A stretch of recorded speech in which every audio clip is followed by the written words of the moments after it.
Pascal. You are now rocking with that dude Pascal. We be going wild, Haitian in the building, so original. Got the haters catching feelings. Get your hands up to the ceiling and keep them held high, cause St. Louis isn't ready. Forget about it, goodbye. Hold on, we just saying hi. Five somebody, rise up. Weekdays, catch us live. Somebody, let's go. Good morning. Happy Thursday, everybody. Good morning, good afternoon, and good evening, everybody. Welcome to the Pascal Show. Hope you guys all doing well out there. Hope this show finds you in good spirits, because another day above the dirt is always a blessing. Let's not forget that, y'all. We got some things to get into. Let me just be real. We got some things to get into, okay? We are back on the Diddy trial. We're here early this time, and hope to God the internet, hopefully the internet gods will be nice to us today and give us full service the entire time, and we won't have any more issues. So, that stuff stressed the hell out of me yesterday, but we are here to talk about everything and then some. So again, good morning, good afternoon, good evening. Welcome to the Pascal Show. All right, guys, before we get into everything, because, you know, things have already started. I mean, there's a lot of stuff that's already been started, okay? And there's a lot that we need to talk about, okay? So, do me a favor before we get into everything. Hit that like button down below. Hit that like button down below. Crush it. Do what it do. Hit that reaction button. If you're watching on other platforms, if you are watching on those other platforms like Facebook, X/Twitter, Instagram, TikTok, Rumble, make sure you hit that follow button over there. Follow me on all those platforms. Make sure you hit that subscribe button here on my main channel on YouTube. Go to my second channel, The Pascal Show Clips. Make sure you're subscribed over there as well, okay? I haven't posted a lot of things lately, but there's a lot of stuff coming. Reason is because of the tornado. I just blame everything on the tornado right now, okay? The internet was down for a while. So make sure you subscribe to both channels. Hit that notification bell so you know whenever I go live, whenever I upload, because a lot of times it's random or it's breaking news or anything of that sort. Please make sure you do that. Hit that join button down below. Become a member. Support the channel if you can. Check out my Patreon. Check out my locals. And of course, check out PascalMerch.com. PascalMerch.com. We got some really great stuff over there. PascalMerch.com. All right. Okay, guys. I appreciate you guys all starting to file in. You know what I mean? Happy Thursday to all y'all. This is going to be, I think, a very action-packed day. But there are some curveballs that might show up that may cause people to not be able to testify. We're going to talk about that in just a minute. One of the main people that we're all waiting to hear from, he might not be able to testify. That is something that I think is going to be a very interesting situation. Okay?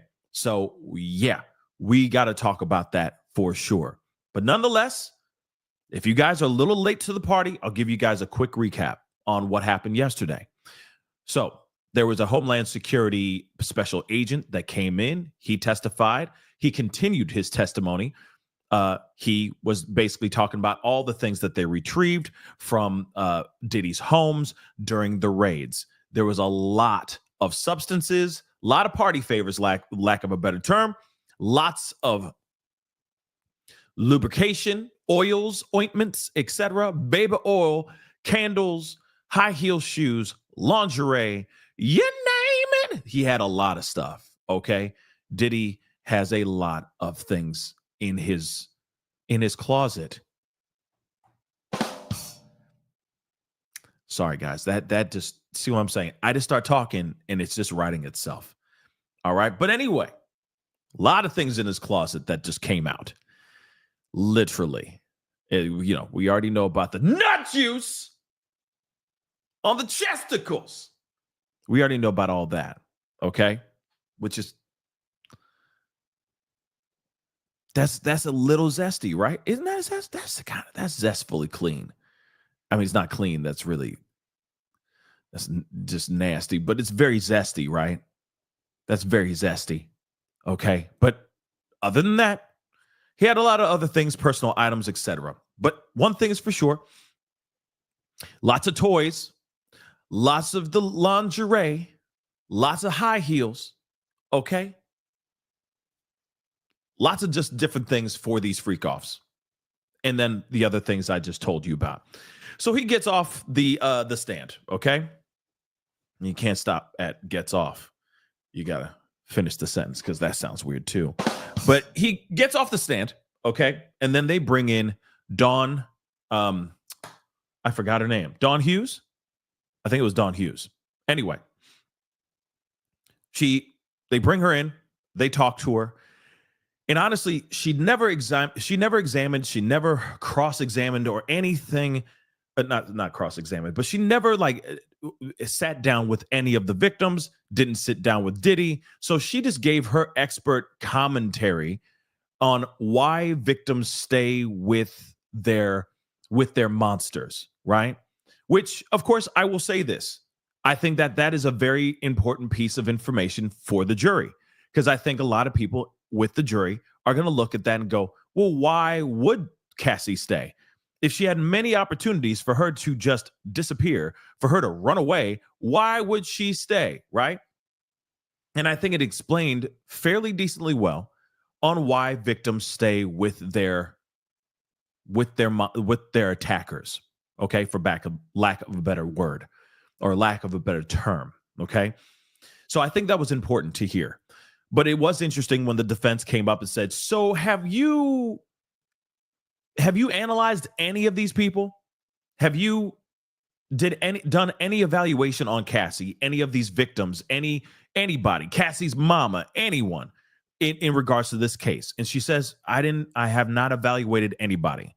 So of course, a lot of people are like, oh, instantly they're like, well, why are you here then? If you haven't examined anybody or evaluated anybody, why are you even here? I think it was important to hear the part of, and somebody just said it in the chat, and I agree, the Gypsy just said it, Stockholm syndrome, right? Why victims stay, why they don't leave, why they don't get away from the monsters that they're trying to run away from, right? And I think that was good. That part was good. But as far as everything else, I could see why some people would be like, well, if she didn't evaluate anybody, she didn't rap with anybody, then why the hell is she here, right? And yes, Nicole B., you're right.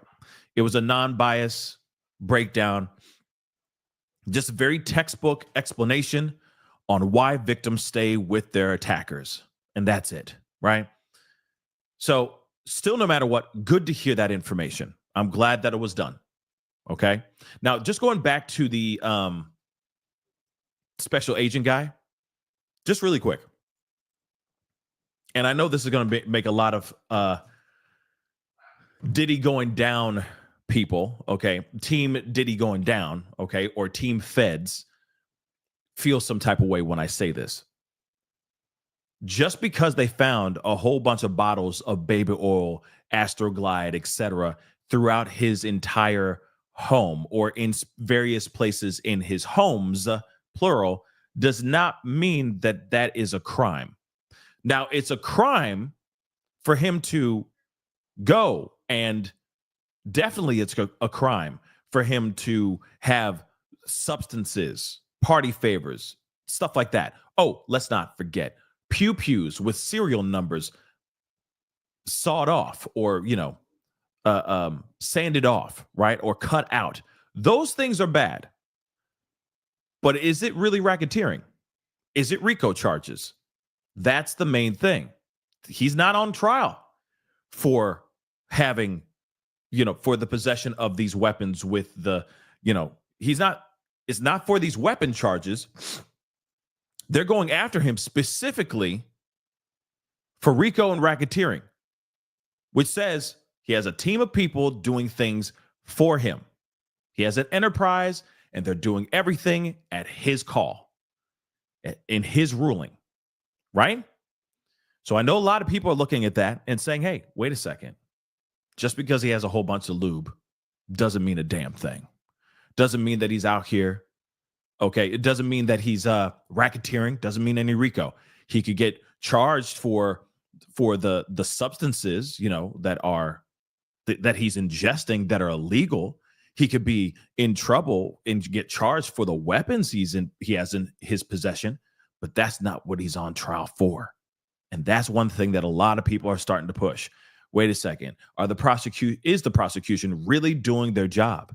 Are they falling on their face? Are they failing? Right? Are they falling uphill as they continue going through this journey and putting this jury through this journey of trying to set up a narrative and a story of Diddy being some diabolical mafia, head of some mafia type thing, right? Some mob boss, right? Right now, haven't really seen that yet, which we've talked about for the last week and a half now. Now, I will say, though, they let the prosecution cook, but I feel like they would have been cooking by now. Just saying. Now, here's the thing. There are other things. There are other charges that he's looking at.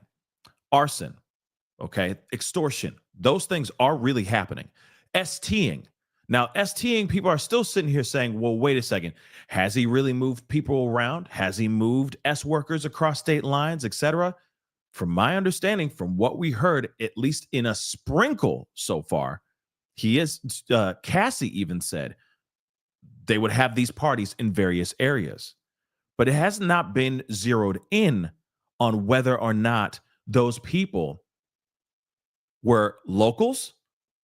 Like, if they're in Turks and Caicos, are they calling in pros that live in Turks and Caicos, or are they actually flying somebody in from, I don't know, Miami or New York to be a part of some good times in Turks and Caicos? That's one thing that has not been fully fleshed out yet. Now, hopefully they will flesh that out here very soon, but I'm telling you right now, I get it that we still have many more days left. We do. We got a lot of days left. But on some real stuff, prosecution really needs to rev the engine up big time. Okay. This is the moment where I feel like the general public and I feel like the jury is going to be hitting that orchestral music button, kind of like the wrap it up B button, basically like, yo, let's get to that part, right? Where's the racketeering? Where's the RICO charges? Let's talk about that, okay? And they have to make it abundantly clear still that the S workers that were doing all these freak-offs, all the baby oil, making everything glisten, right? All of that, they have to say whether they've moved these people across state lines or not. Yeah, I live in Houston. Howdy, ma'am. Yeah, I was called in to do this thing in I don't know, in LA. We had a great time though. You see what I'm saying? Okay, that is moving somebody across state lines, right? That is STing. Where is that? See what I'm saying? So that's one thing that people are still waiting for. I'm still waiting for as well. Where's the proof in that, right? Where's the info on that? They need, and I've said this yesterday, they really need to start treating they really, really need to start treating the jury like they dumb as hell. I said it. I don't care. Treat each and every single person in that courtroom like they're just a room full of dumbasses. Break it all the way down. Because right now, I feel like the jury's going, okay, we're hearing all this crazy salaciousness. Okay, nut juice. We're hearing all that stuff. But where are the charges? Where's the proof of charges? And I think that's one of the main things people are very concerned about. So when talking about the Homeland Security officer, agent going in and showing us all these photos of all the stuff, cool. Yeah, he should be catching charges for all the party favors that were in there. But there's no law that says there's no law that is broken for having possession of lube or toys, okay? A double-sided dildo. You know what I'm saying? There's no law that says, oh, how dare you have that big, long plastic thing that looks like a phallic. That's a very phallic-y thing. You know what I mean? See what I'm saying? There's nothing wrong with that. Yes, in the court of public opinion, it's weird. Okay. Him having these kind of freak offs and being like, yeah. And you just hear him just tenderizing his meat in the background. Fat, fat, fat, fat, fat, fat, fat. That's weird. It's weird. But is it illegal? Well, when you're paying somebody to do that, yes, it's illegal. But I'm saying if it was 3 consenting adults and they're just having a great time, they're in Vegas, baby. What happens in Vegas stays in Vegas, girl. And you're just in there and you're having your good old time, and it's 3 consenting adults. There's nothing wrong with that. There's nothing illegal about getting a little freaky, maybe a little zesty. But outside of that, there's nothing illegal. So again, where are the charges? Where I feel like now we're in we're in a true crime episode. Diddy, the man everyone's wondering about. We're asking today, where are the charges? Or actually, even better. I'm sorry, even better. Nancy Grace. Shout out to Nancy. Diddy. I can't do it. Where are the charges? You know what I'm saying? It kind of is. I'm getting that vibe right now. And now it's turned into a true crime episode. We are wondering, where are the mother-loving RICO and racketeering charges? I'm just saying. Welcome. Happy Thursday, everybody. Happy Thursday. Time to wake up, everybody. Okay? Everybody wake up. It's time to get into it. Okay? But I'm just saying, okay? Just saying, it's like, where are the RICO charges? You know what I mean? Where are they? With all due respect. Okay? Mad love and respect to Nancy Grace as well. But at the same time, where are they? So that's now the ongoing thing. Okay? That's the thing. Where is it? I'm hoping at some point they will be doing this. Now, okay, we have Homeland Security officer. He does his thing, right? Then you have the Homeland Security stuff. Then you have the psychologist goes in. She talks her talk, and then the big bombshell. Prosecution brings in a guy by the name of George Kaplan. Now, George of Diddy's Jungle, okay, he gets immunity, okay, by the judge so that he can speak on what he witnessed and what the things he's done for him, for Diddy. This, I'm sure, made Diddy very concerned. We learned a lot of different things from George Kaplan. Sure, he would go and supply certain things for him, go buy certain things for him, get his rooms set up, break them down when he was done using those rooms. The details and what he says is pretty interesting as far as what they would do to try to cover up the mess, cleaning up the mess, covering up the mess before anyone got in there, any hotel staff got into that room. They try to get it as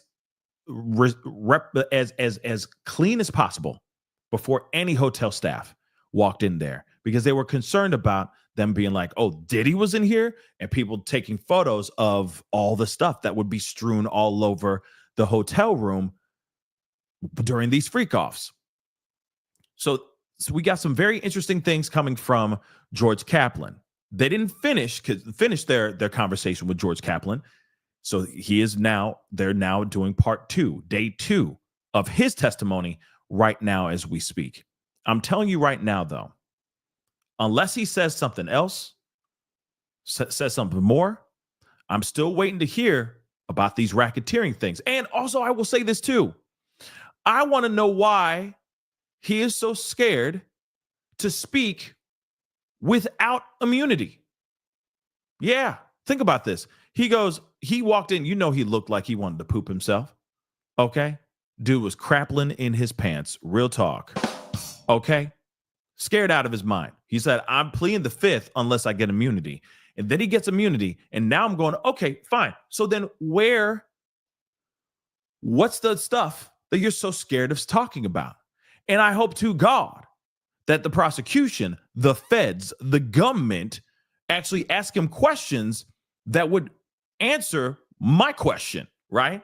Why are you so scared to talk? Why do you need immunity? Do you know where the bodies are? Did you witness an unaliving? Did you help him in a drive-by? What is going on here that you feel so scared to talk in this testimony that you would need immunity? So in my mind, I'm like, this better be good. But it's all up to prosecution. Remember that. It's all about prosecution and what they're able to present. If they don't ask him any questions, then he won't answer the things that we want answered. Then we'll never know anything. You got to ask the questions that have things to do with RICO and racketeering charges. But if you're not talking about any of those things, he's not going to answer anything that he's not willing to just dish out on the willy-nilly. It's not like he's going to sit there and they're like, well, when was the last time you got paid? I got paid in 2015, the last time I ever got paid from Diddy. Also, I know where the bodies are buried. We actually took an S worker. He unalived her by accident, and then we had to bury her out in the desert in Nevada. I can tell you exactly where he's not going to sit there and say any of that. He's just going to answer the question. Yeah, the last time I got paid was in 2015, my last day of work. Next question. You see what I'm saying? So prosecution really needs to start asking these questions. I don't know what it is, but it feels a little bit like they're just throwing these like softballs, okay? A lot of softballs instead of just really getting down to the nitty gritty, right? So again, we'll see what happens here. We'll see what happens here. Because he's in part 2 right now. Now, here's the other thing, too. I caught wind that there's a possibility that Kid Cudi, he may not fully testify today. And I say may not. He probably will. But here's the thing. They're saying the defense is trying to argue that everything that Kid Cudi is about to say is just hearsay. So if it is hearsay, why is he taking the stand? This is what the defense is putting out. Let me remind you, Kid Cudi should be testifying solely because of his car going boom, boom. His car went boom because Diddy got a little in his fee-fees when Cassie decided to go and start a relationship with Kid Cudi when they were basically, Cassie and Diddy were on a break. That Ross and Rachel thing from Friends. We were on a break, right? They were on a break, y'all. Diddy got really in his fee-fees because she was starting to move on. And I guess she was really enjoying her time with Kid Cudi. Yeah. So then Diddy goes and makes this guy's car go boom. Now, here's the thing. Defense is trying to say that the information that Kid Cudi has is just stuff that he heard from a third party. If he heard things from another person and he did not hear it from Diddy himself or witnessed this thing himself, then it's just hearsay. So is it even admissible in court to have him even testify? So there's a possibility that Mr. Cudi, okay, Mr. Day and Night, right? He may not testify solely because of what they're alleging. So if he sits up there and says, yeah, my friend's girl, Tammy, told me this, and this. And then I walked outside and the car was in flames. That doesn't happen. Okay. So again, if that is actually true, can he really talk about any of this stuff? If it's just talk from outside, right? If he heard this from third parties. But again, like I said, we have not heard his account. So he may go up there and he might go and say, hey, yeah, I heard everything, blah, blah, blah. And I'm telling you right now, his account, if it's not through third party information and he actually saw it with his own two eyes, which I'm sure we're going to hear in his testimony, okay, that will show some semblance of some sort of enterprise. RICO, racketeering, etc., showing that Diddy had a team of people doing things at his call, that he would told some people to show up to his crib and make that car go boom, right? So again, this is going to be very interesting when Kid Cudi takes the stand, when Mr. Day and Night, the lonely stoner, likes to free his mind at night, or whatever the hell the words are in that song. I forgot. Okay. But that was a hit back in the day, right? We'll hear from him, whether it is from what he saw with his own two eyes, or if he just heard it from a friend, who heard it from a friend who, you know what I'm saying?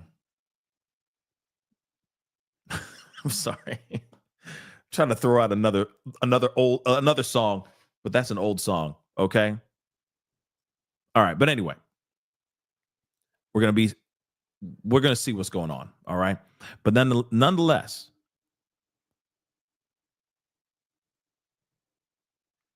yeah, back alley. Yeah, cars just don't blow up. You know what I mean? Unless you're driving a Tesla. I'm sorry. Or at least back in the day, they used to. Okay. No. I'm talking about the heard it from a friend who, whatever that song is. Heard it from a friend who, no, you're messing around. You know that song. That's an old song. Okay. I don't know the words to the song, but you know what I'm talking about. And yeah, heard it through the grapevine is an old song too. Okay. Heard it through the grapevine. You know what I mean? I'm not talking about that song though. But that other song, I don't know the song. I don't know the name of the song. It just popped in my head. Okay. Afternoon Delight. What? Say that again? What? Okay, we're going to go over here. we're going to do a quick left turn into this conversation because we are going. I'm such a vibe. Juicy True Crime Talk said, Pascal, you're such a vibe. Oh, I love it. Thank you. I appreciate it. Thank you. We're here to have a good time. Because, reading this transcripts, yes, it's juicy. Like, thank God this is, God forbid if this was like, I don't know, something super political. If we were watching, like reading some federal thing for, I don't know, some government thing. I don't know. You know what I mean? This one's juicy as hell. So, it's nice that, in between time, yes, it does get boring. I'm going to be real. It does. But, that's why I'm here, to give it that extra je ne sais quoi. Okay. So we're going to go to the beginning of it all. In fact, actually, let me take that. I take that back. I lied. Hold on, guys. Let me just.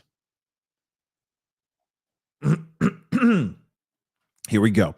We're going to NBC. Shout out to NBC for the updates. Let's get straight into this, okay? And so do me a favor, guys, if you appreciated that recap, like I said, Diddy's in some serious trouble. Don't get me wrong. I'm not sitting here saying that Diddy's going to walk out. I know there's some YouTube videos out there that are like, Diddy could walk out today. You know what I mean? Like, Diddy's going to walk free. I don't think so. I really don't think so, okay? I really don't. He going to catch some charges. So far, he's going to catch some of these charges. Right now, he's not catching all of them, though. Okay, he's not catching all of them so far, but he's gonna get some, and it all depends on prosecution. What the feds are gonna say. They need to stop playing soft. They need to start playing hard. Okay, real talk. They need to start playing that hardball. Period. Ask the questions. Get straight to the point. But do me a favor. Excuse me, guys. Do me a favor, hit that like button down below. Crush it. Do what it do. Okay, hit that reaction button.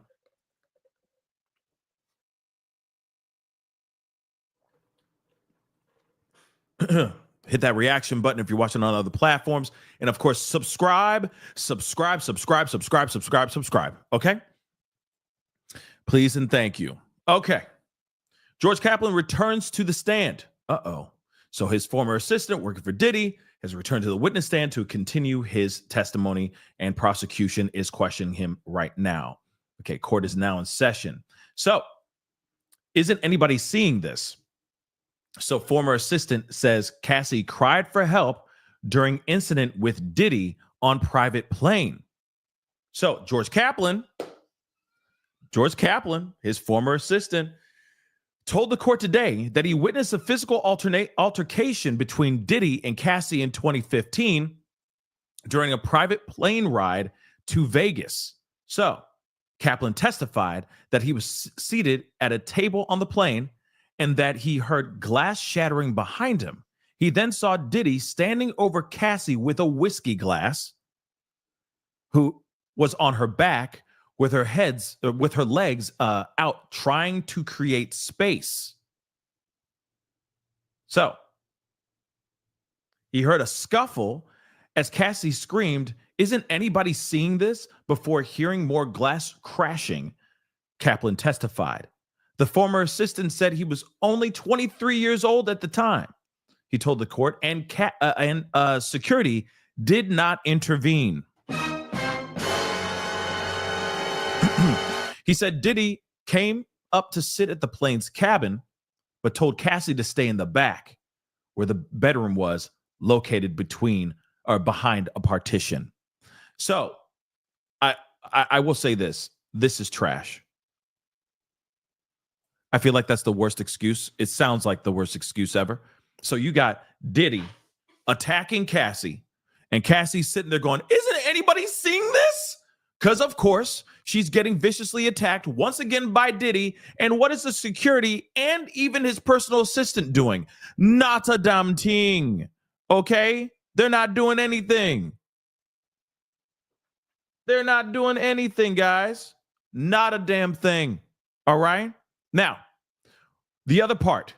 He says the former assistant, not Diddy, George, okay? He says he was only 23 at the time. So, you a grown-ass man, technically. He just sat there and let this whole thing go down. But again, what's even more deplorable and even more disgusting is that security just sat there and did nothing. Remember, security is there to protect people. I repeat. Security is there to protect people. Not just Diddy. People. Other human beings. And what did they do? Nothing. They sat there and they did nothing. That's insane, guys. Disgusting as well. Remember, you got people out here that are just there, scared out of their minds because either he pays really, really well, but for those kind of hours, like even when George said, "Oh, I get paid $125,000 a year for what I was doing for Diddy," that is nowhere near enough money if you're not sleeping, if you're only getting basically like 4 hours of sleep every single day, nonstop every day. That's insane. And if you ever said that you were tired to Diddy, that you would get fired for saying that you're tired.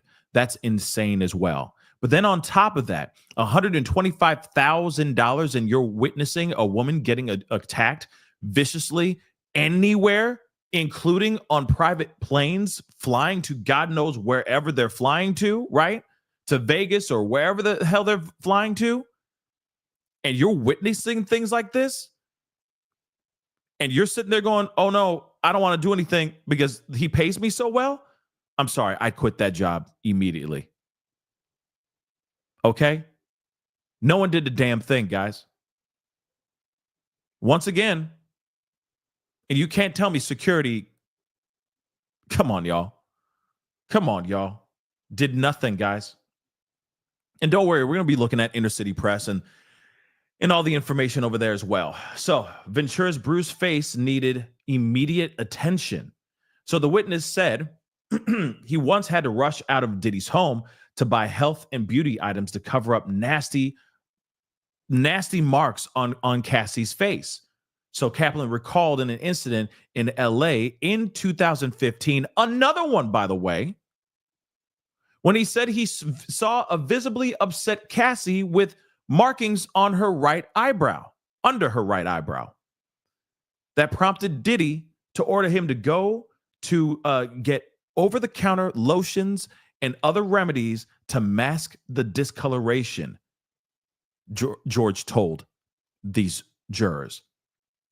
The witness said he specifically remembered buying witch hazel. Okay? Which, by the way, I have no idea what witch hazel is. I'm sorry, I don't,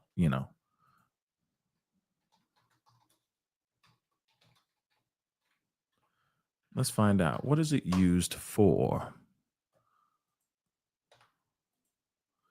Witch hazel is a natural astringent and anti-inflammatory derived from the leaves and bark. Okay, blah blah. Commonly, okay, blah blah blah. Skincare, acne treatment, skin toner, wound healing. Okay, witch hazel can help cleanse minor cuts and scrapes, reduce inflammation, and promote faster healing. Skin irritations, razor burns, sunburn relief. Okay. Helps with hemorrhoids apparently as well. Varicose veins, scalp care. Okay. Good to know. Good to know. I didn't know that that's what it does. But moving on. Violence prompted. Okay, so he finally said, you know what, I'm out. I'm chucking up the deuces. I'm out, right? So violence prompted former assistant to quit in 2015. He had enough. At this point, he said, I'm done. After seeing her get attacked and all that, he said, I'm out. So he left his job. George Kaplan says he left his job as his assistant, as Diddy's assistant in 2015, December of 2015. Because he was not comfortable with the physical behavior he witnessed over the months in his role, he said. He said it was a challenging decision, but that he knew it was the right thing to do. In addition to the plane incident, he said he witnessed and attending to her wounds at another different time. He told the court he saw Diddy throwing decorative apples at another woman. Decorative apples. That's normal. That's totally normal, right? He's throwing decorative apples at a woman that is not Cassie. So now I want to know who that woman could be. The alleged incident occurred in Miami between Diddy and a woman named Damn Gina. Oh, we need to take a trip down memory lane and watch that Tasha K interview with Gina again. Real talk, but Gina's back in the chat again. She's back in the group chat. So Kaplan testified that he saw an angry Diddy throwing 3 apples at Gina as she tried to shield herself. And it's not like he was playfully throwing apples at her. By the way, who would playfully throw an apple at somebody? Unless they're going to catch it like, oh, stop it. You're such a goof. You know what I mean? Don't you throw it. Don't you throw it. Oh, you such a goof, Diddy. You know what I mean? That's one thing. But he was probably hurling this thing, trying to put it through her, right? I guarantee you that. Who throws apples at somebody? Come on now. Who throws apples at somebody? So he said he heard a commotion later that night with screaming back and forth. After Kaplan said he gave Diddy a medicine bag. Okay. Others have testified that Diddy had a Louis Vuitton bag that he would call the med bag that was full of all kinds of illicit substances. The former assistant said he put in his resignation on September of 2015, but that the reason he gave Diddy was that his father was sick with cancer. Oh my dear God. he couldn't even tell the man the damn truth. He couldn't even say to the guy and say, you know what? I don't like how you're treating your girls. I can't stand for this anymore. I gotta go. I'm sorry, sir. I can't stand here and watch what you do. Not like this. What you're doing is illegal. I can't do it. I'm sorry, sir. I'm out. He doesn't even say that. No. He doesn't do that. He says his daddy is sick with the C word, with the big C, the cancer. Are you out of your freaking mind? Diddy was very gracious at that time, he told the court, also testifying that he had to compartmentalize his experience working for Combs.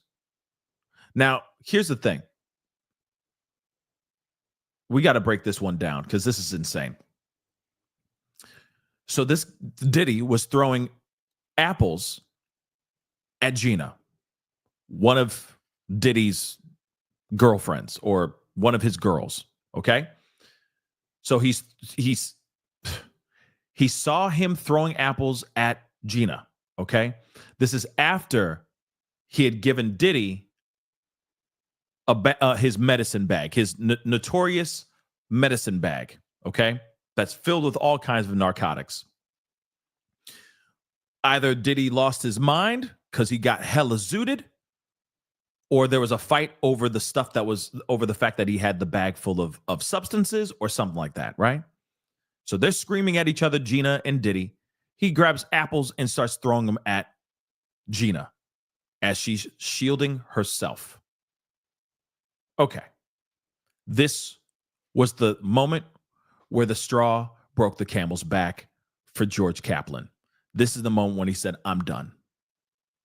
I'm done. I'm out. I can't do this anymore. I'm done.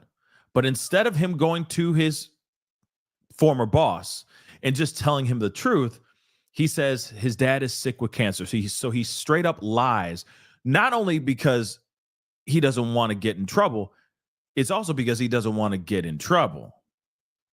And he knows how volatile Diddy can be. This guy, Diddy, is insane. Okay? He's lost his mind.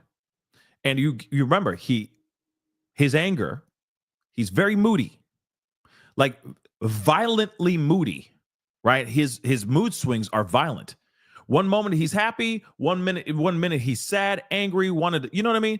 He turns on a dime. Oh, I forgot as well. Didn't the defense just a few days ago during last week's testimony say that he's bipolar as well now? Anybody remember that BS? Anybody remember any of that? Oh yeah, because he's bipolar. All the, he didn't get his medicine. Okay, just like J.P. Miller would say, she didn't get her medicine in time. She needed her medicine, right? Same BS. Oh, he's bipolar. That's why. Totally normal, right? That's totally normal. It's totally normal to throw apples at somebody. Totally normal. Yeah, no, it's not. But this guy said, I'm done after that. He said, I'm out. I don't want none of this anymore. I'm out of this. I'm so tired of this. But here's the thing. Here's what's really grinding my gears. Let me just tell you. Let's get a little bit closer here. What really grinds my gears about this whole situation is the fact that he left and he never filed anything. He left and he didn't try, at least unless he says something else here, okay? But it's not like he went and said, what does this say? Hold on, sorry. Shoot, this is insane. Anyway, he still had an incredible time working for Diddy. Who says that? Who says that? But if you really think about it, he didn't go up to the girls and go, hey, I'm reporting these things when I leave. It's not like he went over, and I know it's not like his full responsibility. I get it. these are grown women. He's a grown man. He's his own. This ain't his wife. This ain't his kid. This ain't his daughter. I get that, but there's a certain part of me that gets angry because it's not like he turned to them and said, "Hey, I'm leaving. Yeah, I know." You know what I mean? Like, if you need a way out, like, let's go and file these things. Let's go and report these things. Let's go. You see what I'm saying? And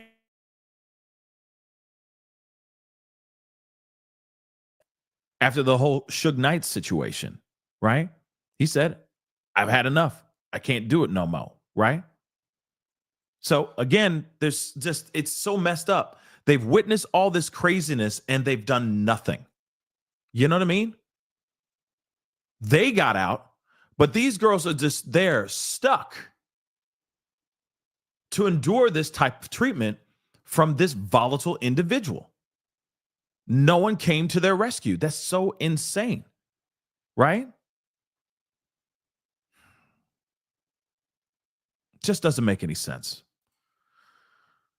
It just angers me. And like I said, I know that it's not their full responsibility to save these people, but at the same time, there's the other part that I'm like, man, they didn't even lend out a hand.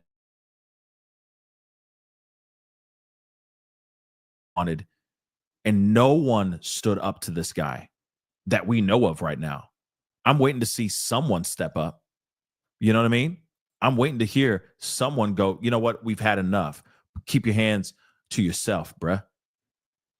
I quit, but keep your damn hands to yourself. You see what I'm saying? Either these people who have like left or quit or whatever, they either were extorting him as well, blackmailing him or something like that. Something, because there's something about it that just doesn't make sense.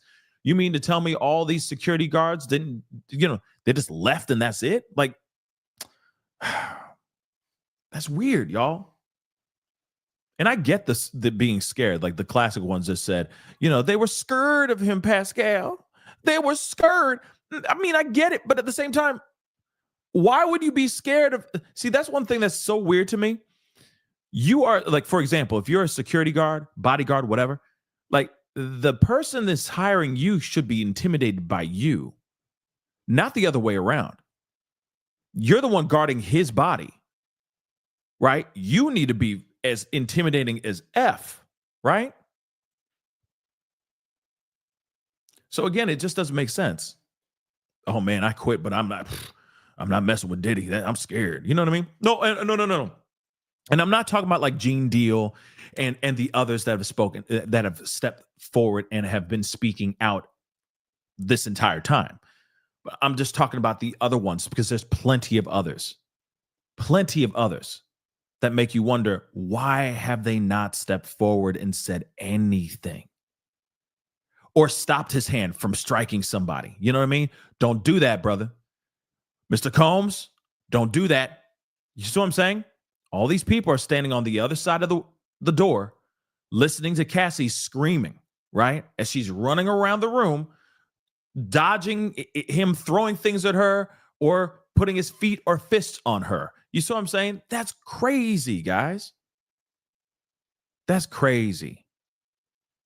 But moving on. All right, let's continue on. It just breaks my heart.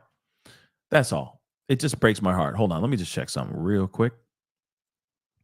Okay, we got a bunch of y'all in here. I appreciate you guys being here. Hit the like button down below. Crush it, crush it, crush it. Okay, let's get it to 1K really quick. If you can get it to 1K, that'll be amazing. All right, we on here for a good time and for a long time. Okay, so hit that like button down below. All right, it helps helps get the word out, gets people knowing what's going on and all that stuff. Hit that subscribe button, please, and thank you. All right, subscribe. We're slowly getting to 170K, which is amazing. All right, but if you can hit that subscribe button, that would be phenomenal. All right, and support if you can. Now, let's continue on. So this assistant has the absolute audacity to say that he had an incredible time working for Diddy. Ain't that something? So despite testifying that he resigned after witnessing distressing acts of violence, he still praised Diddy and said that he enjoyed working for him. What crack are you smoking. So Kaplan called his work for Diddy one of the most quote unquote incredible times of his life and said that the rapper was gracious in accepting his resignation. The response was drawn out of cross-examination by defense lawyer Agnifilo in hopes of painting a slightly less troubling picture of what it was like to be in Diddy's inner circle at that time. So you mean to tell me, so you had the greatest time of your life, did you not? He's like, yeah, I had a great time. Most incredible experience of my life. But you're not forgetting. How can you sit here and forget suddenly for 2 seconds about the stuff that you witnessed? Diddy being absolutely volatile. Oh, let's not forget the making him stay up for hours on end. Sometimes he'd wake up at 7 o'clock in the morning and not go back to bed until 7 o'clock in the morning the following day, right? Living off of very little sleep, because that's how Diddy would operate. And if Diddy operated that way, I don't know. I mean, it makes you wonder. Clearly, he was on substances, because how can you operate like that on a regular basis, nonstop, can't stop, won't stop all day? That's insane. Clearly, you're going to be on all kinds of uppers. Real talk, okay? But still, it's insane to me that this guy still, after saying, oh, I witnessed things with Gina, I witnessed things with Cassie, I witnessed things, all different types of things with all these people, still at the end go, I had an incredible time, though. Man, I had the time of my life. That's crazy, guys. That's crazy. Let's continue on. Let's see. Going back. Mr. Day and Night is in the building. Okay. So, let's see. Okay. Credible working with him. Okay. Working for Diddy was a once in a lifetime opportunity. Though he didn't always like how Diddy acted, Kaplan described his time working as the mogul's personal assistant as a once-in-a-lifetime opportunity. Yeah, I would think that in the very beginning, but then after seeing all the things that I saw, I wouldn't think that this was a once-in-a-lifetime opportunity. Okay? So he told the court during cross-examination, Diddy cross-examinations that Diddy pushed him to depths he didn't know he was capable of, and that Kaplan's friends described it as his Harvard University. He described his work setting up Diddy's meals, schedule, travel, and planning a company off-site, quote unquote, planning a company off-site as part of his administrative duties. It appears that Diddy's defense is trying to undermine the government's case on Diddy's racketeering charge, which asserts that Diddy used his business as a criminal enterprise. Now, what's interesting is he's saying, oh yeah, he learned a lot of stuff. It was hell on earth, but he learned a lot of stuff. Now this guy is like, he is properly vetted. Now he knows exactly what he needs to do for this, this, and this. This was his own version of Harvard University. He learned from the best of the best. But at the same time, you also got to remember, this is a guy who is also doing terrible things outside of that too, right? So, Ernestine, yeah, I'm sure. Yeah, I mean, a lot of those people, I'm sure, are now. I'm sure he's sitting there going, "Oh no, it was a lifetime. It was a once in a lifetime opportunity. It was amazing," because he's terrified. And you also got to remember, some of these people who are coming up and also testifying, they all have lives after this. They all have to leave. And what if Diddy is found not guilty? Think about that for a second. What if Diddy's found not guilty and he gets out and he remembers every single person that testified against him? Imagine that. Think about that. So of course he's like, no, I had a great time. I just remember seeing these things, but it was an amazing experience, once in a lifetime opportunity. Awesome. I appreciate it. because he doesn't want to lose his job probably. Okay. Just saying. Something to think about. Understandably, something to be concerned about too, right? And I don't know what this kid does now. He might have a huge job, you know what I mean? With big responsibilities that he doesn't want to lose because maybe Diddy's the person that helped him get the job. That's the other reason why I feel like he had to say, yeah, my dad has cancer and I just can't do this right now. And Diddy was like, oh man, that's terrible, man. I'm sorry. It's all good. I mean, go take care of your family. Family's more important, right? And that could have been the thing where he's like, this job is massive and I need this reference. If I go and I try to get another job at some big at some big corporation or something of that sort, I need Diddy's backing. I need Diddy's back, right? I need Diddy to have my back. That's what I mean, right? So maybe that's what it is, right? Biggie Smalls' birthday, a company holiday. So the witness knows that the late rapper Christopher Wallace, also known as B.I.G., was born on May 21st. Because that date, so yesterday. Wow, I didn't realize that. Because that date was Diddy's company holiday. So the defense lawyer Agnifilo asked Kaplan, the personal assistant, if he would have been working yesterday if he were still employed by Diddy. Kaplan said no, because Diddy gave everyone the day off from work to mark the 1972 date when Wallace was born. Of course, we already know about Diddy's relationship with Biggie Smalls, all right, with the notorious B.I.G. But again, interesting that they would have that day off. But you see what I'm saying? He's still trying to show, like, don't you see my client still has a heart? Like, Yana, don't you see my client? He's got a real heart. His heart is huge. He cares. You don't see that? Jury, you don't see that. Yeah, he puts his hands on women, but he still cares. He still got a heart. No one sees that. Ridiculous.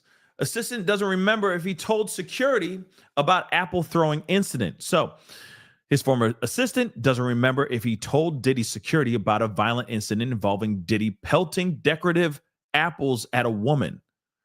And I'm wondering, if decorative apples, is it like real apples, like real fruit?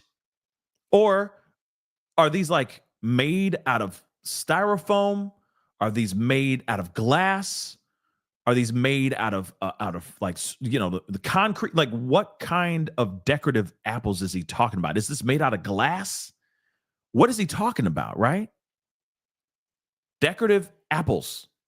So he testified that he had no recollection of telling anyone on the security team about the incident, which he described under direct examination. Defense attorney Agnifilo also asked Kaplan whether he was ever personally threatened by Diddy. Though Kaplan said his job was threatened by Diddy frequently, he was never subjected to threats of physical violence from his former employer. So he's like, I didn't have any problems. He never attacked me. I never had worries about my own life. But I saw all these things that he did to these women. And I've come to the conclusion that Diddy most definitely had a problem with women. He definitely has an issue with women. I don't know what it is. I don't know what it's like, what did she do to you? Who hurt you? You know what I mean? But I don't know what he did or what these women in his life did that would cause him to go buck wild on them in this kind of way. Real talk. Kid Cudi takes the stand to testify against Diddy. Oh, snap. Remix. Okay. We're going to get to Kid Cudi here, Mr. Day and Night, in just a minute. But we have got to get into what the fantastic Inner City Press has done. And by the way, I'd highly recommend you guys check out an interview that he did with on Law and Crime, on Law and Crimes Network. I think it was yesterday that it, or at least I saw it yesterday. Go and check it out, because he actually did an interview on Law and Crime, which was, I appreciated, because there's certain things that he saw in the courtroom that he was, that he talks about, which is interesting. Okay. So let's get into this, right? So, okay. Note down to the courthouse entrance, blah, blah, blah, presumably for arrival for Kid Cudi. Now up in the court. All right. I didn't hear the government objecting to Mr. Kaplan's testifying about Cassie asking for substances in Boston. Let's get Mr. Kaplan back on the stand. So he comes back in. Jury enters. He comes back in. Okay. So when did you carry cash for Diddy? $50,000 on his private jet. Did you pick up cash for Diddy? $10,000 at Western Union from Combs Enterprises. What long-term relationships of Diddy's were you aware of? Cassie, Kim Porter, Gina. Who is Kim? The mother of his children. Cassie, girlfriend. Gina, another girlfriend. The jet flight to Las Vegas. What was the layout of the jet? 4 chairs, a partition. I had a partial view over my right shoulder. When you witness violence, when did you witness violence by Diddy on Cassie, and why didn't you intervene? He says, my career. After the last glass breaking, what did Diddy do? He came forward. Cassie stayed in the back. He asked me to get creams to conceal the bruising on her face. How did you pay for it? Corporate credit card. So again, instead of him using his own money, like what David James did in the past, now he was just using corporate credit cards to get it all done. Why did you leave Diddy's enterprise or Combs Enterprises? I didn't think I should be covering things up, like buying witch hazel. Also, my father had prostate cancer. So I guess that is true. Father indeed had prostate cancer, which, of course, that's terrible. Any of violence. I guess any reason that you left because of the violence, right? He threw things at, or maybe any more incidents of violence. Maybe that's what he meant, or what prosecution meant. He threw things at Gina in the entryway of the main home on Star Island. What was he throwing? Green apples. How hard? Very hard. Later, I took a medicine bag into their room. Diddy wanted me to leave quickly. Then what? I heard Gina at the gate and male voices. Who? Security. So who is she talking to? Security. She was talking to security. When you left, what did you do? I collected myself, then went to work for an integrated marketing firm. So, interesting. This is why it's so good to have these other, articles, these other news outlets that are giving breakdowns of everything, because of course, this is such, like I said, it's broad strokes, right? It's broad strokes. It's written in very shorthand. So it's nice to hear all the information in more, in more clarity, if that makes any sense. But so apparently she went to somebody. She went to security or something to talk about what happened to her, I'm sure, right? So I heard Gina at the gate and male voices. Who? The male voices. Who did you hear? What male voices? He was talking about security. So when you left, what did you do? When you left the job, what did you do? Okay, took a moment to collect myself. All right, get myself back in order. And then I went to work for a marketing firm. Okay, let's continue on. Okay.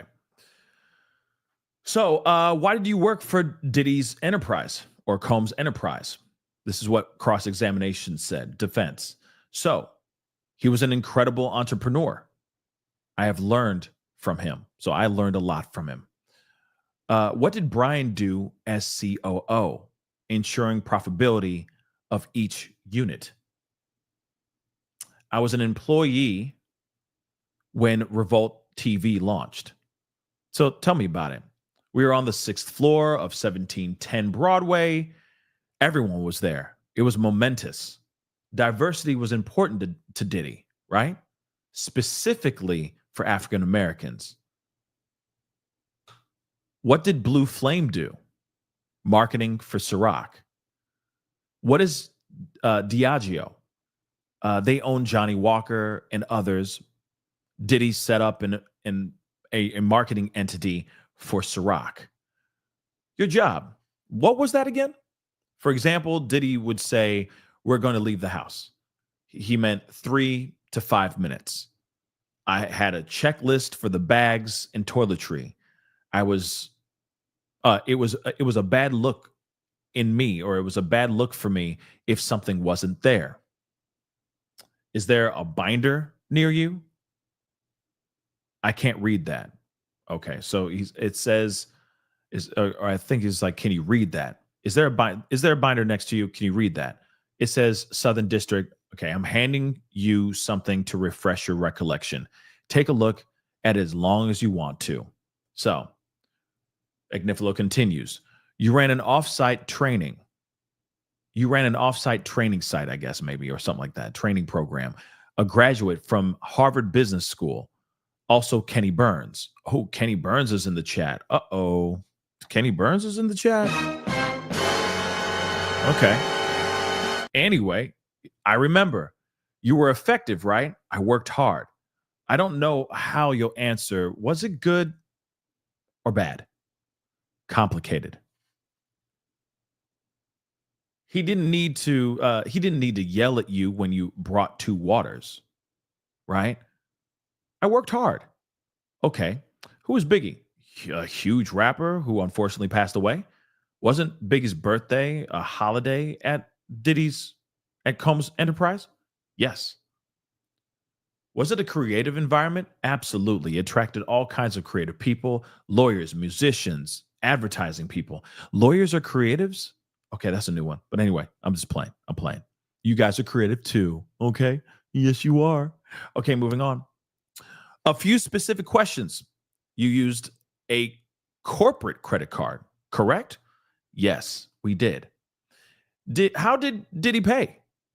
KK held his wallet with a black American Express in it. You have no reason to think he kept track of how baby oil was paid for, right? No reason. Or the applesauce. He loves applesauce. On cheeseburgers, Mark Agnifilo smiles. On everything, man. He loved applesauce on everything. Agnifilo, let's talk about the plane. You heard glass breaking. You didn't see it though, right? No, I didn't see it. The incident with Gina, you walked into the house. There's a thin table, correct? I don't know. You don't remember how a person could get out of the gate at 2-Star Island? No, I just heard screaming and a commotion. Screams of terror or of how can I open this gate? I don't know how to distinguish between the two.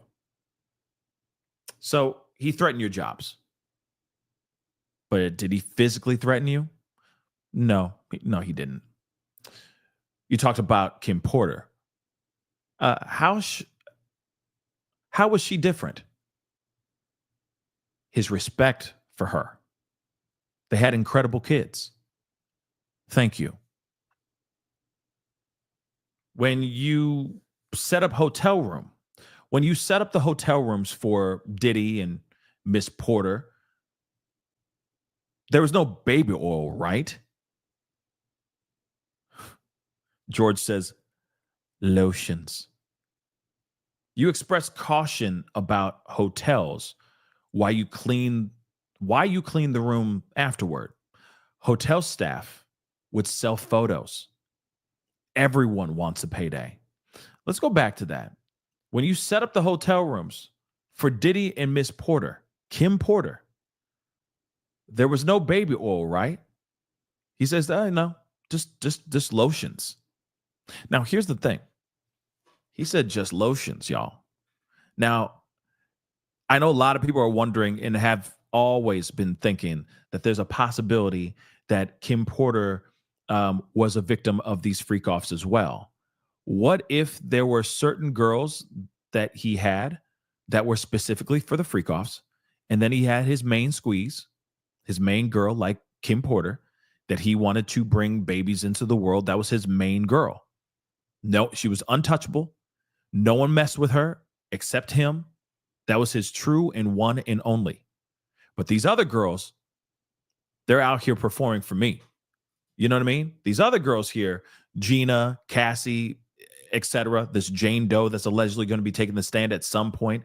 All of these girls, they're my playthings. This is my main girl. So when they're having time, I mean, it's possible. When they're getting time in the hotel rooms, maybe they're not doing crazy stuff like that. Maybe. Or they're doing freak-offs just as crazy as that. That's possible as well, too. But I still feel like maybe he was like, this is the woman who's bringing children into the world for me. We are bringing children together, right? We are making children together. We are siring these children together. Ain't no way I'm having her being tossed around and used in this kind of way like I'd use and toss around Cassie. Maybe. He's still, I'm sure, putting his paws on her for sure. But is he really treating her like that? Maybe not, right? Maybe. We also got to remember, while she was pregnant, he had impregnated another woman as well at the same time. So again, maybe, I don't know, maybe there's something. It's a tough one. Like I said, I feel like there's girls that he has that are his playthings, they're toys. And then there's other girls, maybe like Kim Porter, where it's like, I love this woman. This woman is my main girl. Maybe. I could be absolutely wrong. Don't hold me to it. But I still feel like there's a possibility that there was a hierarchy with these women. You know? There was a tier. If that makes any sense. It's so jacked up even saying that. But just think about it for a second. Maybe. Okay? And maybe some more of this stuff is going to be explained here very soon. So, give it time. We'll see what happens here. But nonetheless, he says just lotions. So no baby oil, just lotions. And also, you got to remember too, Diddy also had many different other types of freak-offs. He had other names for these other types of freak-offs. So maybe there is, he had King Nights. He had other ones too. So maybe with Kim Porter, it wasn't freak-offs. They were watered down different types of versions of King Nights or freak-offs. You see what I'm saying? So we'll see. It's just a question, okay? Because they have not fully fleshed that out yet. But let's see what happens. Anyway, he asked when he was setting up those hotel rooms for Kim Porter, specifically for Kim Porter and Diddy. He says, no baby oil? He says, no, just lotions. You expressed caution about hotels. Why would you clean up the rooms afterwards? Because the hotel staff could sell photos. Everyone wants to make that monies, all right? Everyone wants that bag. Moving on. Agnifilo says, you sent him a photo of Diddy and Kim Porter. Yeah, after she passed away. I was heartbroken for him. You were close? I invited him to my wedding. I didn't hear anything back. And then Agnifilo says, I think that's a typo. I think prosecution said objection. Surprised looks. Interesting. Agnifilo continues saying, why would he say object? Did he really say objection? It's kind of like Amber Heard, the whole Amber Heard thing. Objection, hearsay. And it's like, no one said anything, bruh. Why are you even saying anything? Elaine, remember? So, is it Agnaphilo? Okay, Agnaphilo, whatever. Agnaphilo, Mark Ruffalo, Janine Garofalo, potato. But let's move on, though. So apparently Agnaphilo said objection.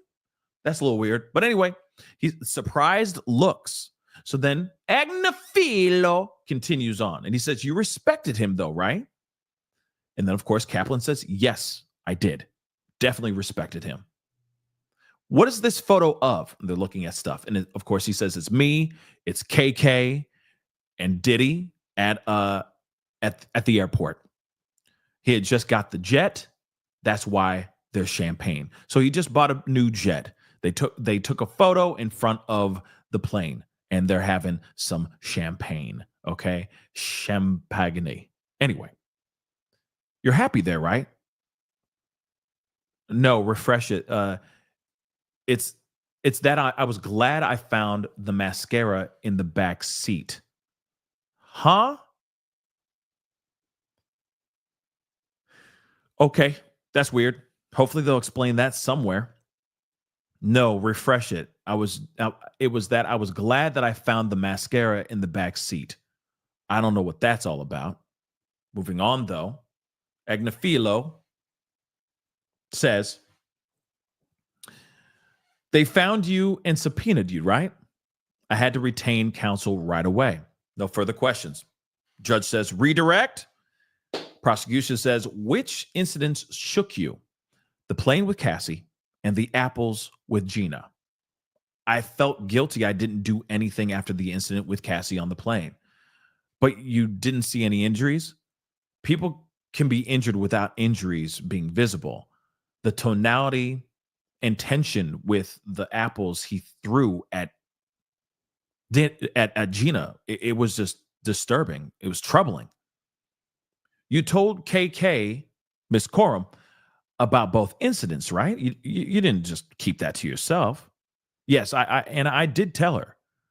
I even told her that I was unwilling to stand behind that behavior, that I was actually quitting. Did Christina say she would quit too? No. How long did she stay after you told her? I mean, she stayed until about recently.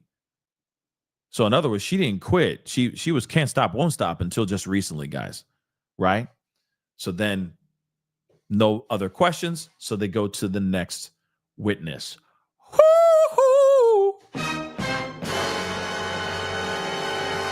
Kid Cudi. Okay, we're going to get into Kid Cudi because it's about to get crazy, I'm sure, because he's going to talk about things going boom, boom. Things go boom, boom, and it's going to be crazy. So get ready for it. It's going to be insane. All right. But let me get over to, because I don't know what happened with New York Times. Okay. I don't know what happened with New York Times, because New York Times was coming in with that heat, with that fire, right? With all the information, all that stuff. And then suddenly out of nowhere, they just stopped reporting this. They stopped covering it. The live up-to-date info. They just said, hey, once we heard about Cassie, we were done. It was kind of sad. You know, they went in there for 1 week and then they were done. I didn't like that at all. And they had the most thorough of information. I'm going to be real. But of course, one thing though, I do want to go through what CNN has covered, okay? Because there's a lot more information being said in here too. And of course, please guys, don't forget to hit that like button down below. Can we just get it to 1K? Come on, man. Let's just get to 1K really quick. 1K, okay? Kid Cudi on the stand for sure. We're going to get to that, I promise you. But there is some more holes that I need to get filled here. That sounded weird. Sorry. But I still have some holes in George Kaplan's testimony that still need to be filled here. And I just want to just go through CNN and see what's going on here before we go to Kid Cudi. Because I'm trying to give Kid Cudi some time to cook You see what I'm saying? Because a lot of times we'll just hit that refresh over and over again, waiting and waiting and waiting. And we don't want that. We want bang, bang, bang, bang, bang, bullet by bullet, moment by moment info, right? So hit that like button down below, please. And thank you. Hit it, hit it, hit it. Don't forget to hit that subscribe button. Subscribe. Mr. Day and Night himself is on the stand as we speak right now. We are going to get into it. Promise you. Okay. But don't forget to subscribe. Hit that like button down below. I'm just trying to get to 1K. I'm just a man trying to get to 1K, man. And there's like 3,000 y'all in the chat, man. All you got to do is hit that like button, man. Takes 2 seconds, man. It's free. Do your man a favor, man. Damn. Moving on. Let's get into this. So Kaplan talks about rarely holding cash for Diddy, including $50,000 once.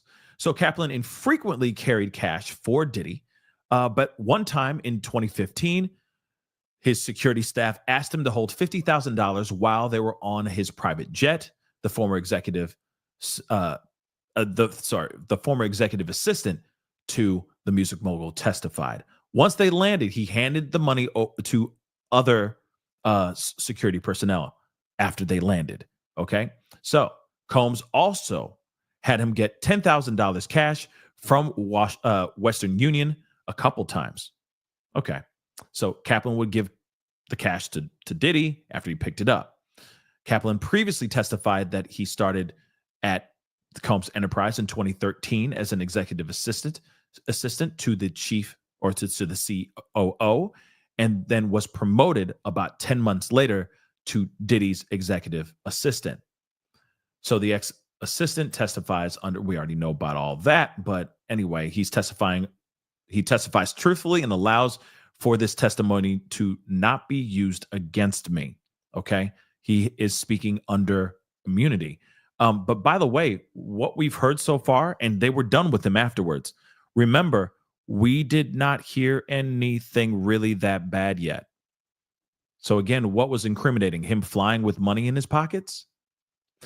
Except for him witnessing a crime of these women getting attacked. Outside of that, it's not like he's sitting there going, "Yeah, I was holding these pew-pews while we're," and then also I was holding the murder weapon while we were actually burying the dead S worker in the desert. You know what I mean? Like, I'm still going like, where is the heat? Where is that fire? Right?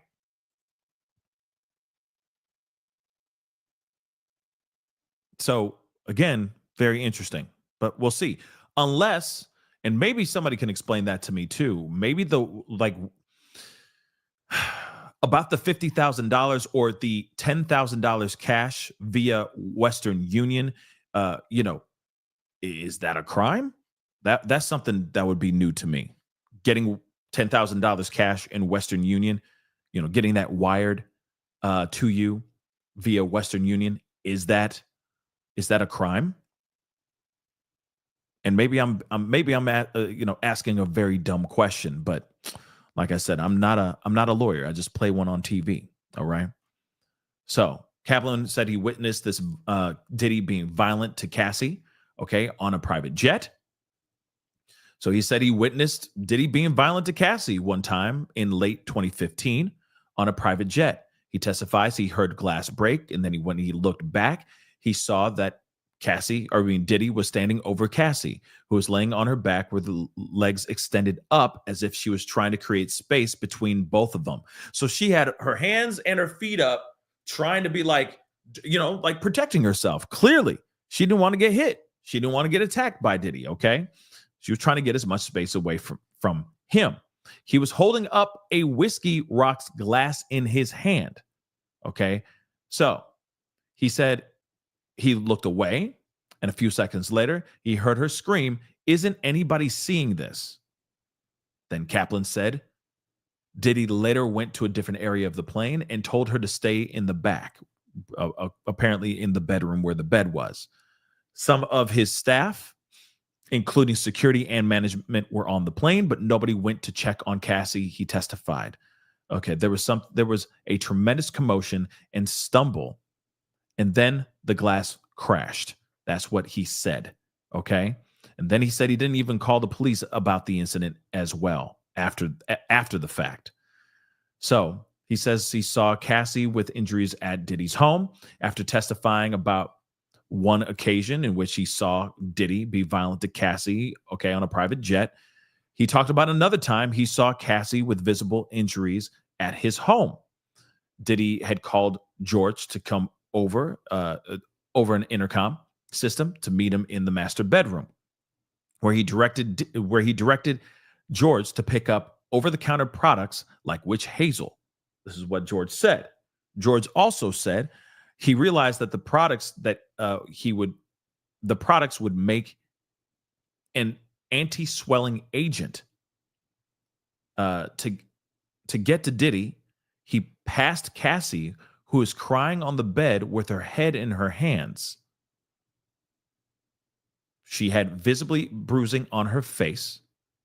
And he also added he didn't stop to talk to her or check on her. He left the house to get the items for Diddy and what Diddy requested at a nearby pharmacy, paying for them with his Combs Enterprise Company credit card, he says. He left the employment due to the discomfort that he observed physical behavior. So again, the central reason that I left my job as Diddy's assistant was that I was not comfortable or aligned with the physical behavior that had been going on that I had seen pieces of over the course of a couple months. And he was only there, from my understanding, he wasn't there for a full 2 years. He wasn't there for 3 years. He was there for a very short amount of time, as his assistant. He was there and then he was gone. He said, I've had enough. I'm out. I can't do this anymore. Kaplan said he didn't want to be a party to fixing those types of things. It was extremely challenging because I was obviously extremely grateful to be in that role and have a great deal of respect for Diddy. But in my heart of hearts, I knew it was the right thing to do. I don't know how anyone would have any type of respect for somebody who is viciously attacking their girl right there in front of everybody, period, point blank. I mean, just, don't, keep your hands to yourself, obviously. But what I mean is like, it just doesn't make any sense that you would go and do something like this, right? And be like, oh, well, he was still a great guy. I have mad respect for him. You instantly lose respect for that person. If you're that volatile, comes through apples at another girlfriend, ex-assistant said. So he once saw him throw a number of decorative or real green apples at another girlfriend. That's good to know. Decorative or real green apples. That helps a lot because it's like, what? Were they styrofoam? Were they glass? Were they real apples? Were they fake apples? What are we talking about here, right? This incident happened in late 2015 at his Miami Beach home. He was very angry and he was throwing these apples hard at Gina. She was trying to shield herself with her arms as she moved away from Diddy. He also testified that he did not intervene, like everybody else did not intervene. He said he was a young kid really trying to make it in the entertainment industry. This was essentially my first professional endeavor, and I actually thought for a second this might be normal, he testified.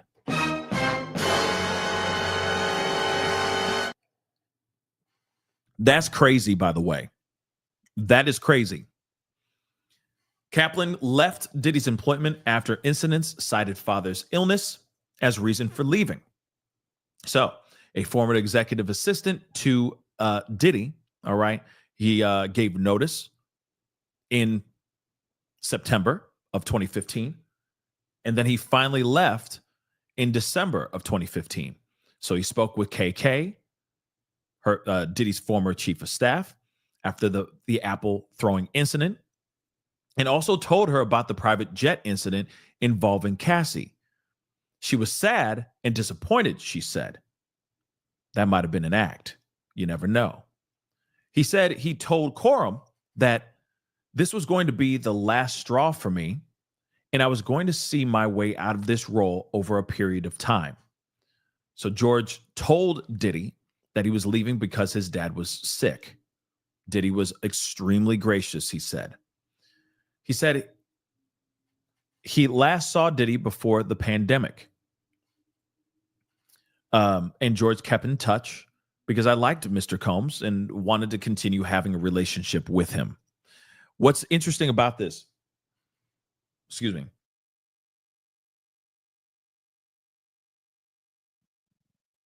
what's weird about this, right, is the fact that he's like, I saw all these things, these vicious things that this guy did, and yet I still have mad respect for him.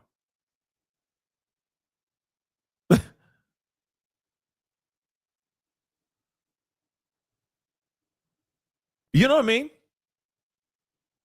I saw all this stuff, but I got mad respect for him though. Still got mad respect for him. Okay?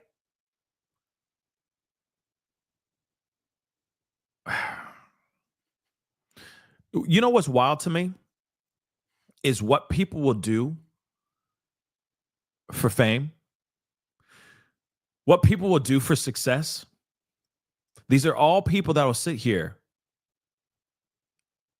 see somebody as massively huge as Diddy,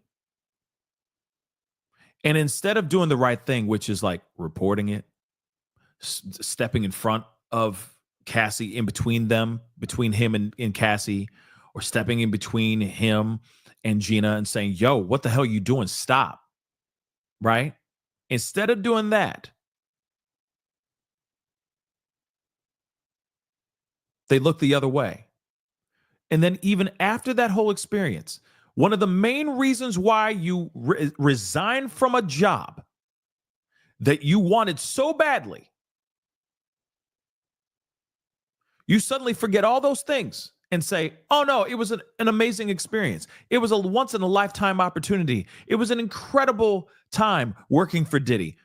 I have mad respect for him. Really?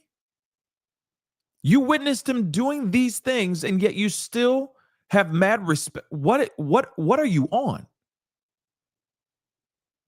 It just doesn't make any sense. I witnessed all these things, but it was an incredible experience. I wouldn't change a thing. Really? Are you sure about that? That's just something that is just insane. Kaplan learned business lessons from Diddy. Sure. He learned some business lessons from Diddy. Sure. Okay. Sure. You're right there. You're learning things from him for sure. But there, I'm sure, are other huge business tycoons out there that you could have learned from that wouldn't have been as volatile. Okay? So he's now in cross-examination. Okay? So the defense attorney asked Kaplan to expand on the positive things that he said about his time working for Diddy. Working for Mr. Combs made my life so much bigger in such a short period of time. So he also said that he still carries business lessons from Diddy with him to this day and believes he wouldn't have had the jobs and success if he's had since he hadn't worked for Diddy. Now, again, yeah, sure. Definitely opens up the door for some more opportunities for sure. But like I said, just, it's so insane. Okay, I'm just sorry. But George said he went eyes wide open into the assistant role for Diddy, knowing the hours would be long and the job would be difficult. So, he said gave notice. Okay, so he was there for a short period of time. He was working at Combs Enterprise. He was the assistant to the COO. Then he got promoted 10 months after, okay, that he got that job with the COO to work with Diddy. He started working with Diddy. And then, yeah, it was like a little bit over a year, maybe, that he was there. And then he said, hey, I can't do this. I can't do this anymore, right? So, ex-assistant describes his infectious energy. So he says that Diddy listed some of the different businesses Diddy was associated with, including Sean John, Revolt, Blue Flame, and Ciroc. When you work with Diddy, part of the job, whether you're close with him or not, he has an extremely infectious vibration, he testified. You're around him and you feel his excitement. Yeah, it's probably because of the substances. Moving on, this is okay. This is a god among men. What? This is what George said. So former George Kaplan confirmed that he still remembers how badly he felt when Diddy spoke to him in certain ways. I'm a young man, and this is a god among men, George said, describing their dynamic at the time. This is a god among men. He said working for Diddy was a once-in-a-lifetime opportunity, which we've heard before. And even though his moral compass pushed him to quit, he still wishes Diddy well on his birthday every year on November 4th. This is a god among men? Oh my God. Ex-chief of staff was disappointed and saddened by witnessed violence, he says. So Agnifilo confirmed with George that KK was disappointed and saddened when he told her about the violence he witnessed between Diddy and his girlfriends. Agnifilo confirmed this with George, that KK wasn't indifferent and didn't endorse violent behavior. Kaplan, when asked, said it was sad and that the violence was horrible. But it was also sad, he said, because it compelled him to leave the job he liked and was proud of. Oh, my Lord. We're getting to the Kid Cudi stuff, okay? Don't worry, we're getting to the Kid Cudi stuff. We're getting to it. I'm just trying to give you guys a robust breakdown because we're going to be doing a robust breakdown on Kid Cudi. And I'm trying to also give it a little bit of time because you know for a fact all the updates, they're going to take some time. I'm sure there's going to be objection after objection after objection with Kid Cudi, and there's going to be a lot of sidebars. I just feel that in my bones. I feel it all the way down to my plums, baby. I just feel it, but you never know, okay? IV4, thank you so much for the super chat. I really do appreciate it. Do we have any live Kid Cudi updates? We're going to get to it. We're getting to it very shortly. Trust and believe. Hold on. Black Anonymous, sup? Your regular employer couldn't treat their employees that way. That is true. It's illegal. That's very true. You can't do that. You can't have employers, your employees go hours and hours on end with very little sleep and all that. You can't do that. It's illegal too, right? Robin Williams. Oh, wow. Thank you so much, Robin Williams. Welcome. Thank you so much for tuning in. And thank you so much for becoming a member. And just like Robin Williams, okay, hit that join button down below and become a member. All right? That's why women have the babies, because men can't handle the pa. Anyway, let us get into this. Let's see. Okay, here's another thing. Good, important information. He never saw Diddy with pew-pews. Under cross-examination, former executive assistant George Kaplan was asked about a topic he spoke of yesterday, security. So he testified that Diddy hired a licensed security group in 2015 that he described as more professional and polished than his former longtime security guards. On cross-examination today, Kaplan confirmed that Diddy had outsourced his security to a company. Kaplan said the only security personnel he saw with weapons, firearms, pew-pews, were the new guards, and that he never saw Diddy with a pew-pew. Okay, well, this is a different time. That was a different time, right? So former assistant says he desperately didn't want to testify. So George Kaplan said he desperately did not want to come here today, but was subpoenaed. you realize he's saying these things out loud because the person that he doesn't want to have on his bad side is sitting right there in the room, right? You realize that. He's like, I don't want to be here.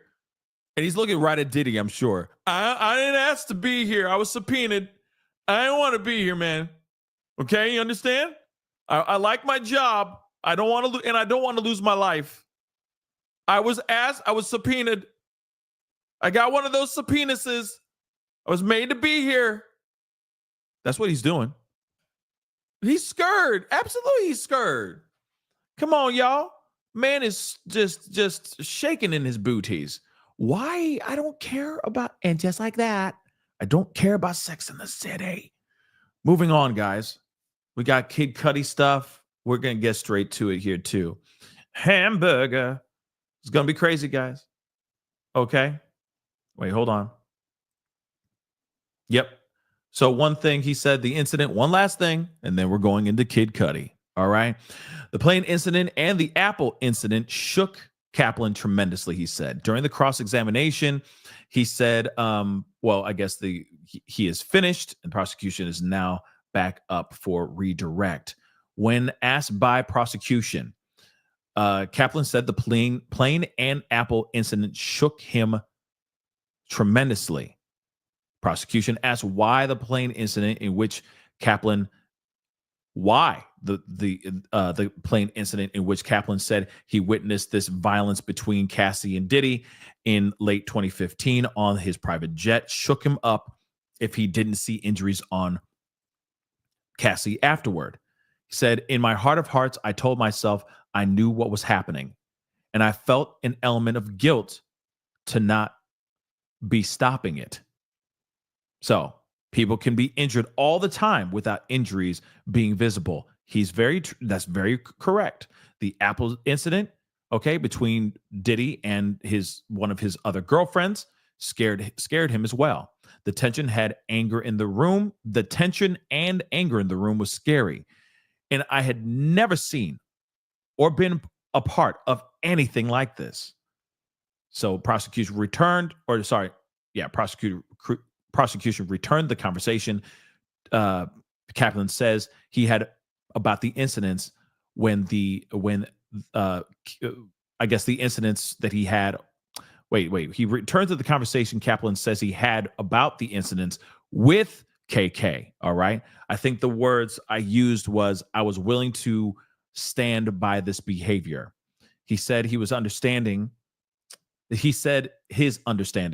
that KK still was working for Diddy up until pretty much recently.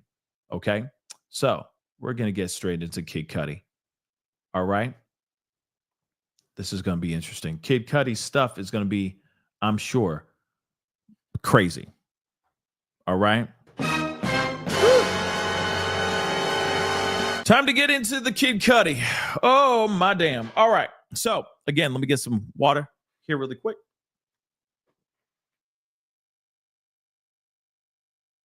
Oh, yeah. Okay.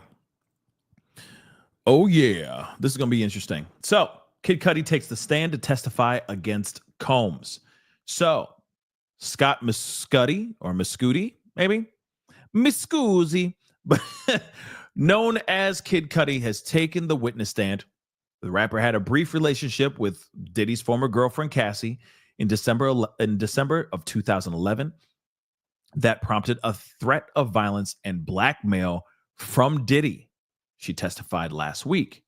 So he is expected to confirm much of Cassie's prior testimony in regard to Diddy's violent threats against him. So let's get into this. Debate over whether Kid Cudi can talk about his dog gets some laughs.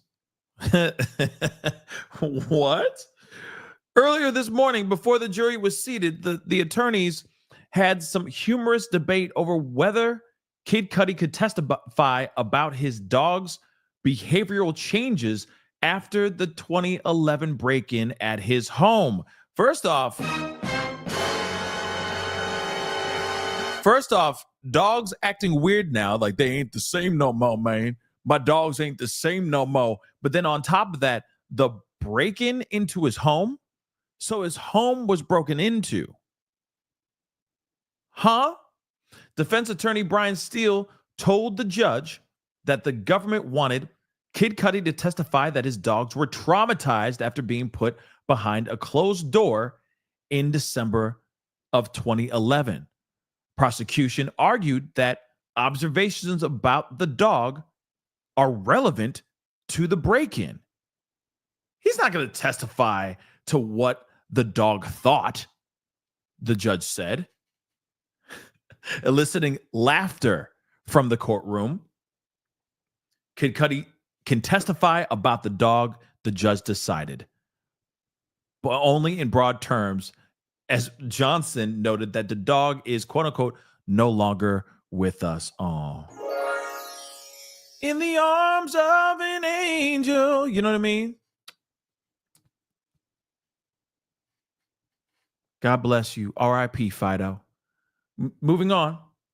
Kid Cudi and Cassie started dating during a break between her and Diddy. So Kid Cudi briefly met Cassie at an event in 2008, but they didn't start dating until 3 years later in 2011. He testified. According to him, Cassie was having problems with Diddy at the time, and to his knowledge, the couple were not dating when Cassie and Kid Cudi got together. He said, I understand that they're on a break. They were not talking. So, we started bumping uglies. So much that she wanted to leave a toiletry bag at his place. Okay? Hold on, guys. Here we go. Diddy's employee told Kid Cudi that Diddy was in his house. Here it is. See, hearsay. It is employee telling Kid Cudi that Diddy was in his house. You see what I'm saying? Remember that. Remember that. Which is very interesting, nonetheless, right? He's hearing this from somebody. He's not seeing this with his own two eyes. And I can see his team, okay? I can see his team feeling some type of way about this, okay? His defense team, I mean, right? Kid Cudi testified that he got a call from Cassie in 2011 in December saying that Diddy found out about the couple and that she asked him to pick her up. She was nervous and told Kid Cudi that Diddy was a monster, he said. Once Cassie was with him, Kid Cudi told the court he took her to the Sunset Marquee to keep her safe and away from Diddy. At one point, he said he received a call letting him know that Diddy and an associate were at Kid Cudi's home. Cudi said the call was made by Diddy's employee at the time, Capricorn Clark, and Cassie was with her on speakerphone. Interesting.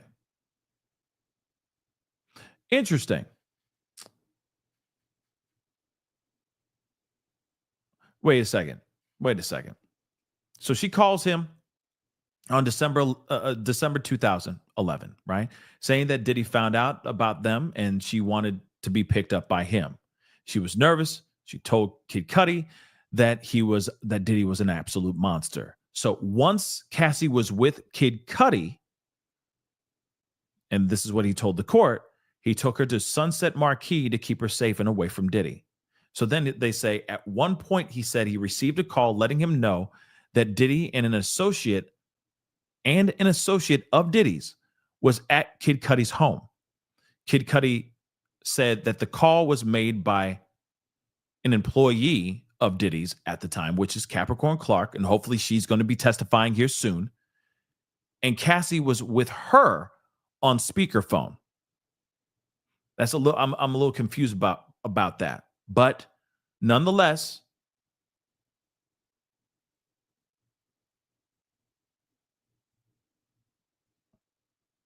so that's very odd.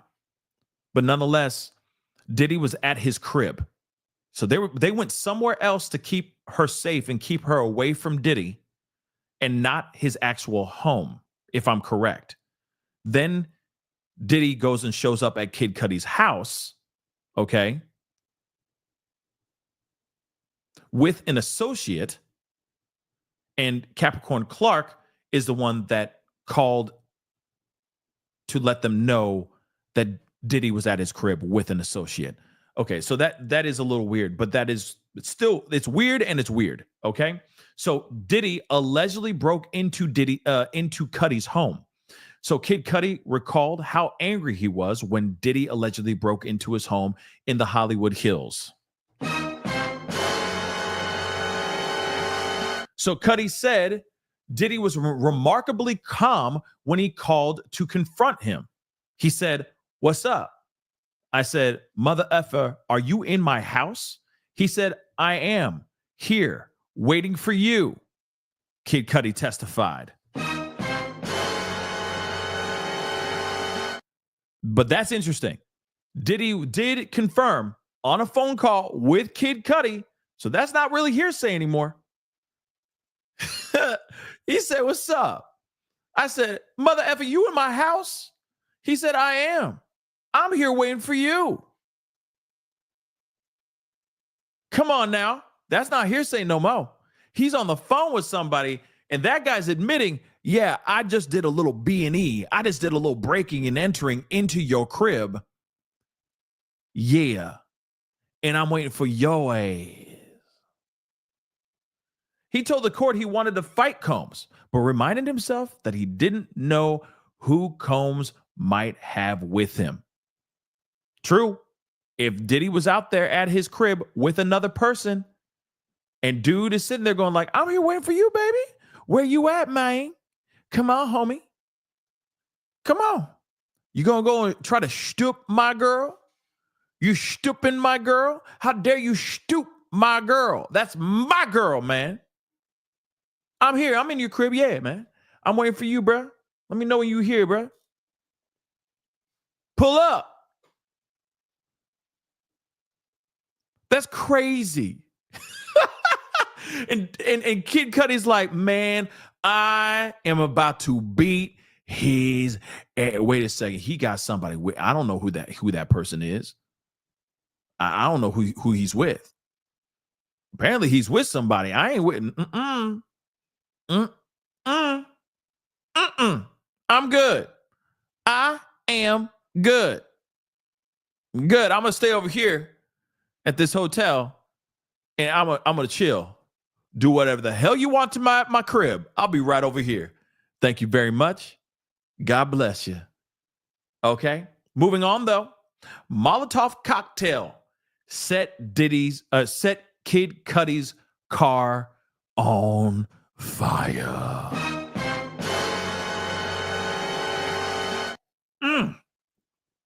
Unbelievable.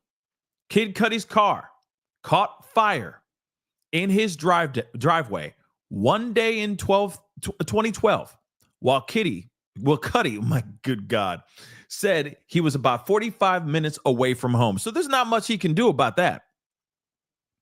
His car is on fire and he's like, "Oh man, I'm 45 minutes away." You know LA traffic, how it go? He could be down the street in regular traffic, it'd be like 5 minutes, but it's LA traffic, so it's like 45 minutes. You feel me? So he's like, "Damn. Well, by the time I get back, it's going to be burnt to a crisp. It's going to be charcoal at that time." So his car caught fire in his driveway. So he testified that his dog sitter called to tell him what was happening, and he rushed home. A friend sent him photos that showed the top of his Porsche open, where this Molotov cocktail was thrown in, Kid Cudi said. Prosecutors showed photos of the car in court and had Kid Cudi describe them. Cassie testified that Diddy threatened her and Kid Cudi, saying that Diddy wanted to set fire to Kid Cudi's car in the man's driveway. She also told the court that Diddy assured it would not be by his hands and he would not be in the country when it happened. So in other words, he had other people do it for him. He had some goons go out there and do this for him. What's interesting about this is that he's like, yo, when this thing goes down, I ain't gonna be here. I'm not even gonna be in this country, matter of fact. So you can't even pin this on me, baby. It's gonna slide right off of me like I got baby oil on my skin. It's gonna slide right off because my skin be glistening from all that baby oil. That's because he had somebody else from his team, somebody else from his enterprise do this for him. That's crazy, right? And a dog sitter called him, right? I'm wondering what happened to this dog. Why is this dog so traumatized, right? Why is the dog, he ain't even barking the same no more. He all lethargic and stuff. He's just chilling now. He's like, there's no point in my job anymore. I ain't got no job now. I mean, shoot. You know what I mean? So Diddy breaks into his crib, then has his goons go and make his car go up in flames. And Cassie did say that Diddy wanted to set that man's car on fire, and he wanted people to see it. He wanted his friends to see it. Why? Because he wanted to send a message. You try to stoop my girl, you're going to get the flames.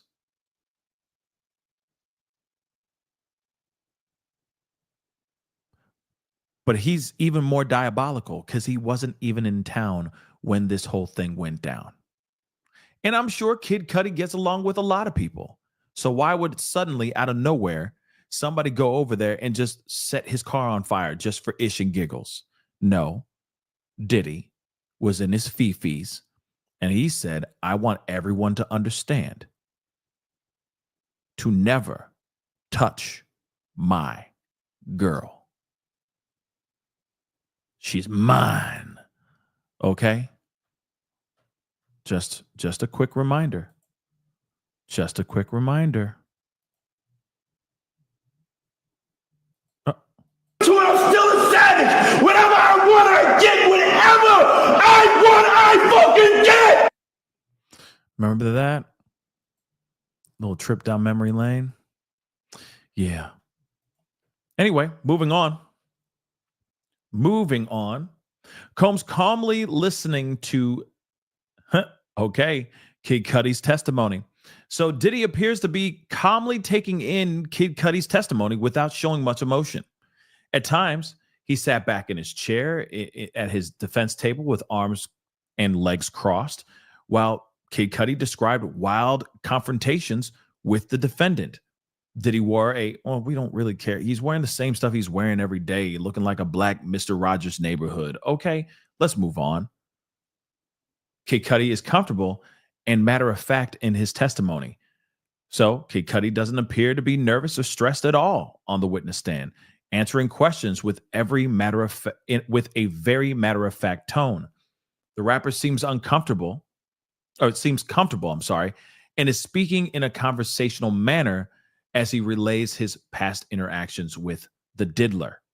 So, tense moment in court as defense objects to Kid Cudi connecting Diddy to the car fire. See, this is the moments when he's like, yo, I want to, this is the reason why he has goons do things for him, so that there's plausible deniability. I wasn't in the room. I wasn't in the area. I was out of town. That could have been any kid. That could have been any person. That could have been any disgruntled whatever trying to blow up the guy's car. That's not my doing. You know what I mean? I wasn't there. I was in another country. I was doing my thing, living my life, and doing what I do as an entertainer and as an entrepreneur and mogul. I wasn't there. Whoever did that for themselves. How many other girls is Kid Cudi smashing? I'm sure there's a bunch of disgruntled boyfriends or exes out there that just want to make that car go up in flames. Not just me. Possible. But again, plausible deniability. Hey, you can't say that it was him because he wasn't there. How could you say that it was him if he wasn't there, guys? Right? Interesting, though. But this shows Rico. This definitely shows Rico Suave. But but prosecution has got to show proof positive of that, guys. They have to show proof positive of that. Not just hearsay, not just theory, not just on a whim and a prayer. They have to actually show proof of that. So, tense moment. So, there was a hot moment in court when Kid Cudi was asked why he requested to meet with Diddy after his car was set on fire. So Kid Cudi responded that he reached out because he knew Diddy was involved with the fire. Diddy's defense objected. See what I'm saying? I told you guys right in the beginning of the show. I said that we already know. I have a feeling that they're going to go out of their way to sit there and say, wait. No. How can you sit here and say that Diddy is involved if you don't know Diddy's involved? You don't know for sure. It's just hearsay. So, of course, they're going to be screaming out objection left and right as soon as he tries to connect Diddy to the car going up in flames. So let's get into this. The defense objected to Kid Cudi's speculation, and his answer was struck from the record. The judge denied a request for attorneys to sidebar, and prosecution continued to question Kid Cudi. Wow. Now I want to know who requested sidebar, right? Who requested a sidebar? You know what I mean? So was it defense that said we need a sidebar, or if it was prosecution? Either way, that's not good. Moving on, though. Witness compares Diddy to a Marvel supervillain. I had a feeling Kid Cudi would say something like this. You know what I mean? He's diabolical. Like he's like Dr. Doom. You know what I mean? He's like Thanos, right? So Kid Cudi compares Diddy to a comic book bad guy shortly after the witness's car had been torched in an attack he blamed on Diddy. The pair agreed to see each other at a Los Angeles hotel, at a meeting room, and Diddy was already there by the time Kid Cudi arrived, the witness said.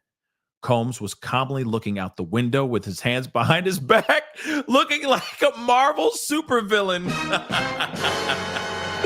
Oh my God. They're just looking out like, this is my city. You know? That's hilarious. That's hilarious. Oh, that can't be real. But it is. A Marvel supervillain. Combs apologized years after off-putting meeting, Kid Cudi said. So, Diddy's calmness during their post-car fire meeting was very off-putting, Kid Cudi said. At the end of the meeting, he said he shook hands with Diddy and asked Diddy what they were going to do about his car. Diddy told Kid Cudi he didn't have any idea what he was talking about, the rapper testified. Diddy then asked if they were cool, but Kid Cudi responded that Diddy burned his car. A few years after the meeting, Kid Cudi told the court that Diddy gave him a general apology for the past. It was the last thing he expected to hear from Diddy, Kid Cudi said. So he's sitting there going like, hey, man, so what are you going to do about my car? My car went up in flames. Like, it's cool. Like, hey, listen, I didn't know y'all were together still. She told me y'all were apart. So I thought everything was fine. I thought y'all moved on. So we were just talking. It was an innocent situation. My bad, bro. But at the same time, what are you going to do about my ride, man? What do you mean? What ride? The ride that was up in flames that you just made go boom, boom? Molotov cocktails. Does any of that ring a bell? Nah, I don't know what you're talking about. I have nothing to do with that, bro. Nothing. But you did break into my crib with one of your goons, and you were waiting for me in my crib, and then now my dog is traumatized. Woo, woo. He ain't even the same no more. He ain't even savage no more. The hell did you do to my dog too, man?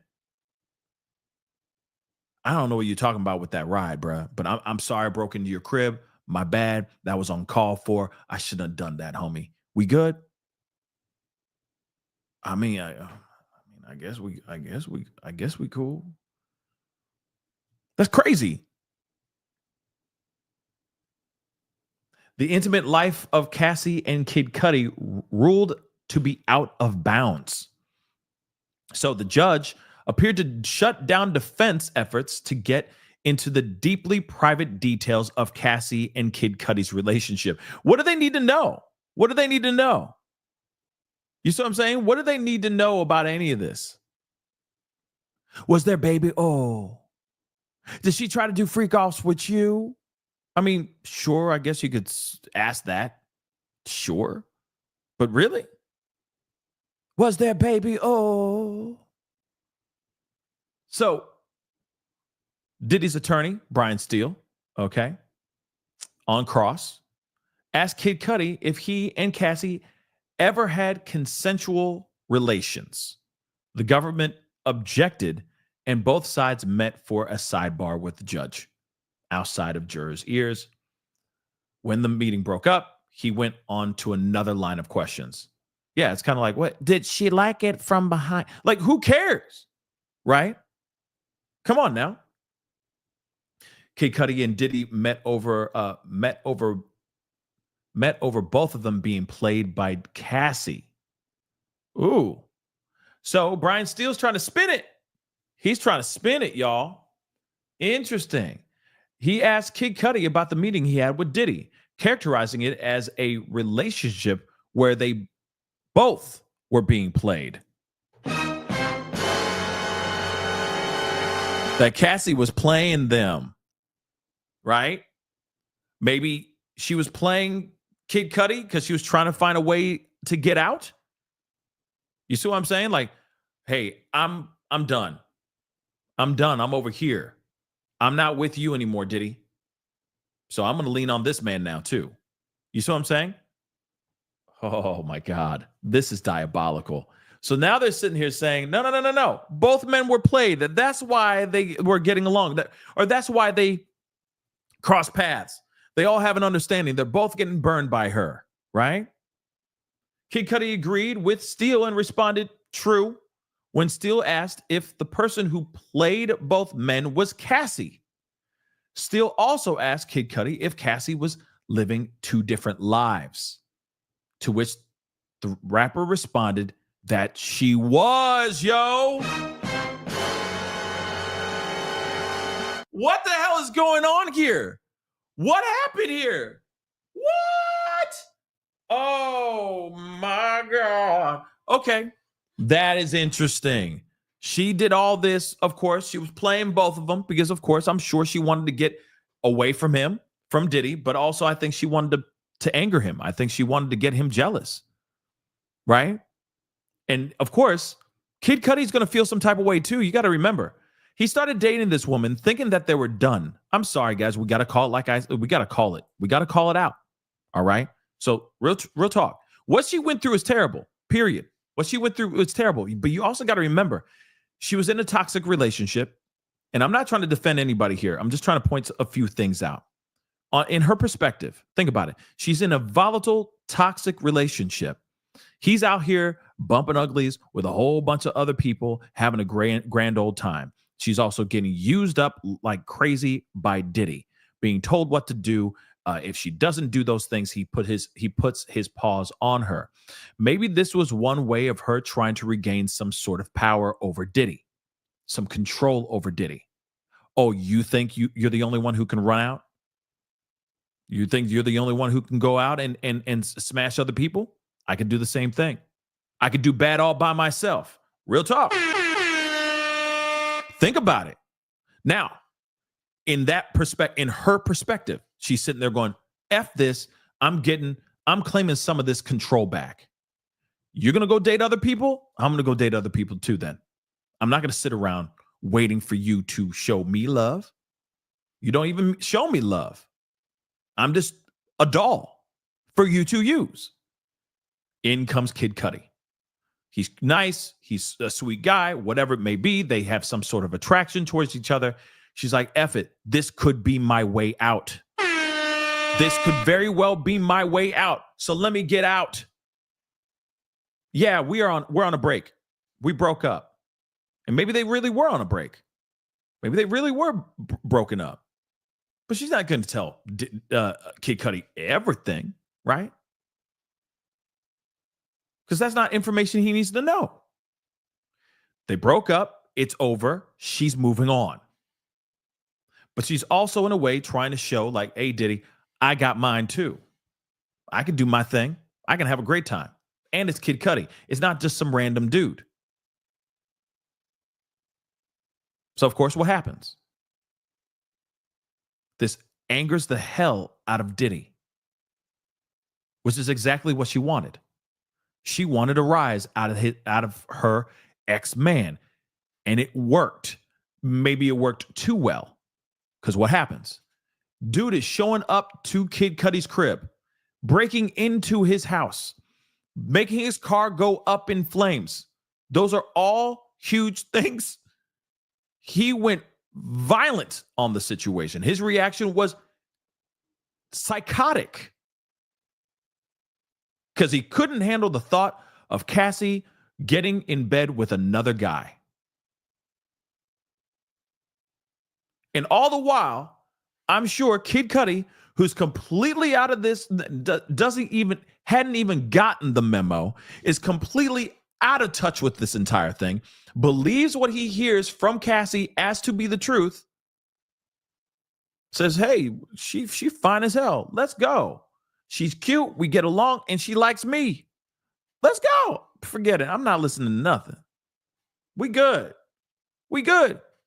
Dude is absolutely innocent. Absolutely, this guy's innocent. He's just being dropped into the conversation. He's like, man, I got dropped into the middle of the movie. I have no idea what's going on. Can somebody at least give me a 5-second recap real quick? You know what I mean? He's like, I don't know what happened. I thought they were done. And I believe that. So of course he's going to feel like she played him. Of course. Look at what all the drama that just came with her. Just by dating her for a few months. Real talk. Look at all the BS that he lost a car and his dog is not even the same no more. His dog not even the same no more. It's done. The dog ain't even aggressive. Dog is always in his feelings now. Dog is going to therapy. Okay. Deeply traumatized. Took his dog and his car. Come on now. Think about that. So of course he's going to feel a little salty about that. Yeah, we were both played. All because of this one woman, Cassie. He does need to get off the stand.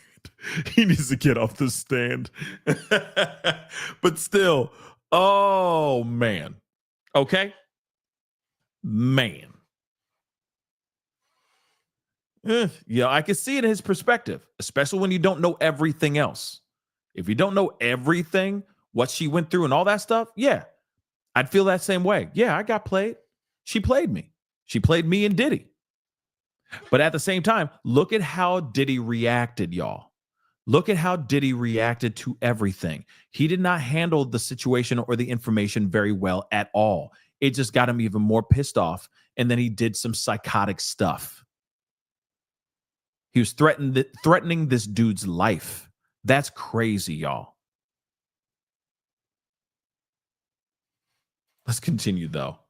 So they said, that was a smart question by defense. I will call it. I call it like I see it. That was a smart question.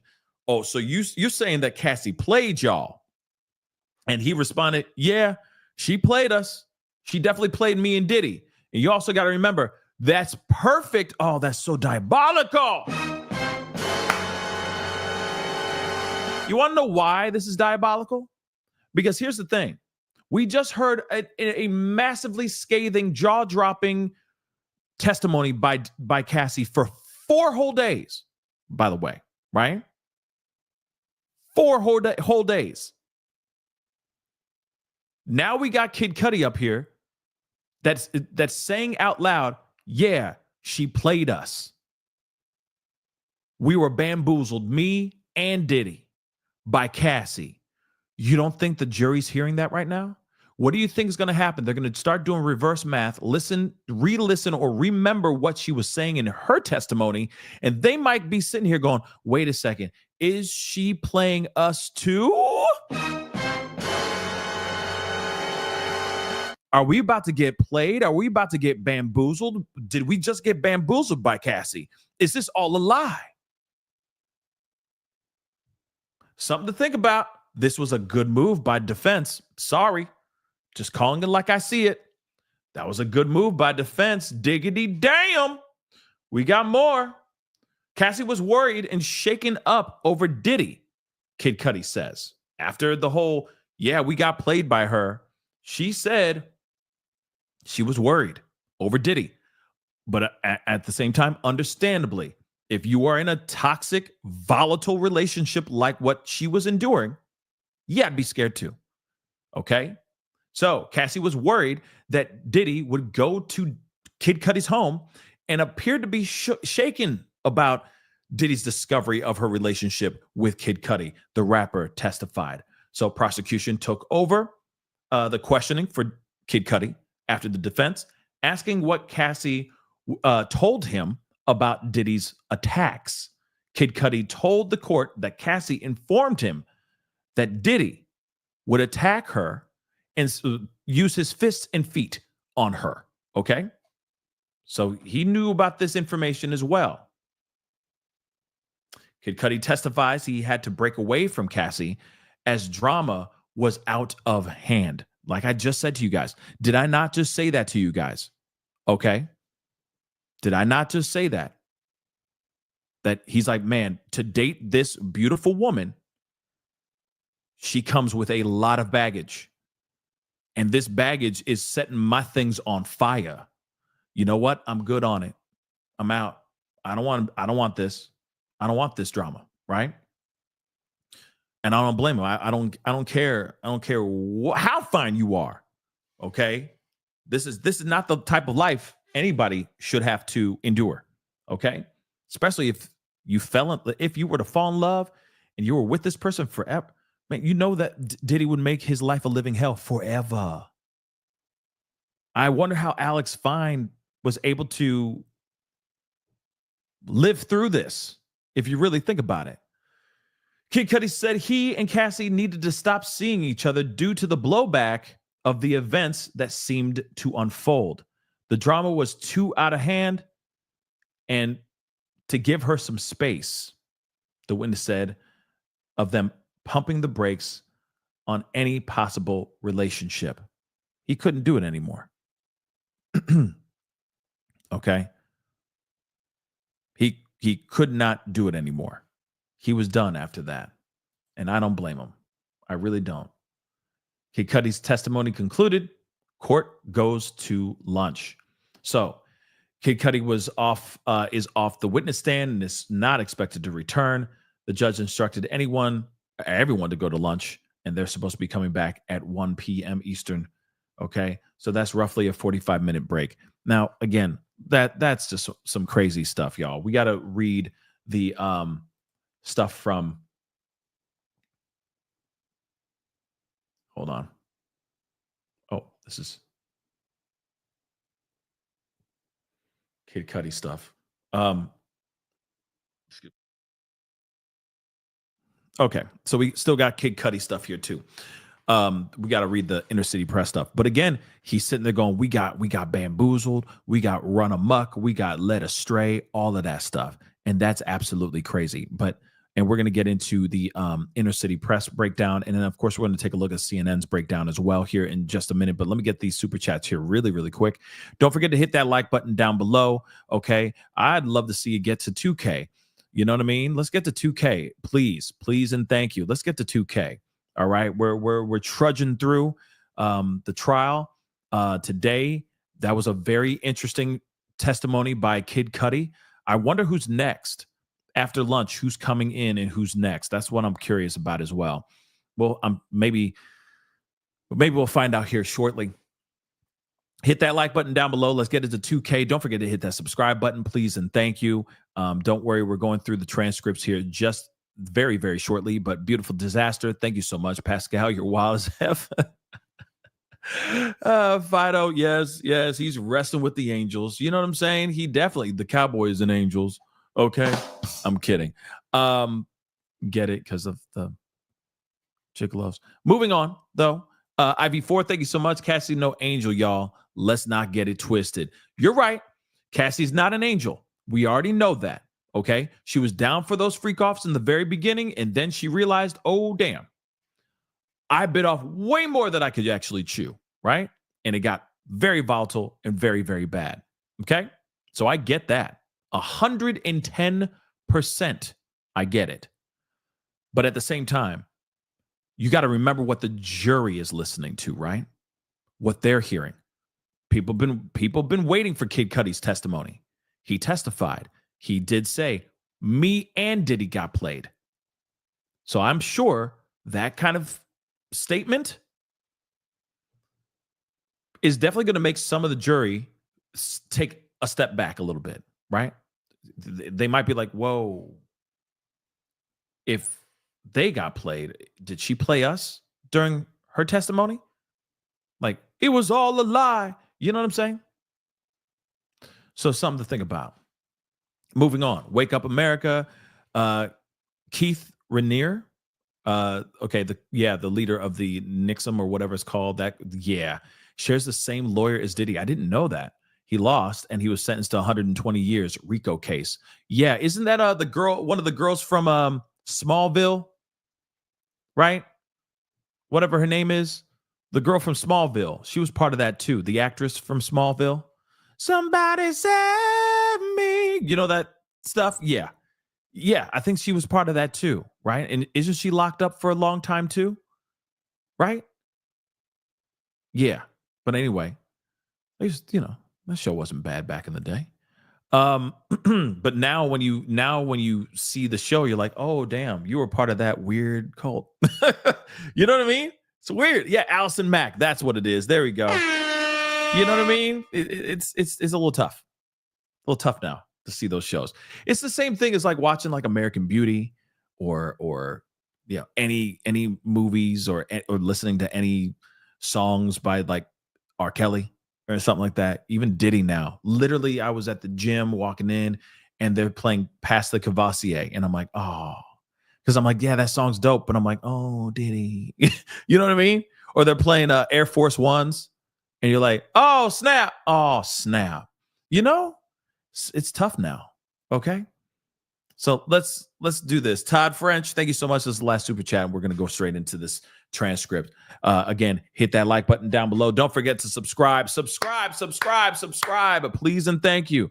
Todd French, thank you so much for the love. I'm really trying, my man. This sounds like a bad relationship more so than a RICO. If this revolves around Cassie, it sounds like it is. # relationship. See, now, Todd, I totally understand what you're saying. And I feel like there is a need. There is a need for the prosecution to send this all the way home. Like, they need to start doing that. Either they need to start doing that today or starting Tuesday of next week, because they're off tomorrow. There are no trials tomorrow. Okay. They're off for Memorial Day weekend. Big long weekend for everybody. What he really needs to do, or what prosecution really needs to do, is that starting Tuesday at least, they need to start drilling this mother lover home. Real talk. Because right now, this is all just Jerry Springer-ish. Real talk. This is all Jerry Springer stuff. And it would have been great on Jerry. Shoot, Jerry, man, we would all be down for it. Okay? But right now, like I said, they really need to start showing the Ricos. Here's the thing. They were hoping that Kid Cudi was going to say something, I'm sure, that was going to show more Rico. But again, there's no confirmation of whoever set his car on fire. That is also massive. They don't have any proof of Diddy having anything to do with his car going up in flames, baby. That's very important. That's very important. So prosecution needs to get on them. They need to get on. They need to grow a sack, okay? And keep going. All right? That's what they need to do. They really need to do that. But right now, from what I'm seeing, I don't see any of those RICOs or the racketeering charges so far. Now you just have hearsay. We're going to get into this transcript. Let's take a look at this. Yeah, that Tootsie Roll Diddy. Tootsie Roll to the left, to the right. You know what I mean? So let's take a look at this. Next witness. Okay, Scott Cudi. All right, so he takes the stand. He's in a leather jacket. Yeah, he wearing a leather jacket. He don't care. He probably still got that cigarette hanging out his mouth. He doesn't care. Moving on. What do you do work? What do you do work for? Or what do you work for? What do you do for work, my lord? I am an actor / musician known as Kid Cudi. Who's in this photo? Cassie. We dated in 2011. Who else was she involved with? Diddy. What did you know about their status? That she and Diddy had some problems and they weren't dating anymore. In 2011 of December, did law enforcement respond to your home? Yes, I had a break-in. Cassie called me at a 5:30 or 6 a.m. or so. She said Diddy had found out about us. She asked me to pick her up, so I did. Yeah. Why? She was worried. What was her demeanor? Very stressed and worried. She was bugging out. Where did you go? To Sunset Marquee. Why? I thought it was safer. Completely off the radar. Keep her out of harm's way, you know? Who else did you speak with? Capricorn Clark. She sounded like she was near tears, like she was about to cry. What did she say? That Diddy was in a car near my house. Brian Steele says, objection. Judge says, overruled. Prosecution asks another question. You called Diddy, right? I did. He said, I'm over here waiting for you. When you arrived, what did the outside look like? It was pretty normal. Any security camera? Yes. But I found out they weren't working. How fitting they weren't working at that time. Have mercy. But the security cameras had been moved. Did you move them? No. Wait. But the security cameras had been moved. That's also diabolical as well. Did you move them? Prosecution said. Kid Cudi says, no, I didn't move them. What did you see inside your home? Well, gifts were open, some stuff I got from Chanel, and my dog was locked up in the bathroom. Like I said, woo, woo. Prosecution says, so how do you usually leave your dog? I let him roam. Let the dog roam and he'll find his way home. Moving on. How long had you had your dog? 3 whole years. What changes were behavior? What kind of changes were of your dog? Okay, what kind of behavior changed in your dog after the break-in? Jittery, on edge all the time. Like I said, he's dog ain't the same no more. Okay. I got back in and called Sean again. I was looking for him. I wanted to fight him, you know? Did he answer? Yeah. He said, I'm on my way. And then I thought to myself, and then Steele says, objection again. Judge says, grounds, non-responsive, overruled. Ask a new question, the judge says. When you saw Cassie, how did she seem? She was really depressed. Did you see Cassie in Connecticut? Yes. She needed it. Did he call you? Yes. He hit me a few times. He called me a few times. What did you say? That I didn't want to talk with him. He broke in my house, hurt my dog. Did you and Cassie break up? Yeah. What about your car? Well, my dog sitter called me and told me my car was on fire. Where were you? At a relative of my ex-girlfriend.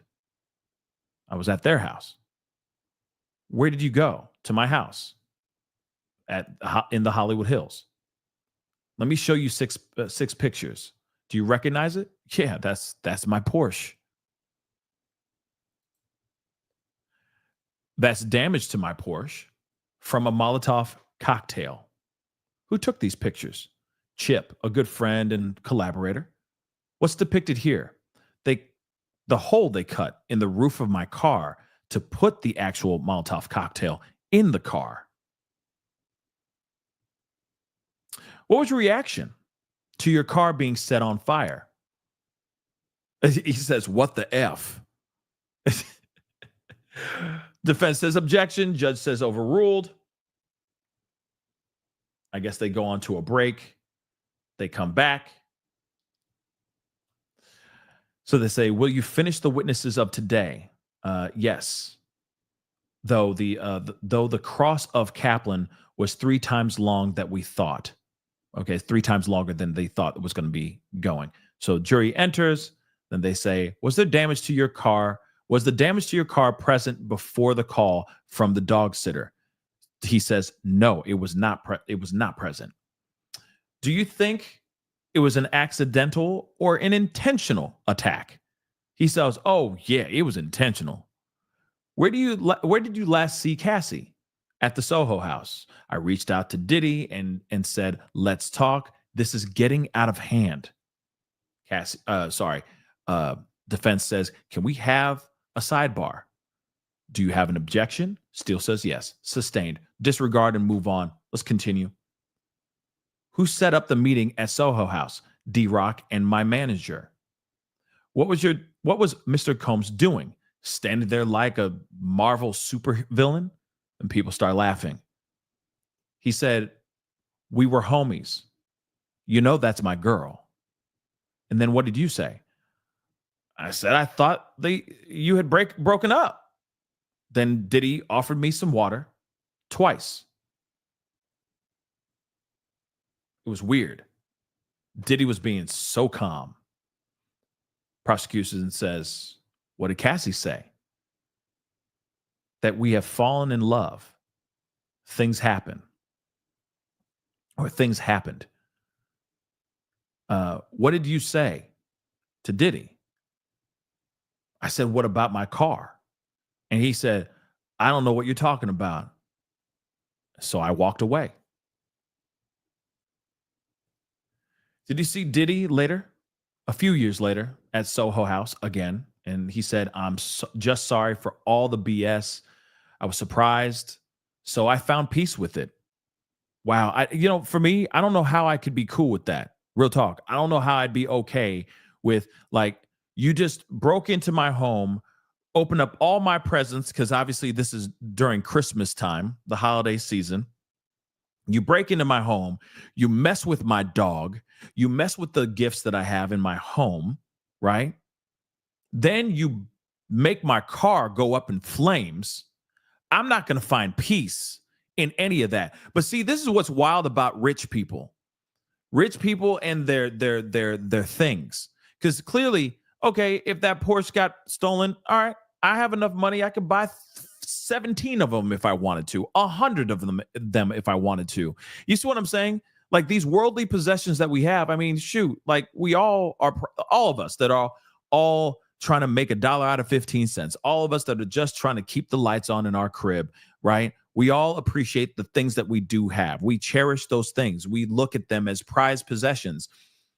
And if the car goes up in flames that I had, oh my God, I'd be mad.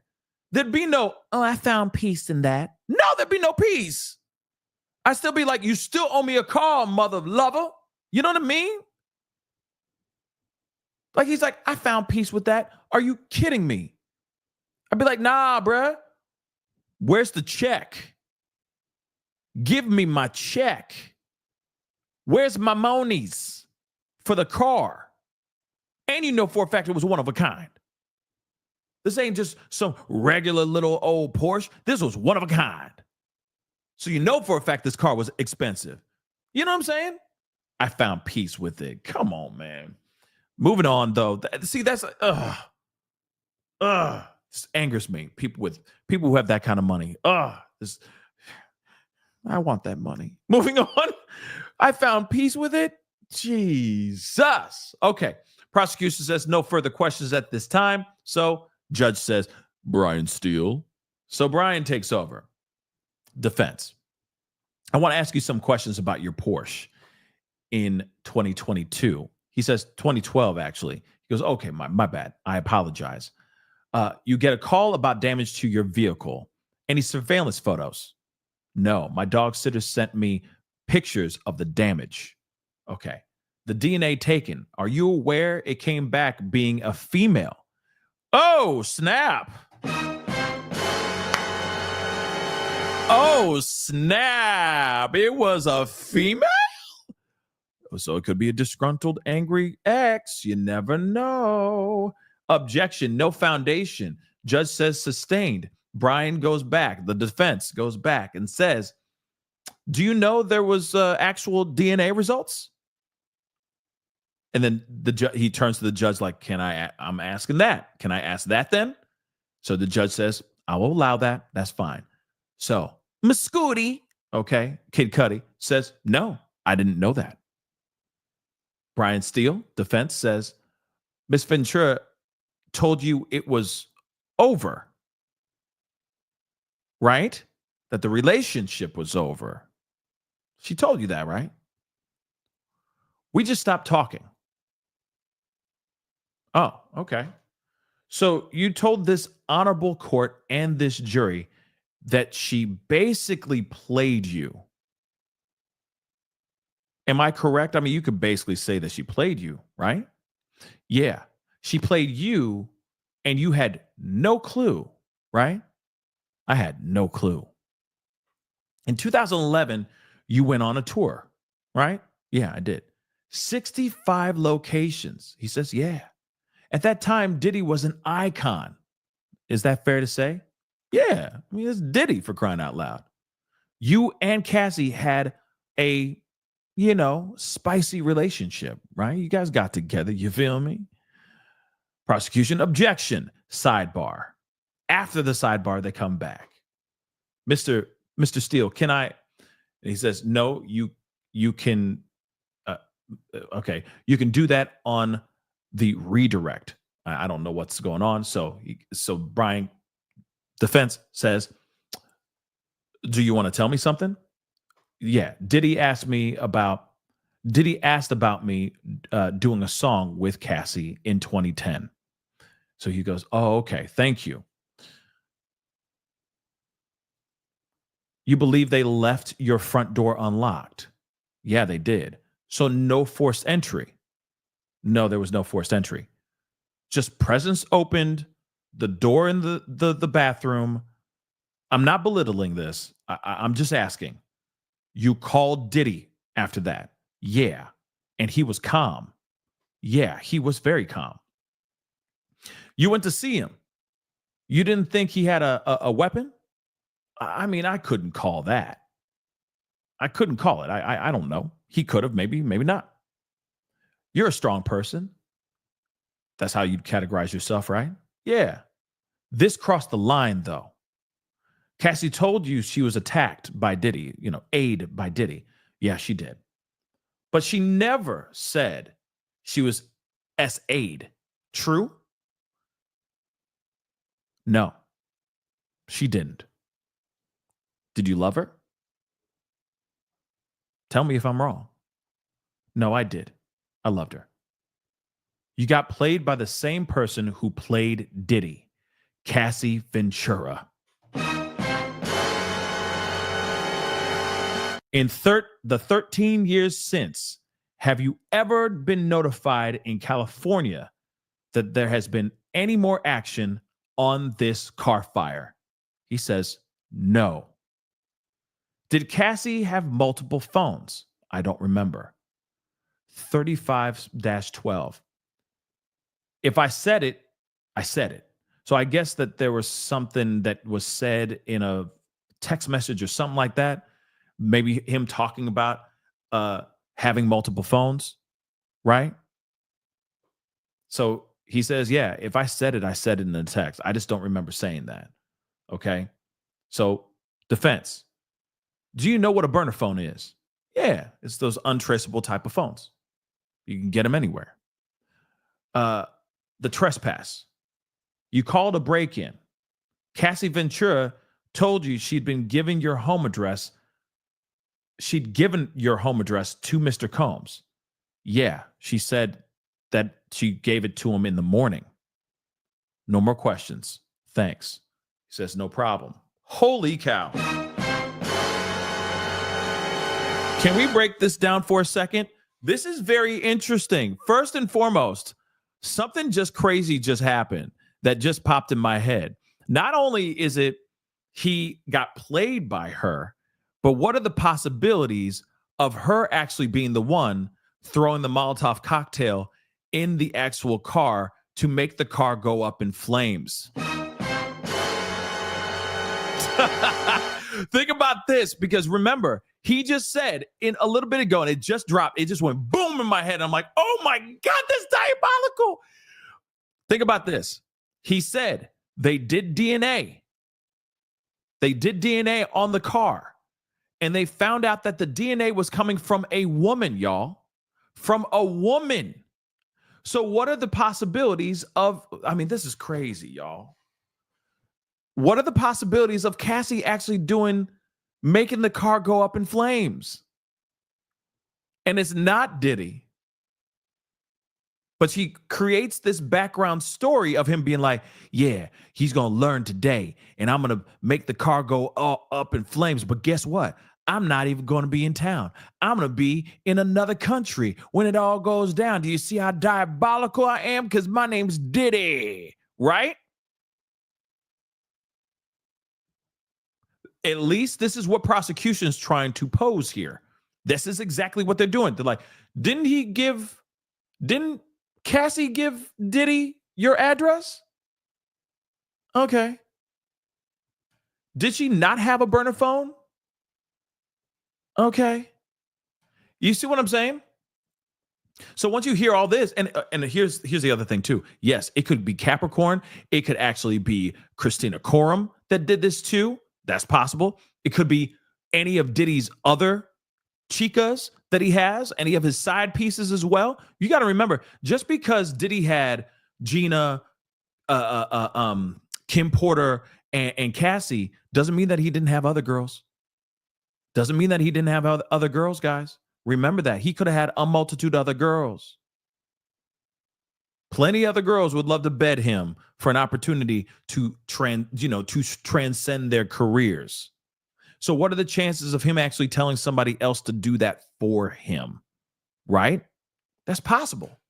But the way that the defense is trying to spin it, they're trying to make it seem like she is the one, that Cassie's the one that used that cocktail on the car. That is insane. Wow. But let's continue. That's how I'm reading it. Maybe you guys are reading it a different way, but the way I'm reading it, that says a lot. But let's take a look. Again, do you know what a burner phone is? He says it's an untraceable phone. The trespass, you called a break-in. Cassie told you she'd given your address to Diddy. He says, yes, in the morning. So she told him after the fact. And then Brian Steele says, no more questions, thanks. Now, here's what's weird. This is also weird. Why would Cassie give Diddy his address? Why would Cassie give Diddy his address?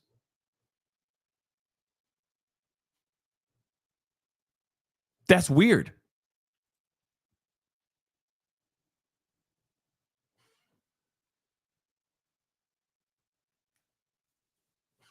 Ain't that a little bit weird? Or am I the only one that's looking at that and going, wait a second, why would you give your ex, volatile, freaking like nuclear bomb psychopath, the address to your new boo? That's weird. Unless, and only unless, he put his paws on her to the point where she said, fine, fine, fine, it's such and such, such and such Hollywood Hills. Okay, leave me alone. That's the only other thing I can think of, unless she was trying to be diabolical. At least this is what defense is trying to spin.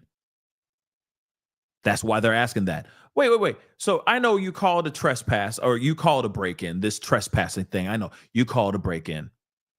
No, he broke into the guy's home. He broke into the home. But you see them downplaying that, saying, oh, it's a trespass. But you call it a break-in, so we're just going to go with that, all right? But it's a trespass. But moving on.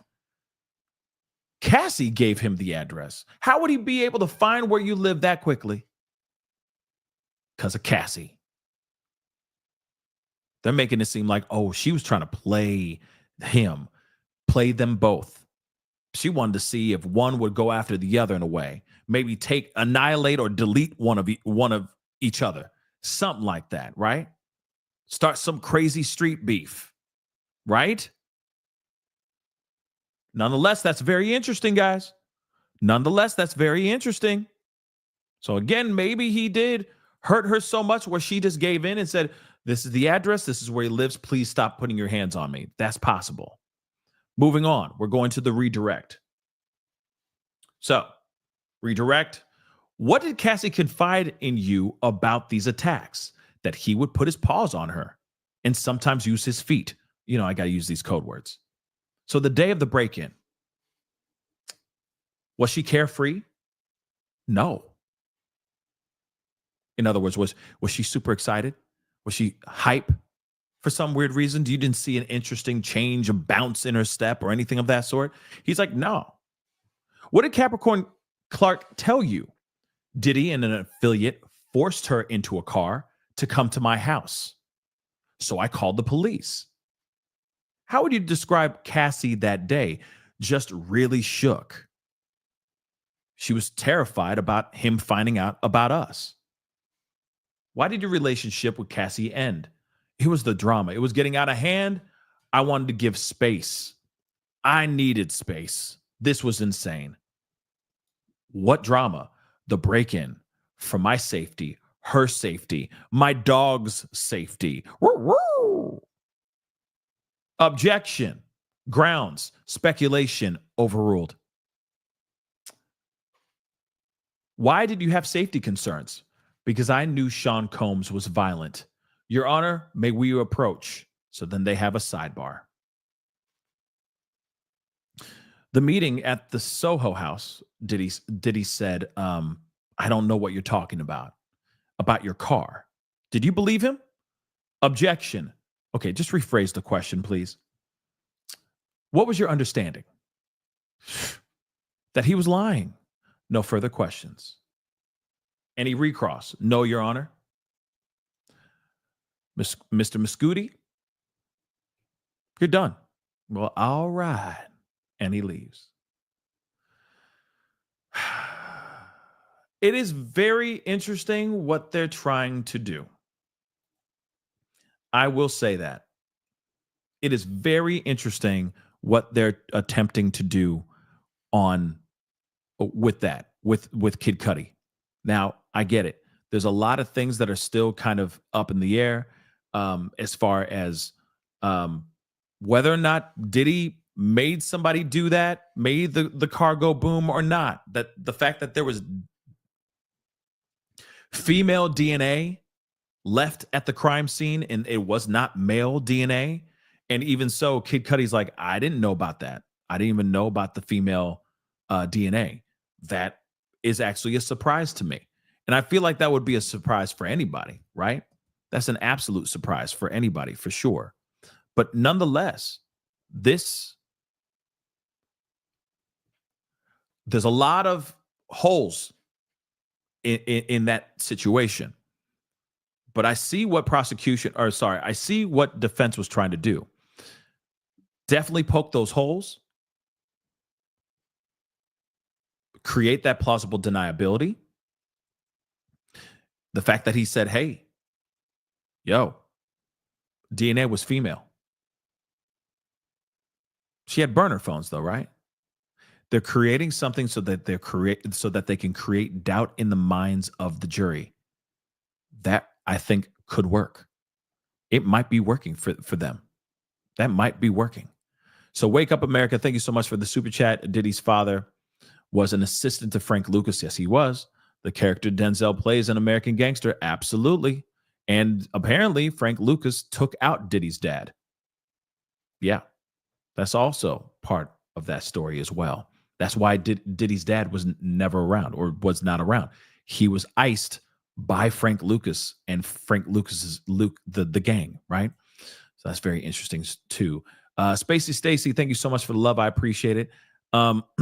Diddy is weak in the streets and in the sheets. Oh, yeah, absolutely, man. Absolutely. Again, this is a very interesting situation. What's also interesting, though, okay, and Zach, you ain't wrong. Not enough reasonable doubt. Real talk, it's not enough because he still put his paws on Cassie. But remember, that's not why we're in trial. That's not why we're in trial right now. We're in trial because of racketeering, RICO, STing, pros, arson, all those things. Now, they just showed, again, that he may not be connected to the arson as well. That's crazy, guys, that he may not even be connected to the arson that the feds are trying so hard to take Diddy down for as well. Remember, the defense just created doubt. They just poke holes in Kid Cudi's testimony. Man, that took me out. As soon as they said, oh yeah, the DNA that you're talking about? Yeah, that DNA was female. It ain't even male. So it even creates even more doubt into the idea of possible arson. That is insane. I don't know. I really... Okay, listen. Okay. Let me just say this really quick because you're like, oh, Pascal cut it out. Hold on. I'm just pointing out what is being shown in this trial. I definitely feel that he has a lot to do with this, of course. But I also am trying to point out what the defense is trying to create. They're trying to poke holes as much as they can, especially when it comes to the car going up in flames. And if they sit there out loud saying, do you know that the DNA was actually female? After they scrubbed the car for DNA, they found out it was a female that actually set this whole thing off. They're creating that stuff. Now, again, let's not get it wrong. He also has women that work for him. There's still a possibility that KK could have done this, Capricorn Clark. There's plenty of other people that work for him that would have been more than happy to do this for him at his request. So that's still there too. But given the fact that it's not even male, they're trying to get into the jury's head. That's all they're trying to do. They're trying to get into the jury's head and create that possibility of reasonable doubt.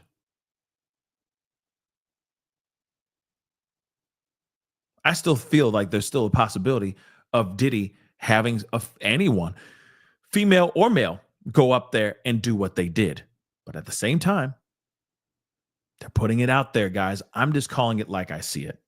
I know some of that information is not going to make people happy, but on some real stuff, that is a way to create some sort of reasonable doubt. That's a big piece of information that I'm sure made all of the jury actually pump their brakes for a second. Whoa, wait a second. You mean the car that went up in flames wasn't even set off by a man? It was set off by a woman. So, okay. And then they started to lay out certain things to make it seem like, okay, Cassie played y'all. She continued playing you guys. So on and so forth, right? She's playing you. Oh, okay. The car went up in flames. DNA is female. She had burner phones. She was playing both you guys. She knew exactly where you lived. This is just what defense is laying out. I'm not laying this out. This is what defense is laying out. And this is what the jury inside that courtroom is hearing as well. This is not the kind of stuff that the jury should be hearing. Not at all. They should not. Okay? They should not be hearing this, but they are. And if that's factual information from the defense, oh my damn, it does not help. It is not helping the situation, guys. Okay? It is not. But we're going to go over to CNN and see what else they say here. Because remember, we just read a few things, and some things are chicken scratch. You know what I mean? There's a lot of holes in the the transcript, the live transcript that has been written out by Inner City Press. But of course, shout out to Inner City Press for the fantastic work. Shout out to Inner City Press. But let's go over to this other one here. Let's get into this one. All right. Let's take a look at this one. So Kid Cudi says he knew Cassie and Diddy had some problems when he first started dating her. So he described himself as an actor musician. Okay. He identified Cassie in a photo. He then said they were friends, and then they briefly dated. They met around 2008, and then they started dating in 2011. When Kid Cudi and Cassie first started dating, he said he understood that she and Diddy had some problems and they weren't dating anymore. So they broke up and it was done. They were on a break, right? So Cassie called Kid Cudi distressed after Diddy discovered their relationship. So he said back in December of 2011, he received a call from Cassie around 6 a.m. and she told him Diddy had found out they were dating. Kid Cudi said he was confused when she said that because he didn't think she was still dating Combs. She asked me to pick her up. She sounded really stressed on the phone, nervous, scared, so I went and picked her up. He describes Diddy's employee was on the verge of tears as she told him Diddy was at his house. And again, Capricorn Clark calling him and being like, I am scared for you. I'm not scared for myself. I'm scared for you. That's a big deal. Okay, so she called him, all right, because they went to a nearby hotel, obviously to get off the grid, stay away from the chaos, and keep her safe, keep Cassie safe. So Capricorn Clark seemed, quote unquote, very scared, sounded like she was on the verge of tears, Kid Cudi said. Capricorn Clark told the two that Diddy and an associate were inside Kid Cudi's house. And she was in the car waiting for them. So again, Capricorn Clark better be taking the stand. I hope she does. Okay. So she was outside waiting for them. So this is what he testified. She was forced to go along with them over there, he added. On the way back to his house from the hotel, Kid Cudi said he called Diddy. When Kid Cudi asked Diddy if he was in his house, he said, yeah, I just want to talk to you. He said, I'm on my way. I'll be right down. That's what Kid Cudi said. I'm over here waiting for you, Diddy replied.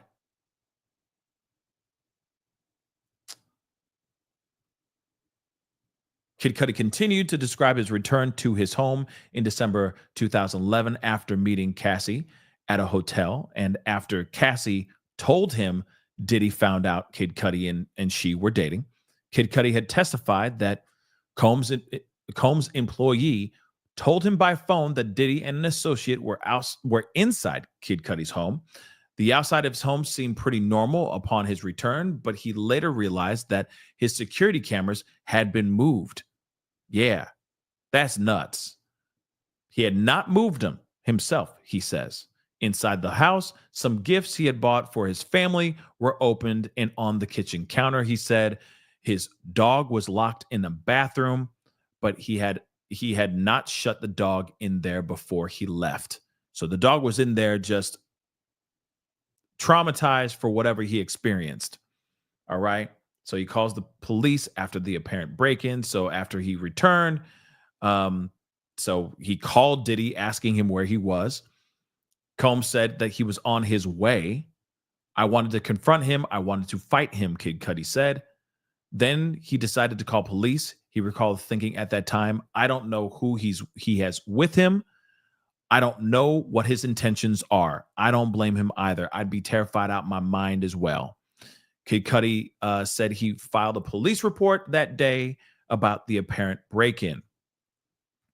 He ignored Diddy's texts after the alleged break-in. See, now we get more information, right? When we get to read all these other articles, you know? So again, it says Kid Cudi testified that he spent the holidays with Cassie at her family's home in Connecticut.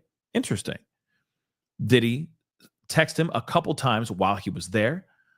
He says, I guess he was in the dark about things and wanted to talk. But at that point, post break-in, I didn't want to talk at all. You broke into my house. You messed with my dog.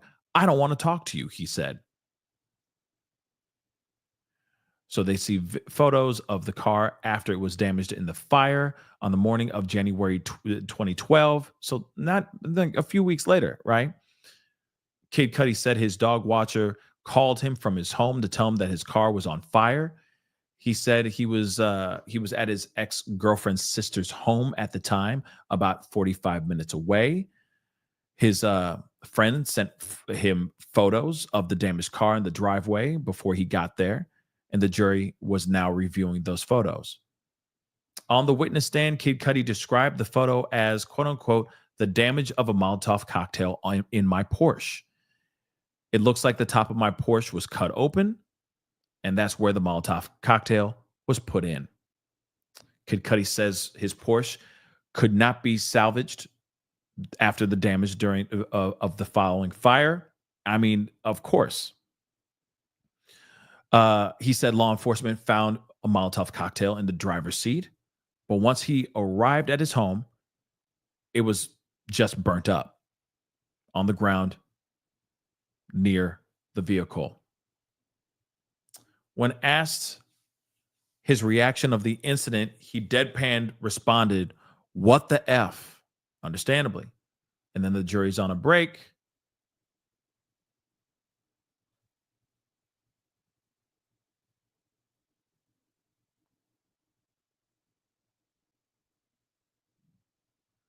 I don't know why it does this. This is so freaking annoying.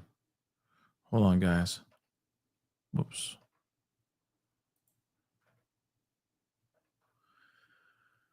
I hate when they do that. It's like, I don't care about seeing any of this. I don't care about Sex in the City. I really don't.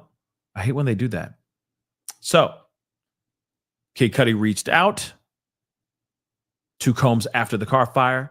So he says last time Kid Cudi saw Cassie was at a private club in Los Angeles a few days after his car was damaged in the fire. He testified he reached out to Diddy after the car fire and finally told him that we needed to meet up to talk. He had been wanting to talk to me, so after the fire, I was like, this is getting out of hand. I need to talk to him. He describes meeting him, okay? Meeting up with him after the car was damaged. He said when he first walked into the meeting, he was alone with Combs. He was standing there staring out the window with his hands behind his back like a Marvel supervillain. He said he said they went on to discuss Kid Cudi's relationship with Cassie. We discussed pretty much the whole story about how me and Cassie first started dating to what it has now and what it was to how it ended, he testified.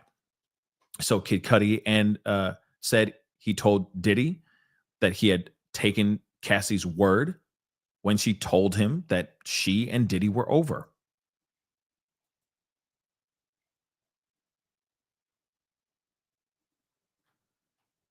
Let's see. Oh, snap. Oh, snap. Is KK about to? Ooh, snap. Okay, we got something interesting going on here. It looks like KK is going to be taking the stand. Hold up.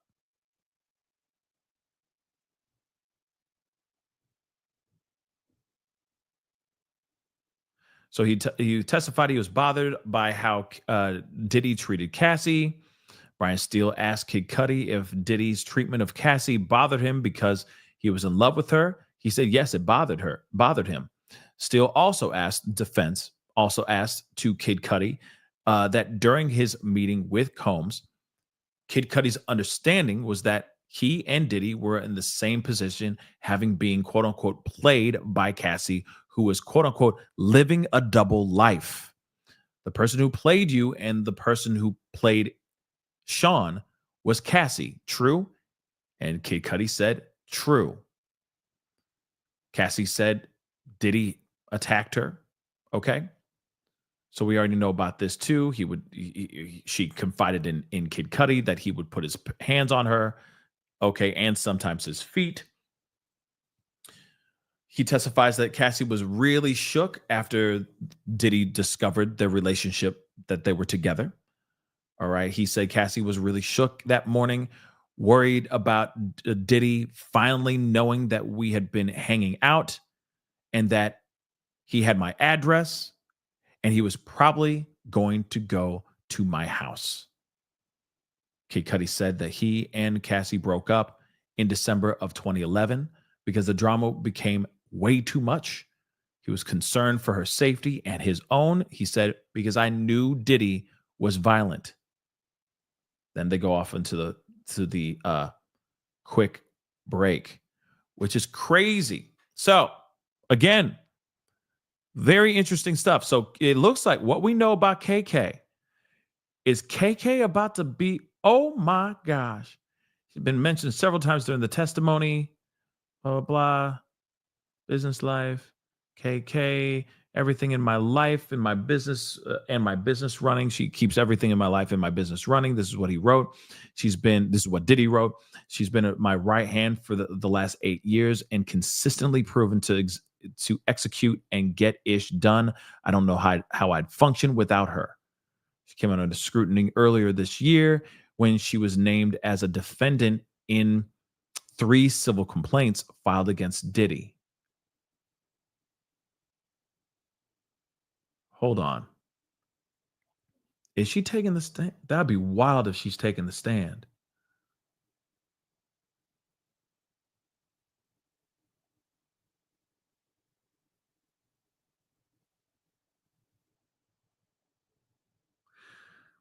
That'd be wild. But KK's name, of course, has been here, okay? For sure. Okay. Like KK has been in here, been mentioned a lot. So this is interesting if she is actually taking the stand here very soon, right? That would be absolutely freaking wild. Okay. But let's see. Hold on, guys. Going over to Inner City Press right quick just to see.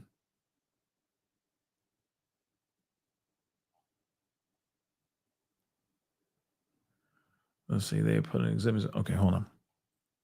Let me show this. So they're back before jury is brought in. Prosecution says they want to put in exhibits showing Cassie scantily clad. We think it plays into a stereotype that if she dresses like this, she must have consented to these freak-offs. Then the judge says, I only have the album cover. So then, of course, defense says we can bring it up to on the screen. I guess, but not does, but not for the public gallery. Interesting. We have withdrawn some of the exhibits, but it's rather about her career opportunities and the like. What's the relevance of these exhibits? The next witness, did did Cassie's makeup. So makeup artist is coming up next. Okay. But what's the purpose of these photos? It's a 402 issue first. Relevance. So they say defense says Cassie testified about her career being impacted. So prosecution says I'll stipulate. So this Mila Morales, the makeup artist, is coming through and is going to be testifying here, which is absolutely massive. Okay, that's going to be a big deal too, because she saw things too. But again, right now we're seeing things about confirmation of him putting his hands on her, but there hasn't been any confirmation of Rico, STing, and all that. I'm just saying, like, when is that going to happen? Right? Hopefully that's going to be happening here too soon. Ronell, thank you so much for the love. He had a female goon too. Yeah, I'm sure he did. I mean, I'm sure had a bunch of people that worked under his rule. And there's still a possibility that it was a woman goon and it has nothing to do with Cassie. But what I'm saying is not prosecution. Defense is trying to dress it that way. Defense is trying to dress it like, well, she knew where you lived. She had your address. The DNA is female. She played you both. There's a possibility that she did that just to stir the pot, just to make things worse. Maybe for her to make him fight for her even more. I don't know, right? Get her out of the situation as quickly as possible. I don't know, but it is very interesting nonetheless that this is actually happening, period. Okay. But just me, 54. Thank you so much for being a member for the past 6 months. I appreciate it. They did just create doubt about the car, unfortunately. Yep. Like I said, they did for sure. Okay. They created doubt for that. Unfortunately, now that's going to be lodged in the jury's head. Is the car boom, boom, boom? Is it really arson if he didn't really have anything to do with it? If his hand was not the one throwing the Molotov cocktail, is it really him? Is he really the bad guy in this situation? You see what I'm saying? But that's the thing. If he really did have somebody do that for him, that's the whole purpose of why he had somebody do it for him. So it wouldn't come back to him directly. Right? He could sit there and deny. Forever Green, thank you so much for the super chat. I appreciate it, Pascal. Thanks for your hard work. Great job. Thank you so much. I appreciate that. But I'm going to let this cook for a second, okay? Because I do want to use the restroom really quick, take a little bit of a bathroom break, stretch my legs a little bit. It won't be long. I'm going to be back in like 5 seconds, but I do want to pull up because there's still the lunch break that's going on right now as we speak. Excuse me. But I do want to about all this too, because of course they're still in the middle of the lunch break right now as we speak. But I'm going to use the restroom really quick, and then I'll be right back to go through more with you guys. Okay, so this is the time to go and stretch your legs, etc. And let's hear what they got to say here. Civil lawsuits, criminal burden with respect to criminal charges. There has to be an establishment of probable cause to make. Be right back, fam. And then the case will litigate on. And at the jury or at the jury stage, once the jury gets the case, the government has to prove him guilty beyond a reasonable doubt for each element of each offense. I don't think that there is any evidence that would indicate that there were children victims or child victims, and because of that, the government wouldn't charge that. Got a update from court. This is this makeup artist being questioned. The prosecutor says, do you recognize anyone you've worked for? And Ms. Morales says, Sean Combs in the gray sweater and white collar. When did you work for Mr. Combs? 2000 to 2005. Then who? Rihanna. Who else? Jennifer Lopez. Cassie. David, what are you expecting from this witness? I'll be honest with you. I'm not sure. We're going to find out. I mean, did she witness more violent acts? Was she involved in some of these RICO predicate acts that she was drawn into? Did she see the bruises on Cassie's face? Did Cassie confide in her that she was being, beaten by Sean Combs? We don't know. We're going to find out really quickly. And maybe covering up the bruises with makeup. That could potentially be what's going on. Got a question for you, Matt. Chris Buono. Can Combs at any time during the trial be charged with even more, or did all the charges need to be revealed in the indictment before the trial started? So kind of similar question. Yeah, that's actually a great question. The answer is no.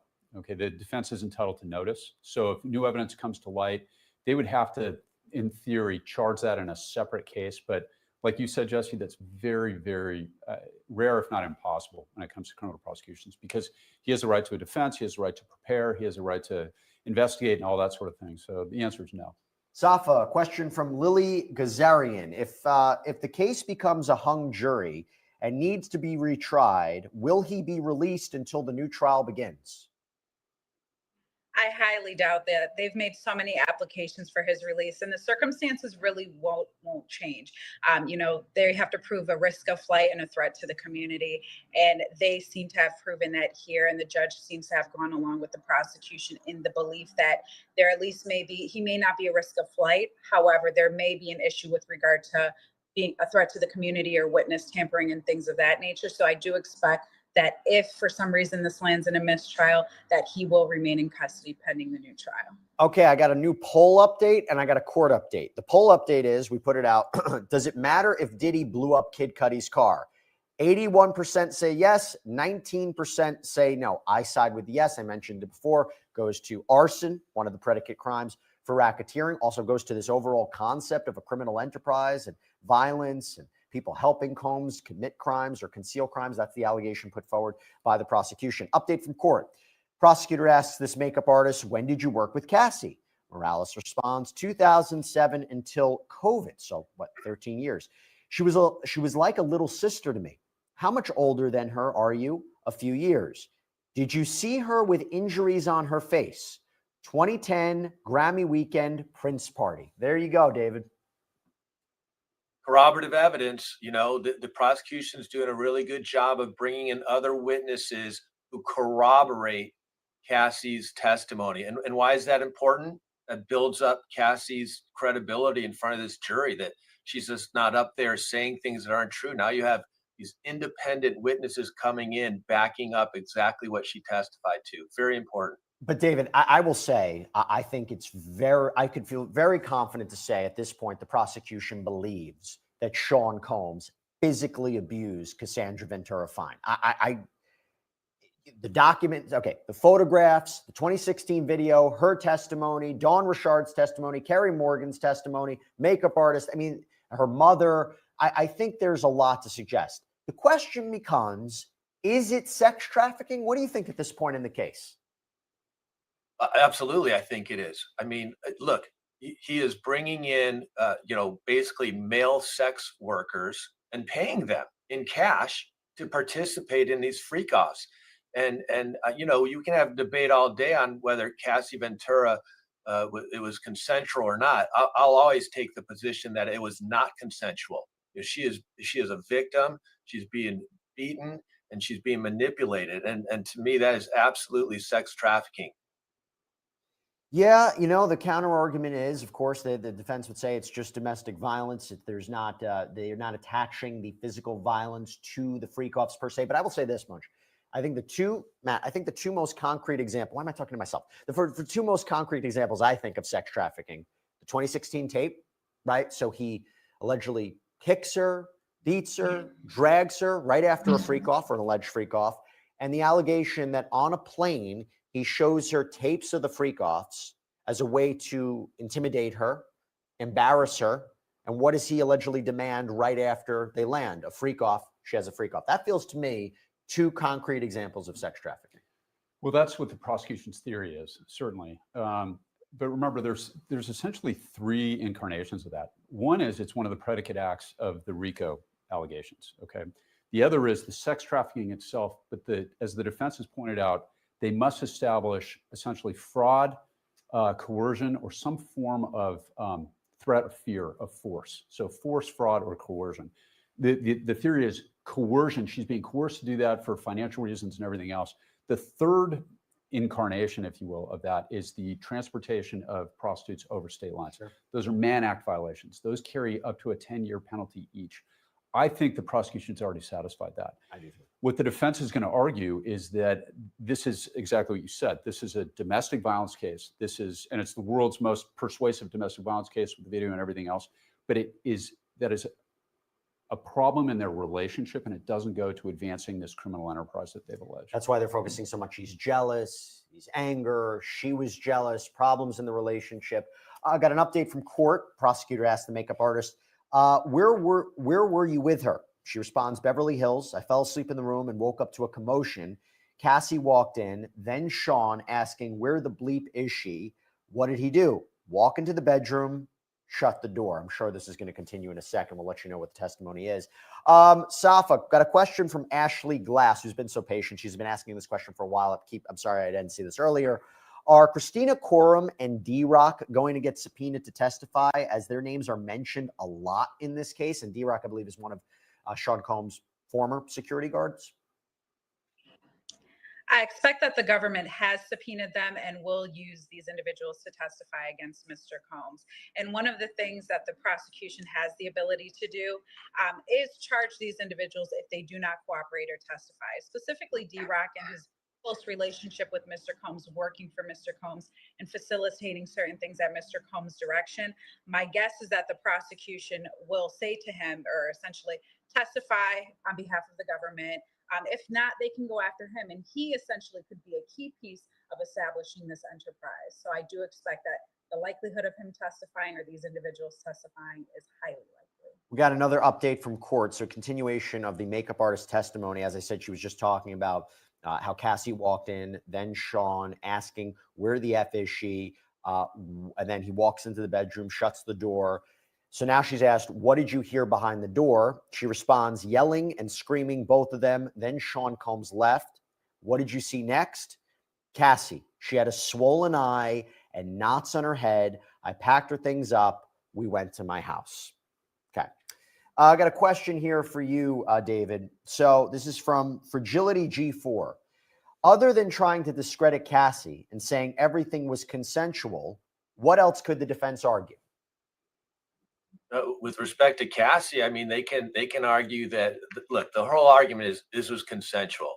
This is a boyfriend-girlfriend relationship, and this has absolutely nothing to do with racketeering. That is their absolute number one defense, and they're going all in on that. But they also are obviously going to try to show that Cassie was not this victim, that she was in on this as well, and that everything that happened, she was manipulative and she was a willing participant. And they want to use that to say that there's no crime committed here. There's no RICO violations here. This isn't sex trafficking. So I think they've been following that theme throughout this case. Got an update from court. Prosecutor asks then, meaning like what happened next. The makeup artist says, my doctor friend came and examined her to see if she had a concussion. What were you afraid of? Sean, I feared for my life. Objection, move to strike, overruled. How long did she stay? Days.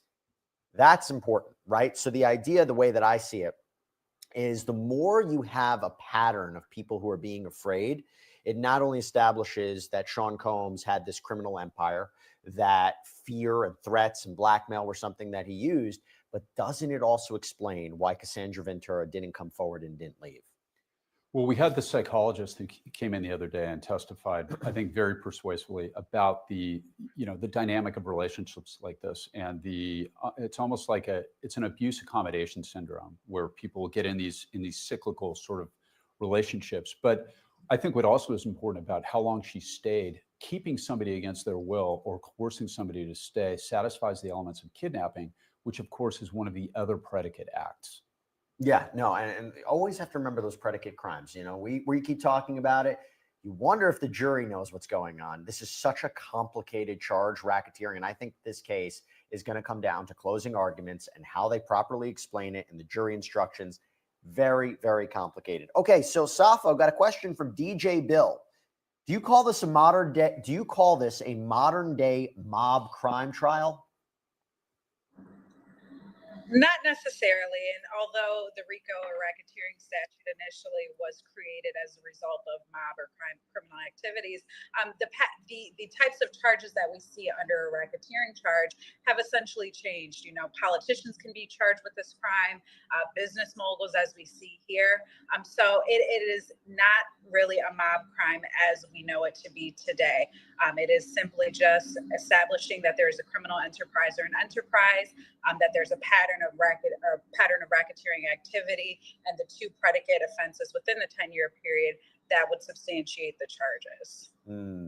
Have an update from court. Have you done interviews about this? Meaning the prosecutor's asking the makeup artist. Have you done interviews about this? A couple. Were you paid? No. Did you provide evidence? Photos of me and Kim Porter, early 2000s. Were you paid $1,000? Why is that important, Safa?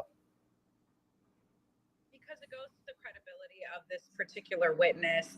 If the prosecution is asking her these questions, the prosecutor is going to want to get ahead of what the defense is going to try to bring out and say, well, you were paid to say these things. You were paid to give out information. And so you have an ulterior motive, that ulterior motive being money. So the prosecution is trying to get ahead of what the defense will ultimately be asking this witness. Makes sense. Okay. So again, very interesting stuff, you know, because obviously the, Mila, okay, Mila or Mila, I think it's Mila Morales is already on the stand. She's already doing her thing. So you know, they're already, you know, doing their direct and everything, which is good. So it's good to hear some of the information. What is interesting is, again, the trafficking, RICO, racketeering, all those things are going to be very interesting to see how they prove that. Now, and I want to preface this, or I want to make this abundantly clear too. Just because an ex-boyfriend takes the stand doesn't mean that it's a win for the defense for today. Not at all. It definitely brings some questions about the RICO charges as far as the car going up in flames, but there's still more, okay? There's still a whole lot more going on. Also, yeah, guy still broke into his car, into his house. Guy did say, you know, Kid Cudi did say that he called him and he was like, "I'm in your house, man." You know, that's some scary stuff. That's some crazy, scary stuff. This guy, you know, like, clearly there's some things that are not, this is not good. Okay. But, you know, for Diddy, still Diddy's in trouble. You know what I mean? But at the end of the day, just because they were able to poke some holes into the car going up in flames doesn't mean that it didn't happen. Doesn't mean that it didn't happen at the hands of Diddy. Okay. But again, prosecution still has quite, well, I also think that both have, defense and prosecution, have quite a hill to basically climb with this situation. Okay. It's never ending for both sides. But we're going to see how this whole thing goes down. This is going to be very interesting, to say the least. So, of course, prosecution is already asking Mila questions. This is, of course, the celebrity makeup artist. She also has been on interviews, like we just heard there, but I've seen her in interviews, being interviewed by Piers Morgan and all that. And she's probably one of the very few that actually did not charge people to do an interview. I'm going to be real. There's a lot of people that were charging crazy money for YouTubers and the like to do interviews. I guess get your money, but at the same time, I just feel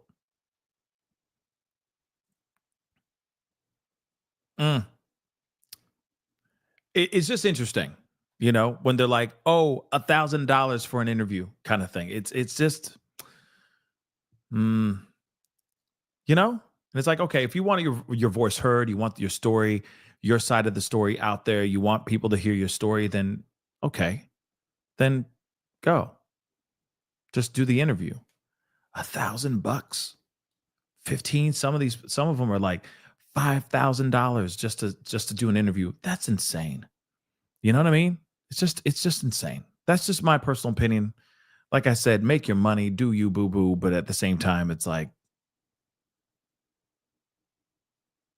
it instantly makes me pump the brakes, you know? Because it's like, okay, how authentic is their claim, their story, that kind of thing, right? But it's crazy. Anyway, let's get into this. We got some stuff to talk about. In fact, let me see here. Boom. Let's get into.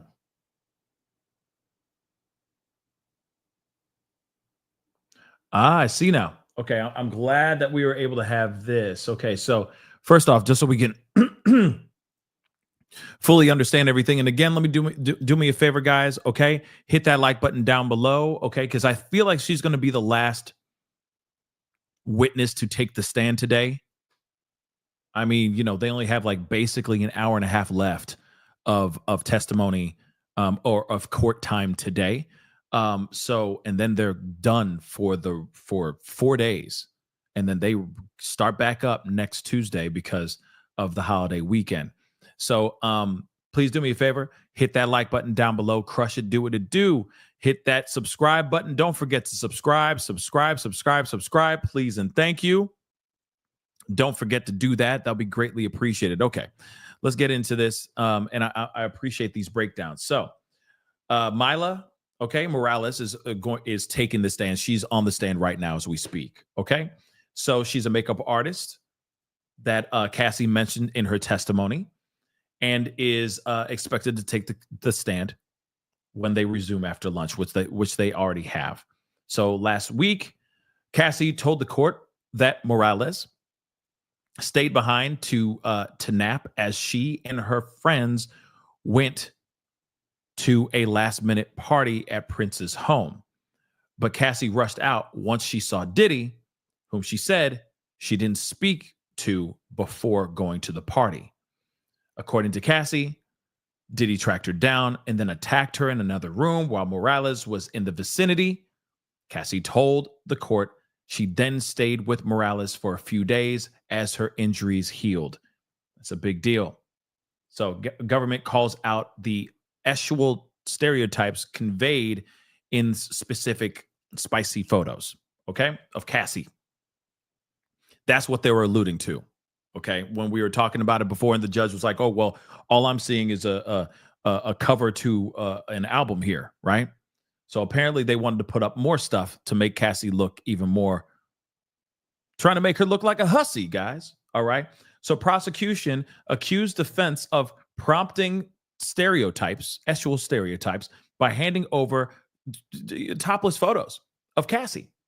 So his team, Diddy's team, gave the government photos that showed when the next witness, makeup artist Morales, did work for the defendant.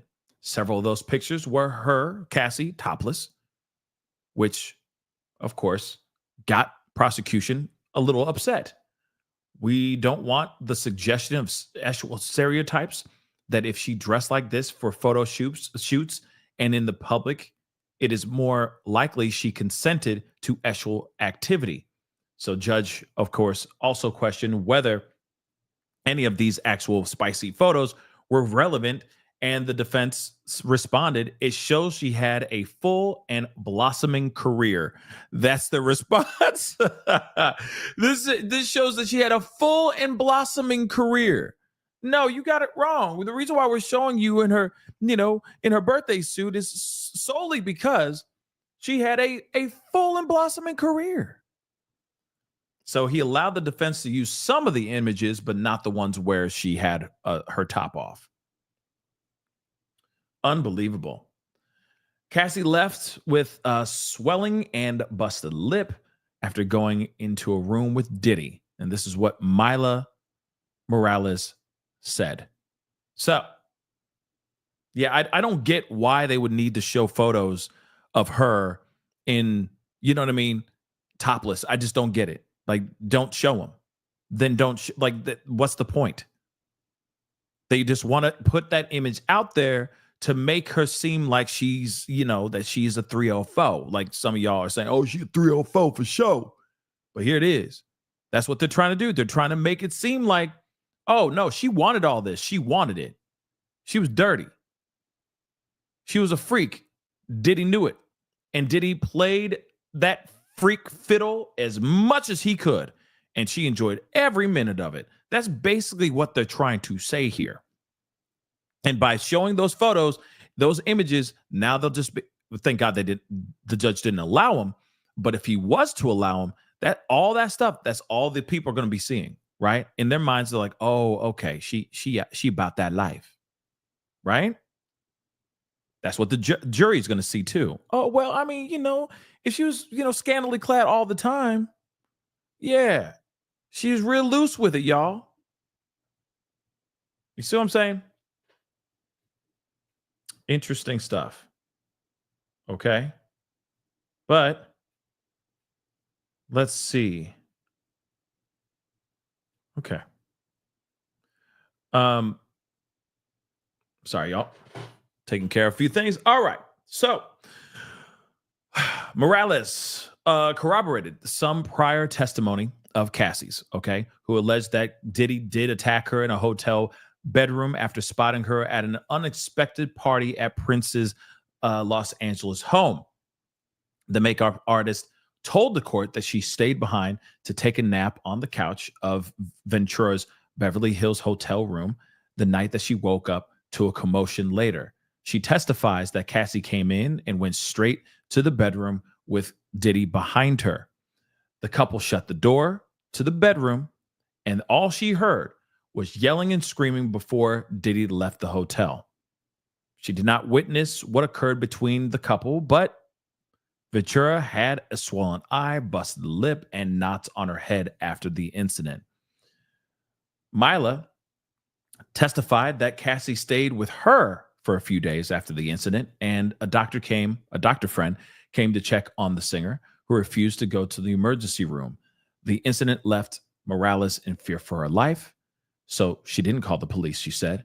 She and Cassie saw each other a few times after that night, but never acknowledged the incident, she said. That's nuts. That's nuts. Let's take a look at this here. Okay. Yeah, well, they got through her fast. Prosecution, at least. Makeup artist says she didn't. Wait, hold on. She worked for Diddy from 2000 to 2005. She mentioned that she stopped working for him because she moved on to other clients, including Rihanna, with whom she worked for 13 years. She first met Cassie on a photo shoot in Brooklyn, New York, when Cassie was just 16 years old. She started doing Cassie's makeup regularly when she signed with Bad Boy Records in 2007. We were close. She was like a little sister to me. Okay, she did her makeup she last did her makeup in 2021. Sean always made sure that the look was perfect. So we had to report back to him with pictures. Hence, I'm sure pictures that were taken of her work, right? Her taking photos like, okay, I just did her face. Here it is, blah, blah, blah, right? She had injuries following the incident in 2010 in a hotel after an argument with Diddy. So after going to Prince's party, Morales and Cassie went back to the hotel room. Combs came into the room later and asked where Cassie was. This is what she testified. Combs went into the room where Cassie was and closed the door. She heard yelling and screaming. I was just frantic and I didn't know what to do, Morales said.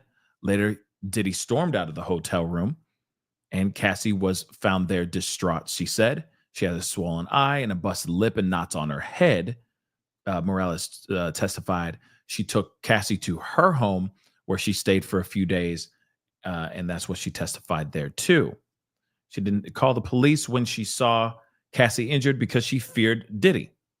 So she had a friend who's a doctor come to the house to check on Cassie after what she saw.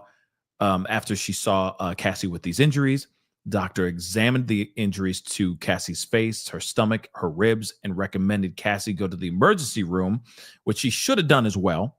Okay. But Morales, a former makeup artist for Diddy, and this is what she said for this. So Cassie refused to go to the emergency room. Okay. And free McDonald's, everybody.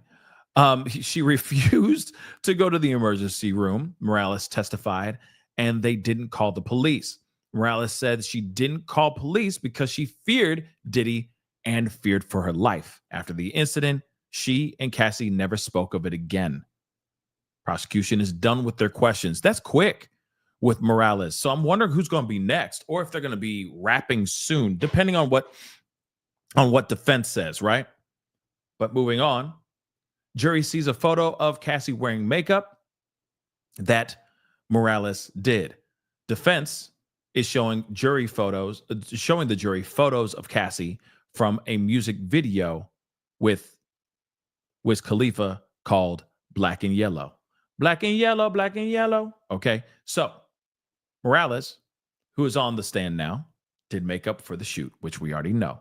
Before the jury entered, the defense argued to admit photos like this to push back Cassie's previous testimony that Diddy stifled her career, and the freak-offs he allegedly orchestrated took time away from her ability to pursue her career. Now, they're trying to push back that, okay, that she was too busy bumping uglies for hours on end that she couldn't really pursue a full-on career. The defense is basically saying, oh, no. Don't you see? There's photos of her doing makeup.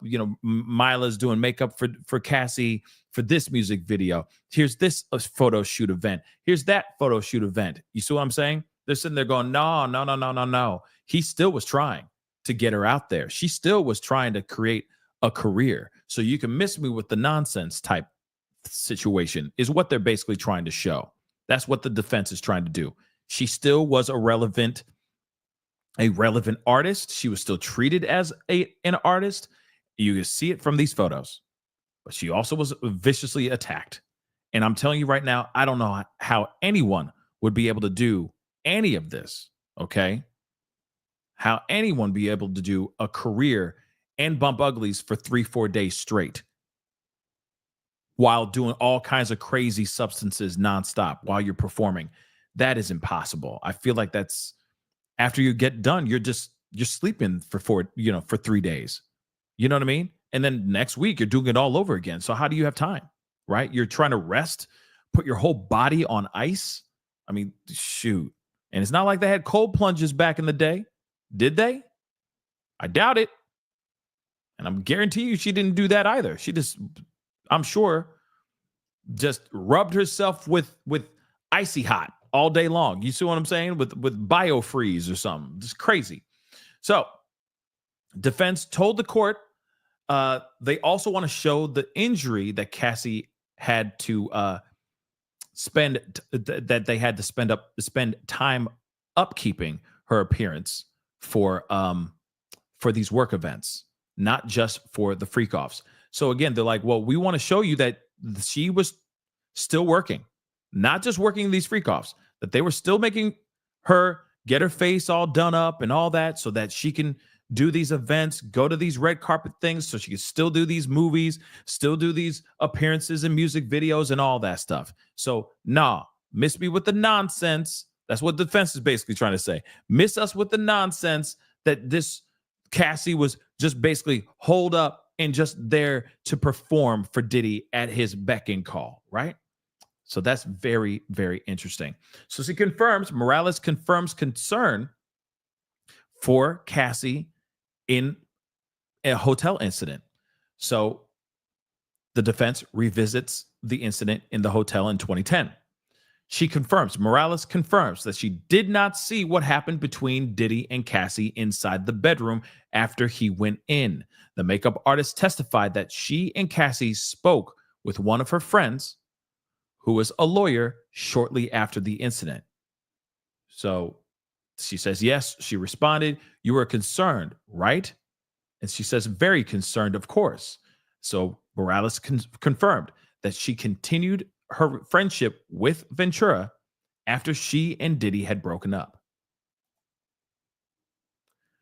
So she says he hasn't been paid for any interviews she gave about Cassie Ventura and Diddy, about their relationship. Makeup artist says, Morales says she has done about 8 media interviews about her knowledge of Cassie and Sean, okay, and the incident in 2010 in the past year. She says she wasn't paid for any of the public interviews. And of course, now she's off the stand like that. It's done. She's done just like that. And I mean, let's be real. I mean, what else are you going to ask her?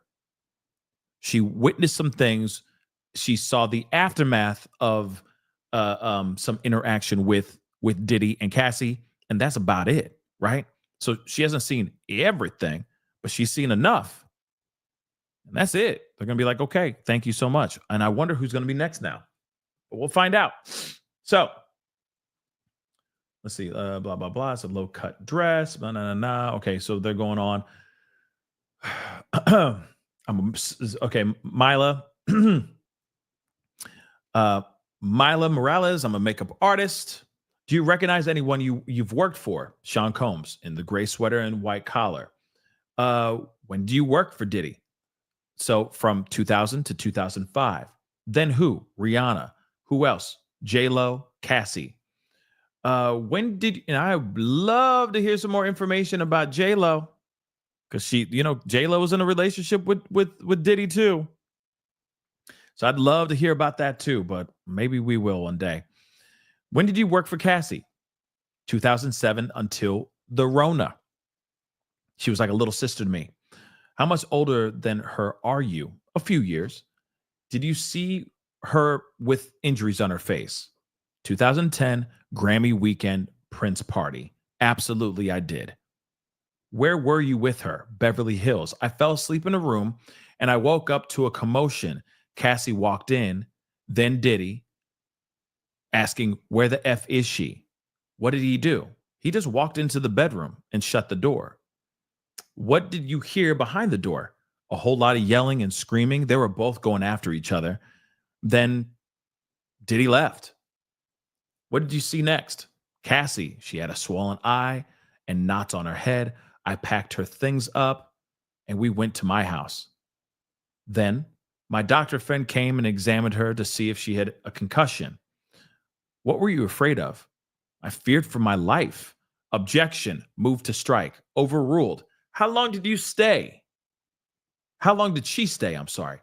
Days. Have you done interviews about this, like at all? Yeah, I did a couple. Were you paid? No. Did you provide evidence? Photos of me and Kim Porter in the early 2000s. Were you paid? I was paid $1,000.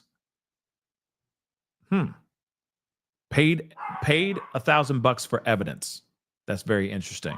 Okay. Dogs are freaking out. Sorry, guys. Here we go. So they say no further questions. So they go into cross. Did you assist Cassie for any red carpet events? Possibly. And some music videos like Black and Yellow. You have photos? 647, please. Or we have photos. 647, please. So they show a photo from the video shoot. The goal was that she looked put together, right? Yes. These photos show your artistry. You reposted them on your Instagram. Am I correct? Yeah, I did. Were you in her hotel room? Though you were in her hotel room, though you lived nearby. Yes, I did. You met Cassie's family. I only met her father. You called a doctor and a lawyer? The lawyer lives in San Francisco. You provided emotional support as well, right? Yes, of course I did. You did an interview with CNN and with Extra TV, Don Lemon, Piers Morgan. Yes, I did. Did Dateline reach out to you? I don't look at those anymore. I don't look at those anymore. That's weird. Did you ask Did you ask the government if you could do more? Look at this. So you asked permission to speak to Dateline, right? Of course I asked.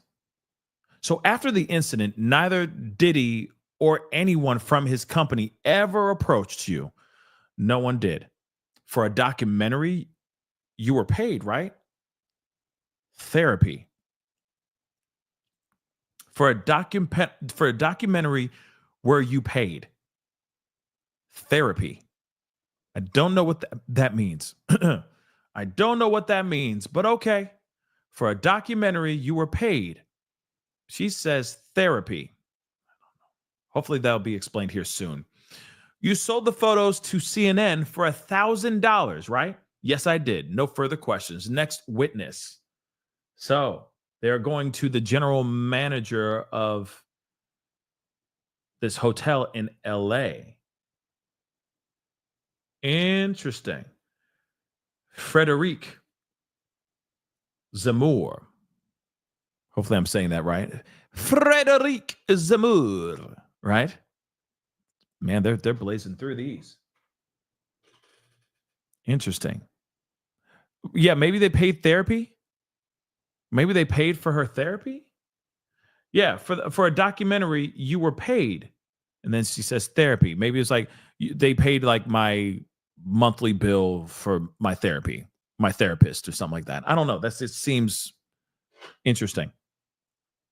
Interesting, right? That's interesting. But nonetheless, guys, I highly recommend you go and check out the Piers Morgan interview that she had on his show, because she goes in on that, and it's crazy what she experienced and what she saw. And yeah, she saw the attacks. She saw DV. But again, racketeering, RICO, STing. We need to see more of that. Okay? We already know Diddy's a monster. This is a megalomaniac, narcissistic freak-a-leak. Okay? He's a freakazoid. Okay? But still, where? STing, racketeering, RICO. Where are those? Hopefully they're going to get straight into it here in a second. So, let us see more. We got more. Actually, let me see if there's any updates here. Yes, there is. There's one before we go into this. Okay, she testified. She gave a handful of interviews. So under cross-examination, she confirmed she had done a handful of interviews in the recent months as misconduct allegations against Diddy surfaced. She acknowledged to speaking on the record to well-known media figures such as Don Lemon, Piers Morgan in 2024, and participating in some documentaries about Combs. The defense sought to paint Morales as an attention seeker, but the efforts seemed to fall flat. Yeah, I was going to say they're really trying to make it seem like, oh, she's just there for the money. But she's like, no, I didn't get paid for majority of the interviews. Yeah, I got paid a little bit of money for my photos, for the photos that I have. But other than that, I went in, I did my thing, I did my interviews because I wanted to spread the word about this monster. That's it. But interesting nonetheless. This is very interesting. Did it fall flat? I guess I leave that question up to you guys too, right? Let's see. There's two updates here. Let's see. Hotel employee next to testify.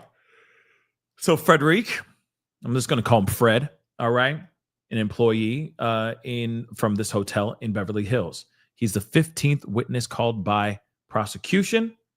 He's on the stand now. Is the general manager of L'Hermitage Hotel in Beverly Hills. Prosecutors are admitting hotel reservation records dating back to 2008 into evidence. I'm wondering what this guy is all about. I am quite curious about that. Let's see what we have here. So, Fred. Okay, so he's the general manager at L'Hermitage Hotel in LA. Why are you here? I received a subpoena. That's what Fred said. Are you familiar with the hotel reservation system? I have a system, or we have a system called Opera. We enter in personal preferences. How long do you keep them? They stay forever. Forever, ever, forever, ever, forever, ever. How reserved is this room for Diddy? I think he meant, who reserved this room for Diddy? I think that's what he meant. Ryan Lopez. Also, other names were used. Or, yeah, I guess so. Who reserved this room for Diddy? Ryan Lopez. Other names were used. So, when was this profiled first created? 2006. It said Diddy and Bad Boy Records. Then they changed it to Jackie Star. So they say, okay, well, let's look at 2011 to 2012.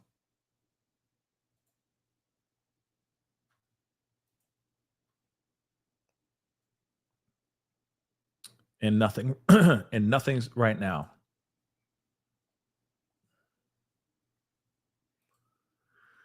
Oh, I hate, see, now we're caught up officially. And now all we have to do is sit here and we just have to sit and wait. We just have to sit and wait.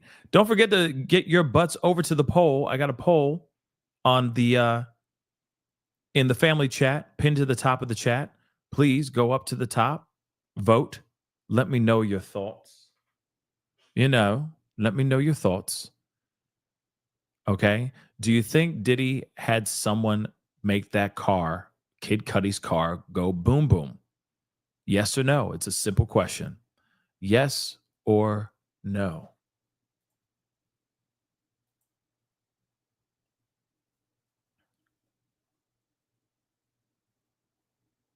I wonder why they got Fred in the conversation. Like, why this guy's coming in to just talk about how things are set up. I am kind of curious about that.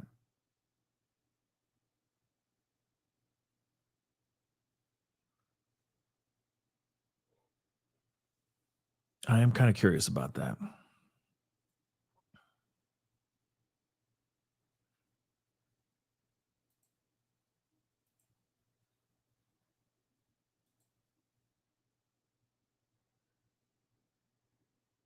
Yeah, the moment I hate more than anything in the world. Okay? The thing I hate more than anything in the world. And of course they got, they all got to get more info. We got an update. Let's take a look at this. So, hotel records reveal name changes on his profile. The jury has shown hotel records for a profile that is initially created under the name Sean Combs in December 2006. The name on the profile was changed to Jackie Star in 2009. So Fred, the general manager at this hotel in Beverly Hills, said this in his testimony. The name was changed multiple times to Sean Combs, Frank White, or Frank Black around 2011 to 2012. That's what he testified. He also says in 2019, the name was changed to Ryan Lopez. Now, again, the fact that the names are being changed doesn't mean a damn thing, guys. Just so you know, just because the names have been changed doesn't mean anything. I hate to say it like that, but it doesn't mean anything. With all due respect.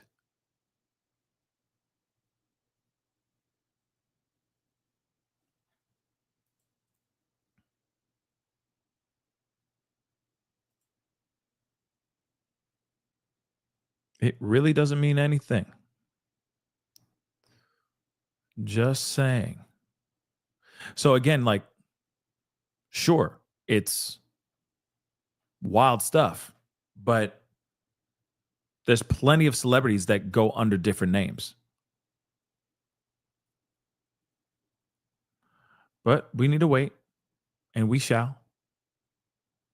We shall wait. We shall. Oh, yes, we shall. Let's see how this thing goes off like a powder keg. But again, like I said, the defense, I'm waiting for the defense to kind of come in with that heat. I'm hoping that they come in with more heat, because right now Cassie is the only one that they've had so far that had like that 1-2 punch, that 2-piece, that 3-piece, you know what I mean? Hold on, let me see if there's anything more here. Let's see.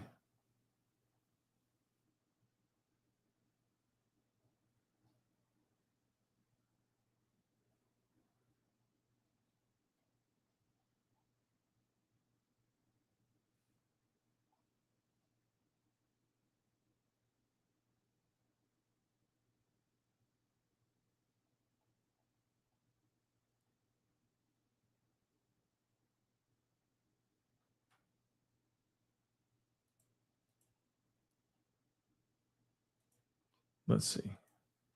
Must be more. Yep. There's a new one. Inner City Press. Let's take a look at this. This reservation. What's the bill? Over $2,000, Fred said. It says only charge KK. Only charge if KK approves. What were the instructions? Put room out of service for cleaning. He likes the room hot.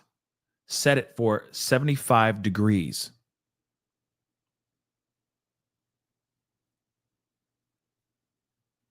What's interesting is it says only charge if KK approves.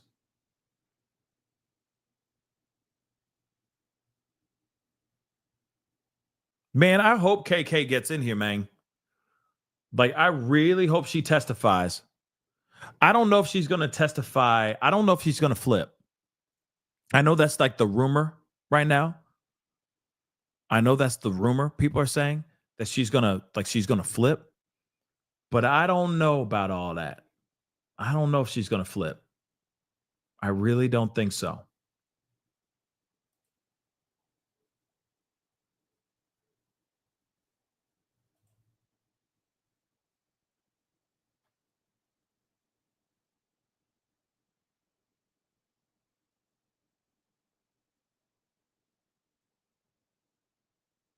Oh my God.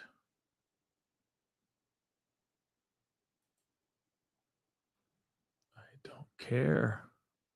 Like, I really hate that.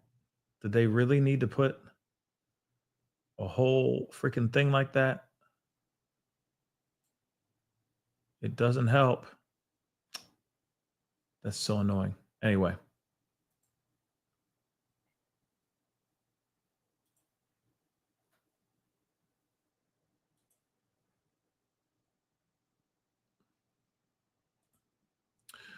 What are these complaints?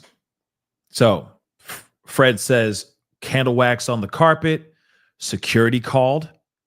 So there was a charge of $500. No further questions.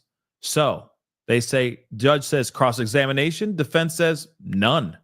So they say next witness, Special Agent Josh Croft. So Special Agent Josh Croft will be brought into the house.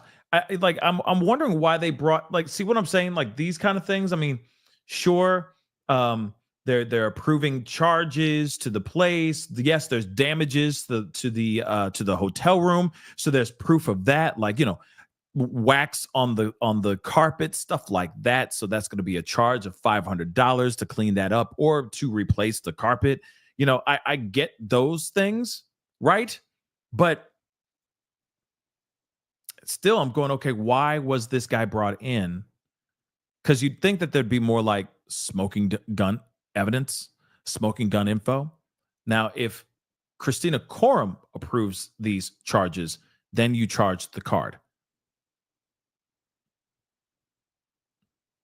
But even so, I look at that and I go, where's the crime?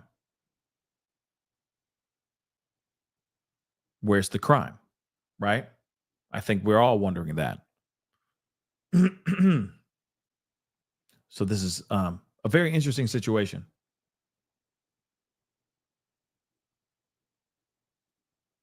Yeah, I mean, even looking at some of the comments, it's like, damn, that was quick. Yeah, that was really quick. It's like you bring this guy in, this guy Frederick, you know, he comes in, he says his stuff. Yeah, you know, there was damage to the hotel rooms. There were. And we would charge $500 extra, and that would have to get approved by KK. But that's about it. And they're like, okay, cool. Defense had no questions for him. And then they moved on. And I'm like, okay, why were you here, man? Why were you subpoenaed?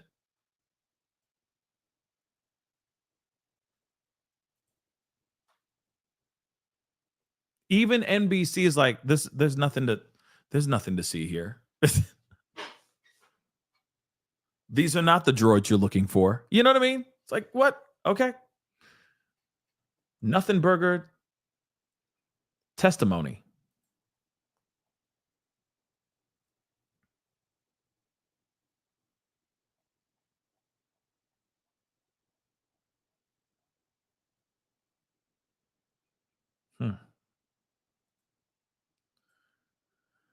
Oh, man.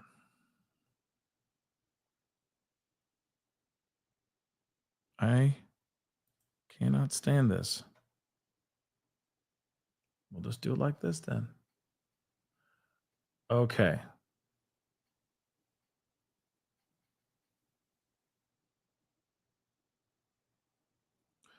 Okay, so he reveals the names, which we already read before. These are the notes that the hotel put on Diddy's profile. So it says things like these notes include, please monitor outside his room down the hall to spray air freshener. Was the place smelling like nothing like booty holes and halitosis or something? What's going on? Like, please spray air freshener.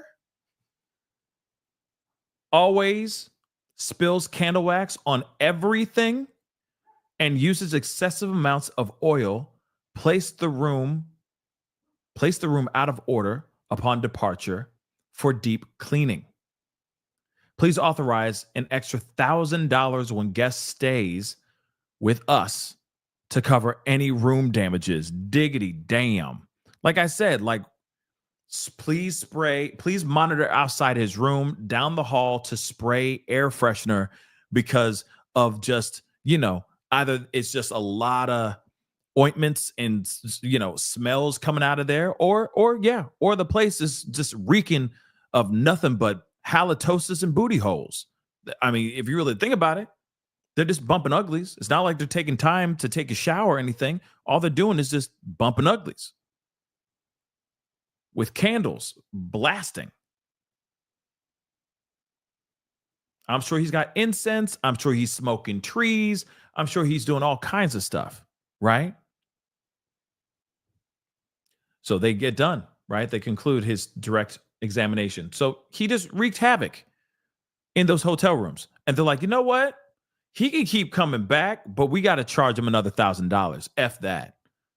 F that. The whole place smelling like booty holes and halitosis. Everything smelling like just number one and number two all at the same time. Why is it smelling like a nursing home all the way through the entire hotel hallway? Why? This is nasty. Computer forensics agent is called to the stand. Ooh, that should be interesting. That's going to be interesting. I'd like to know what's going on. Smell like raw hard-boiled eggs.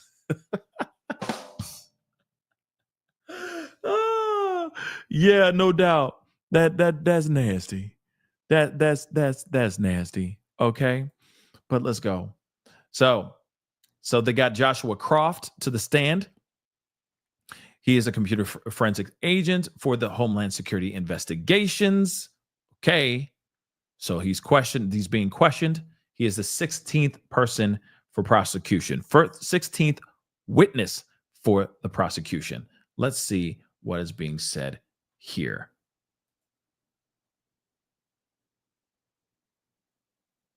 Where do you work? Whoops. Oh no. Oh no. Hold on, guys. Oh no. Oh, good. I thought I lost it completely. Cool. Smell like tuna. Oh, good God. Hot tuna. You know what I'm saying? Like really hot 3-4 day old tuna that's just been out. Just, you know what I mean? Gnarly, man. Gnarly, man. Anyway, where do you work? For Homeland Security. I extract data from computers. What is your training? The SANS Institute. What does that stand for? I don't really know. They are opaque in that way. Oh, he's definitely an agent. Affirmative. I'm sure he says that too. Even when he's bumping uglies. Affirmative. Affirmative. Affirmative. You know what I mean? Negative. No. Negative, negative. Affirmative. You know? Booty holes and halitosis. Anyway, let's see. Is there anything more? Nope. Not yet, though. Let's see what NBC has to say. Okay, so this is back to the hotel manager. Okay, he says room marked out of order as Combs' stay, after Combs' stay, all right, and will require, quote unquote, deep cleaning. So, Frederic, the manager from this hotel, testified that a room would require deep cleaning after Diddy was there. Like I said, they were probably just putting their glistening bodies baby oil glistened bodies all over the walls, right? So Fred told the court that Diddy would stay under an alias. Notes marked in his hotel profile included notes that Diddy used excessive amounts of oil and spilled candle wax on everything. So the room had to be marked out of order after Diddy left for a deep cleaning. Then this is what Fred testified. And that an additional $500 fee was charged for damages. And of course, defense did not cross-examine at all. They're just like, okay, yeah, so he liked his candles. Mm-hmm. He really liked his candles. Yeah, no, Your Honor, we have nothing to say. Yeah, just let him do that thing. Go ahead. Mm-hmm. Still nothing. Let's see what this is. One update from Washington Post. The government is now, questioning their fourth witness, blah, blah, blah. Well, it's been done, though, Anne, just so you know, Anne. But yeah, just asked about the reservations and how he would leave things in shambles, leave things covered in ointments and wax.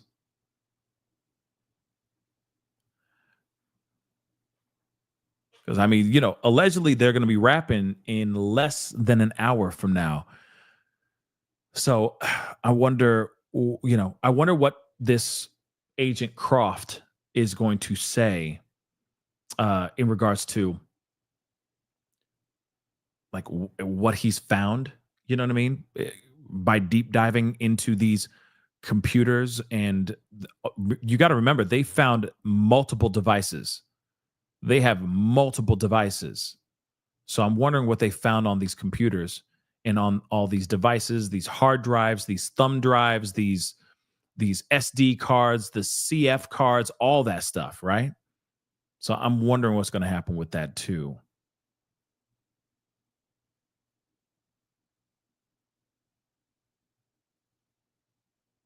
Let's see. Let me get this. Black Butter. Thank you so much. See, pimps, in order to to get girls to submit, they use these substances. Yeah. And mind control. He did all of the above.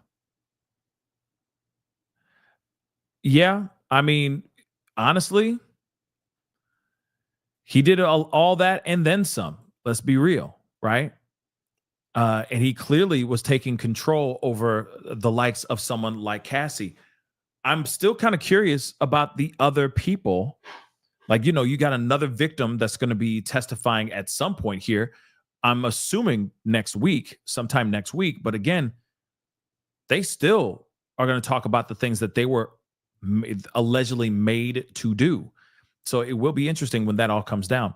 Ivy4, thank you so much. Diddy acted like a hoodlum at these hotels. Whack. I mean, yeah, he was bad.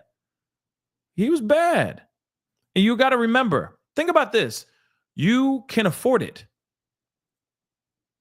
Think about that as we wait for a new update, which I'm sure will be coming here at some point because it's not here yet. But think about that for a second. You got a guy who could do whatever the hell he wants. This is a man who's got copious amounts of money. He's at a need for nothing. At once was a billionaire, if I'm correct. A billionaire.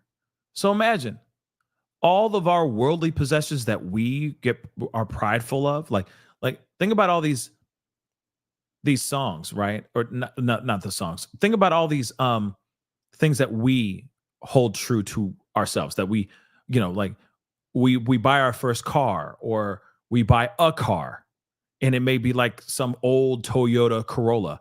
We still are going, oh, this car. Because if we lose that car, we got nothing. But you got somebody who can buy 1 million different cars or of that make. And if one breaks down, who cares? He can get another one just like that, right? Everything's disposable. Even these hotel rooms, it doesn't even matter. These nice, really nice hotel rooms that he goes and he destroys. So what?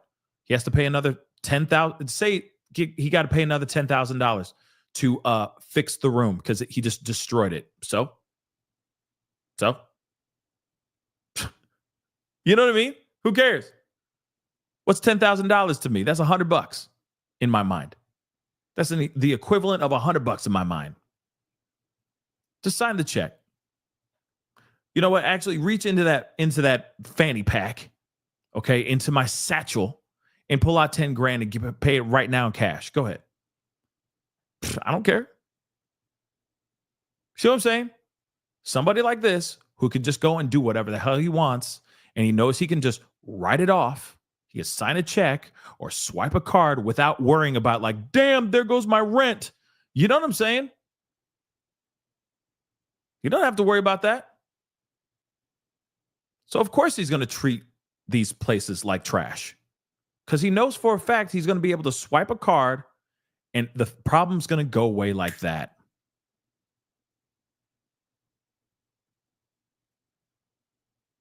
It's crazy, guys. IV4, thank you so much for the love. We've been stressing getting the security deposit back. Man, shoot. I'm just saying. Facts. I'm just saying. You know what I mean? It's like, damn, I just scratched that wall. Damn it. Damn it. There goes the security check. Damn. There goes the security deposit. You know what I mean? Him. So, you know what? You got a problem with it? I'm going to buy this hotel right now. Shoot, I don't care. Now it's mine. I can do what the hell I want with it now. You just got fired. Have a good day. You know what I mean? He could do that stuff. Heather Fox, thank you so much. Welcome to the family, Heather. Appreciate it. Just like Heather, please, guys, consider becoming a member by hitting that join button down below. You know, help the channel. Help the channel grow. You know what I mean? And of course, don't forget to hit that like button down below. We're this close to 2K. We're like this close to 2K. All right. So hit that like button down below, please. And of course, I will say this too. Okay. We're almost at 169, bro. So hit that 169 subscribers. Okay. We're almost at 169K subscribers. So please hit that subscribe button as well. All right. Please hit that subscribe button. All right. Subscribe. Okay. if even less than half of you subscribed right now, we would be way past 169, or we'd be deep inside 169. That sounded weird, but you know what I mean, okay? That was not meant to be a double entendre, okay? Or a double meaning, all right? But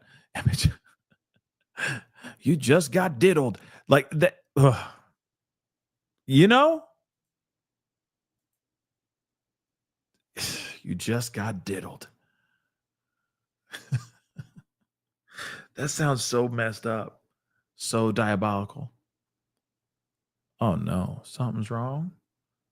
Hopefully Twitter gets it figured out. Hopefully X gets it figured out. All right.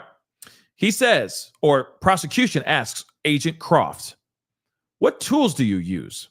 He says TX1 and digital collector. TX1. Okay. I don't know any of this stuff. I'm not a gearhead, like a tech nerd as far as computers go. But moving on. Whose laptops did you extract? So Cassie Ventura. This is a MacBook Pro, roughly from 2010 or 2011 with a white case. Oh, it's one of those old ones, one of those old school ones. That was actually like my first Mac. That was my first Mac. My first Mac ever was a 2011 white MacBook. Real talk. Man, that's crazy. Trip down memory lane. Anyway, did you boot it up? I got the MacBook factory default screen, but you got data. And she says, yes, the hard drive had data not overridden by the factory reset. So I'm wondering what was found in, okay? I'm wondering what was found on the hard drive, right? I'm very curious about this. I'm very curious. And I got a little treat for you guys a little bit later after we get done with this. After we get done, because I mean, they got like what, 30 more minutes of court, and then court will be adjourned. But I do have a little gift for you guys that I'm sure you'll enjoy, or at least I hope you'll enjoy.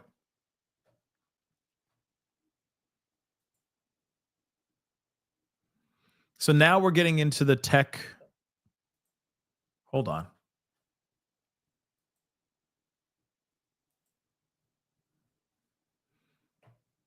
X is tripping. This is not the time for X to be tripping, y'all. X is tripping.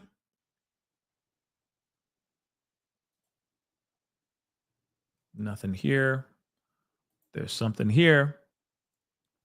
The defense did some damage in cross-examination of Kid Cudi. Legal expert says, okay, this is very interesting.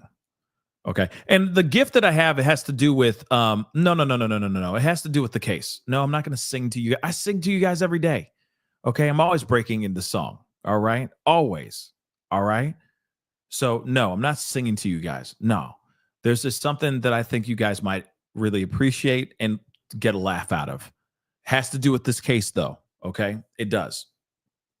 And it has to do with a witness that took the stand a few days ago. Okay. Just so you know. Evolved, what's up? Thank you so much for being a member for the past 9 months. I appreciate it. Real talk. What kind of boss will that former PA turn in after learning from Diddy? That's how the cycle keeps going, unfortunately. Wait. Real talk, what kind of boss will that former PA turn into? I'm thinking you're saying after learning from Diddy, that's how the cycle keeps going, unfortunately. Yeah, you're right. I'm kind of curious about that too. What, like, you know, you learned a lot, but you didn't learn great things. Okay? You didn't learn great things from Diddy. You learned how to treat people like trash. You learn, like, that's bad, right? So, again, pretty bad stuff, in my personal opinion. Personal assistant, yes. PA is personal assistant. I don't think that he learned great things. I think it's a good resume builder, but it would have been a great resume builder if you didn't have bad experiences and you didn't witness crimes, alleged crimes of your boss doing bad things and you turning a blind eye to it. It's not a good look. And now that people know about him and know that he used to be the former PA, personal assistant for Diddy, do you think that they're really going to want to work with somebody who doesn't speak up when something bad happens? I doubt it, you know? But there are some crazy diabolical people out here in this world that'll be like, yo, no, I take what I like him. That means he knows how to keep a secret. You know what I mean? So they're saying that the defense did some damage on cross-examination of Kid Cudi. This is very interesting. So they say, okay, blah, blah, blah, okay, so it does not prove that he was behind that arson, which we did talk about this, right? It did not show that he had any connection to this arson. So that's a big deal. So the cross-examination of Kid Cudi, defense attorneys were able to cast doubt, like I said before, guys, on claims that Diddy and his co-conspirators were involved in the car fire. The defense did some damage on cross-examination because there was no direct evidence that Diddy was involved. There was never an arrest. There was never a prosecution relating to that actual incident. So Maris said, I guess this legal expert said Kid Cudi testified that he never saw who blew up his car or had any direct information about it. He just believed it to be Diddy because he thought Diddy was quote unquote violent. The arson incident, legal experts say, is a key piece of the prosecution's argument that Diddy ran a criminal enterprise consisting of violent behavior, STing, and the procurement of substances. Diddy, we already know he has pleaded not guilty to all charges.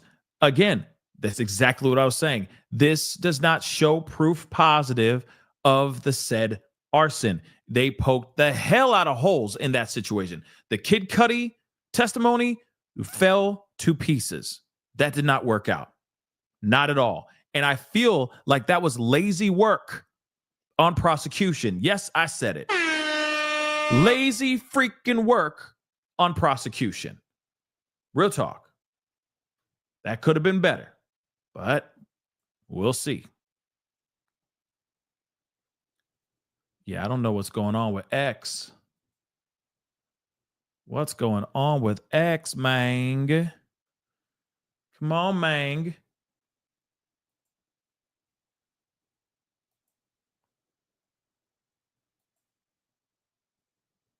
I don't know what's going on with X. This is the worst time for this to be down. Come on, man. Come on, X. This is not the time. Everybody's on X. Okay? Everybody's tuning in. This is the perfect time, Elong, to be making that money, Elong. Golly.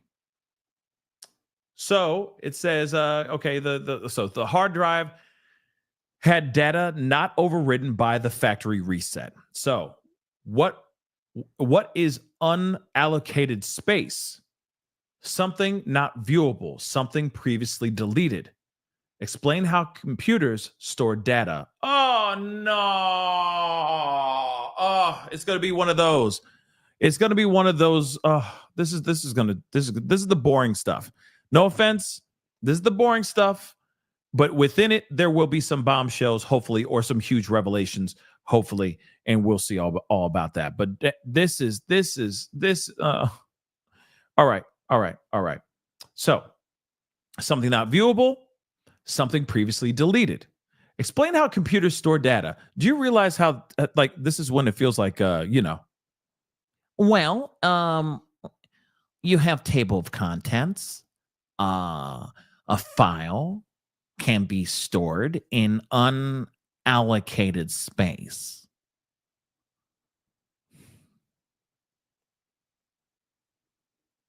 Here we go. Like, I hope they're not like Please explain the history of computers. Like, you know what I mean? What is a gigabyte? Just stop. Let's get to the meat and mother freaking potatoes. Okay?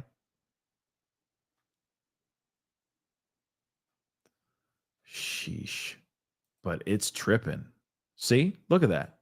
Something went wrong. But don't fret. It's not your fault. Thank you. I want to know what the hell's going on, dag nabbit.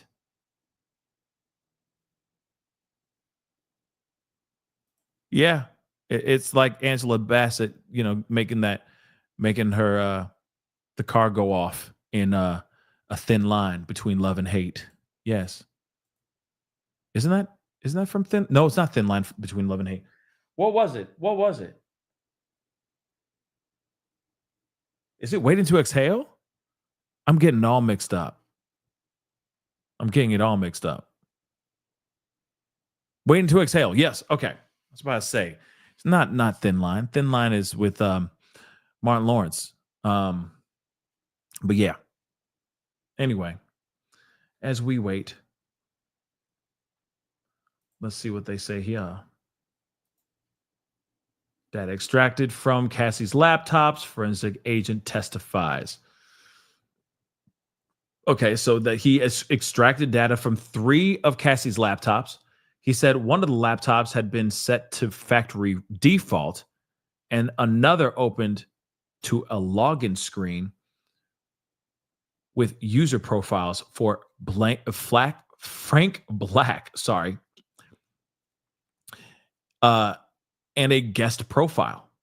The third laptop, which had some dents and bends, would not power on, he said.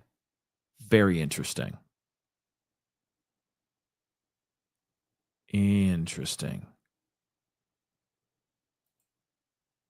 So, but at the same time, it's like, okay, great. You were able to get your hands on it. You were able to open this up and all that stuff. So why don't you tell me what was found? You know what I mean? Like, it's like, let's just get straight to the point and just say what was actually found in the footage or in the computer. We don't need to know all the boring stuff of how you were able to obtain the data and able to, break this open and shut this down. Like, we don't need to hear all that. Can we just get straight to the point? Let's just get straight to the moment where you found footage. And what was that footage? Is it more incriminating stuff? Is it more freak-offs? Let's get straight to the point. Defense team starts cross-examination of computer forensic agent. So they prosecutors finished their direct examination of Joshua Croft, which, by the way, it's like, okay. Hopefully there's more. But now Garagos, Teeny, the daughter, Mark Garagos' daughter, is now asking him questions on the cross. Let's see if this works anymore. Okay. So on these 3 laptops, how were they backed up? iTunes was used before iCloud. Some looks a little funky. So, but you can validate the funky, as you say, data by going to the raw data, right? The agent says, yes. Then, of course, prosecution says nothing further. So I feel like they're trying to say, like, okay, this is not,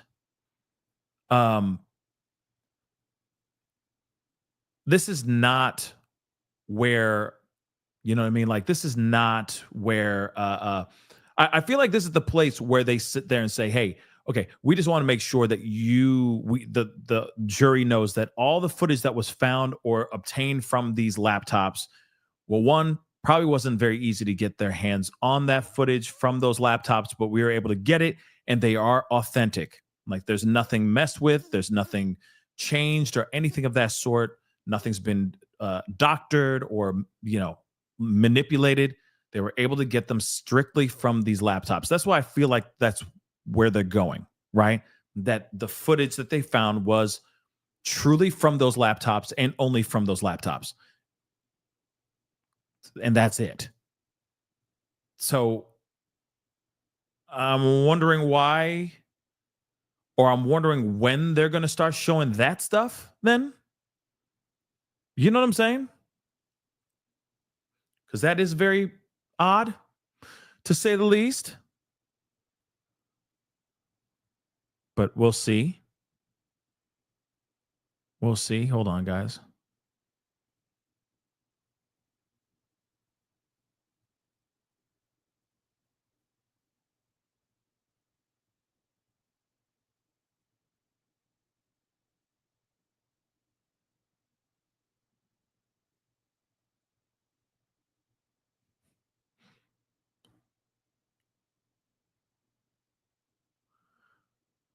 Hold on, guys.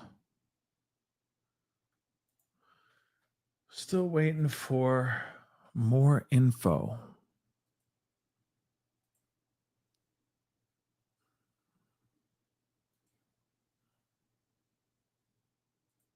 Still waiting for more, y'all.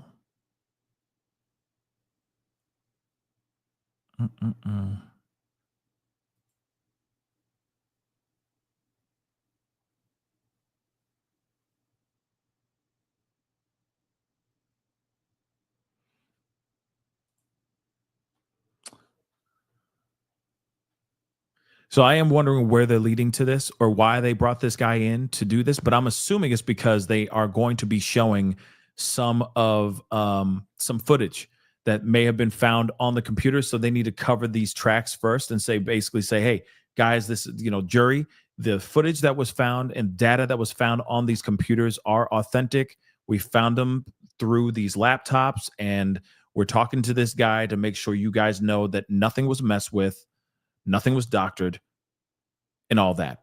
And then I'm assuming soon they're going to be seeing footage that I think no one's ever seen before. At least the public has never seen before. So it's about to get, I'm sure, really wild.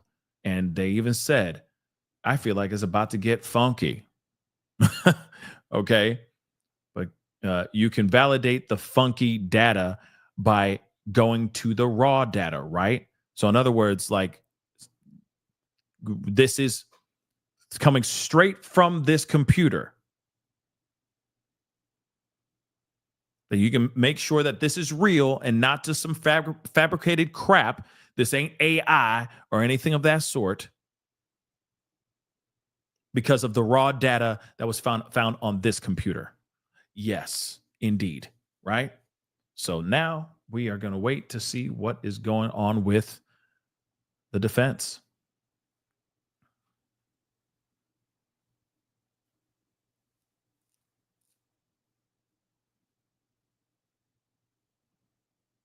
And if you haven't done it yet, please go over to the poll. Put in your vote. Damn, it's like a landslide.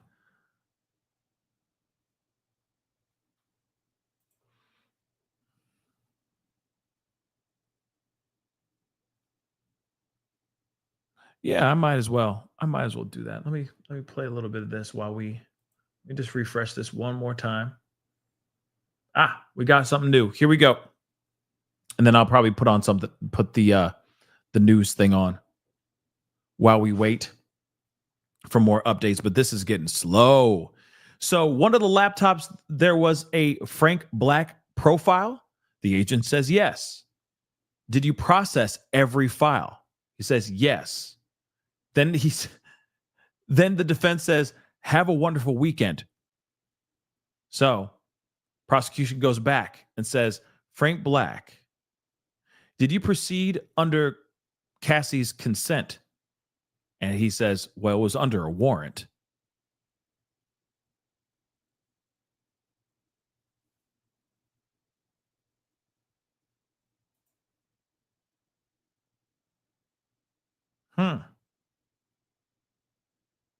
Interesting. Let's take a look at this.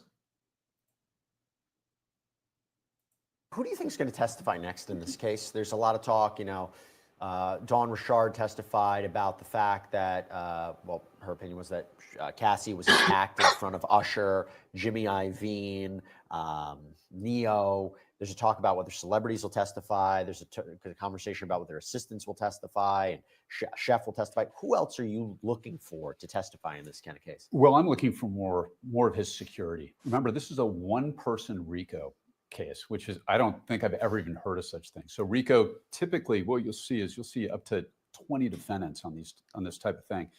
That means that everybody else that could have been charged has essentially agreed to testify against Sean Combs. And that's why they're asked questions. Did you take an immunity deal or a proffer agreement? That's right. And that's why, and we're going to hear a lot more of those. It's people that were very close, who are involved in some of these predicate acts, who are essentially turning state's witness against him. I get a question all the time. Do you think as a result of this trial, as a result of this testimony, anybody else is going to be charged? No? I think they would have done it by now. Now, you know, and also going back to one of the earlier questions, victim number 3, that puts the prosecution in a very delicate situation because she is apparently ignoring a subpoena right now, or it appears that may be the case. And then so somebody's alleged as a victim. Do you take a victim into custody? Do you hold them in contempt? It becomes very, it can be some very difficult circumstance for the prosecution. Yeah. All right. We got an update from court. Prosecutor, no further questions for the makeup artist. Now we move on to cross-examination by Sean Combs' defense counsel. And Anna Esteveo asks, did you assist Miss Ventura for any red carpet events? Response, possibly, in some music videos, black and yellow. We have photos, 647, please. So we're going to see where this goes. I think we have an idea of where this goes. David, this is for you. This is from Word 789. Does Diddy owe Kid Cudi a new Porsche if he's found guilty? That's a great question. Okay, somebody asked the right question. Finally. Let's see what he says. He owes him a Porsche. He owed that man a Porsche a long time ago. Let's keep it real. He probably does, but Kid Cudi's not going to be seeing a new Porsche from Diddy anytime soon. So, you know, Kid Cudi had Kid Cudi could have sued Sean Combs for that Porsche when that incident happened, but obviously there's reasons why he did not do that. So short answer is no, he's not going to be paying Kid Cudi for his new Porsche. I got a question for you, Safa. Who do you think the defense is going to call? You know, besides from Hold on. I think that's a funny question for sure. We got another one here. Here we go. Or no. Do we not? Come on. Unless they're adjourning for the day. I mean, that.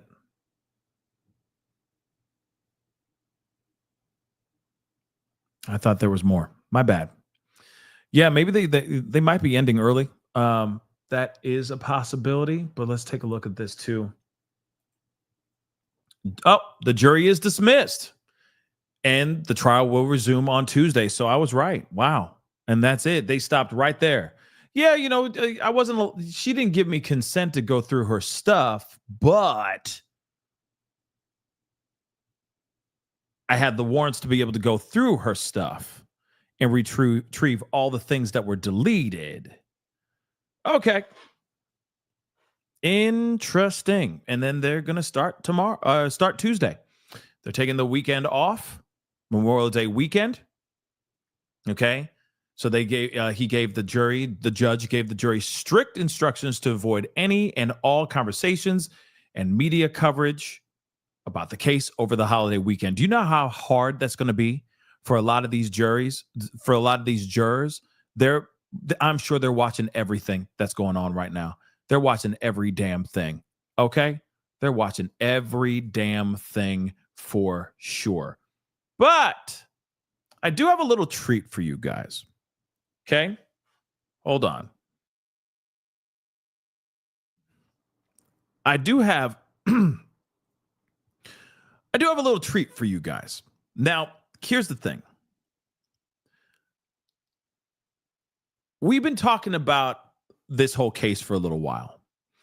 And just a few days ago, there was a testimony by a guy by the name of the Punisher. And here's the thing. The Punisher, he was an interesting testimony. Let me just say this really quick. His testimony was very interesting, to say the least. I still feel some type of way about his testimony.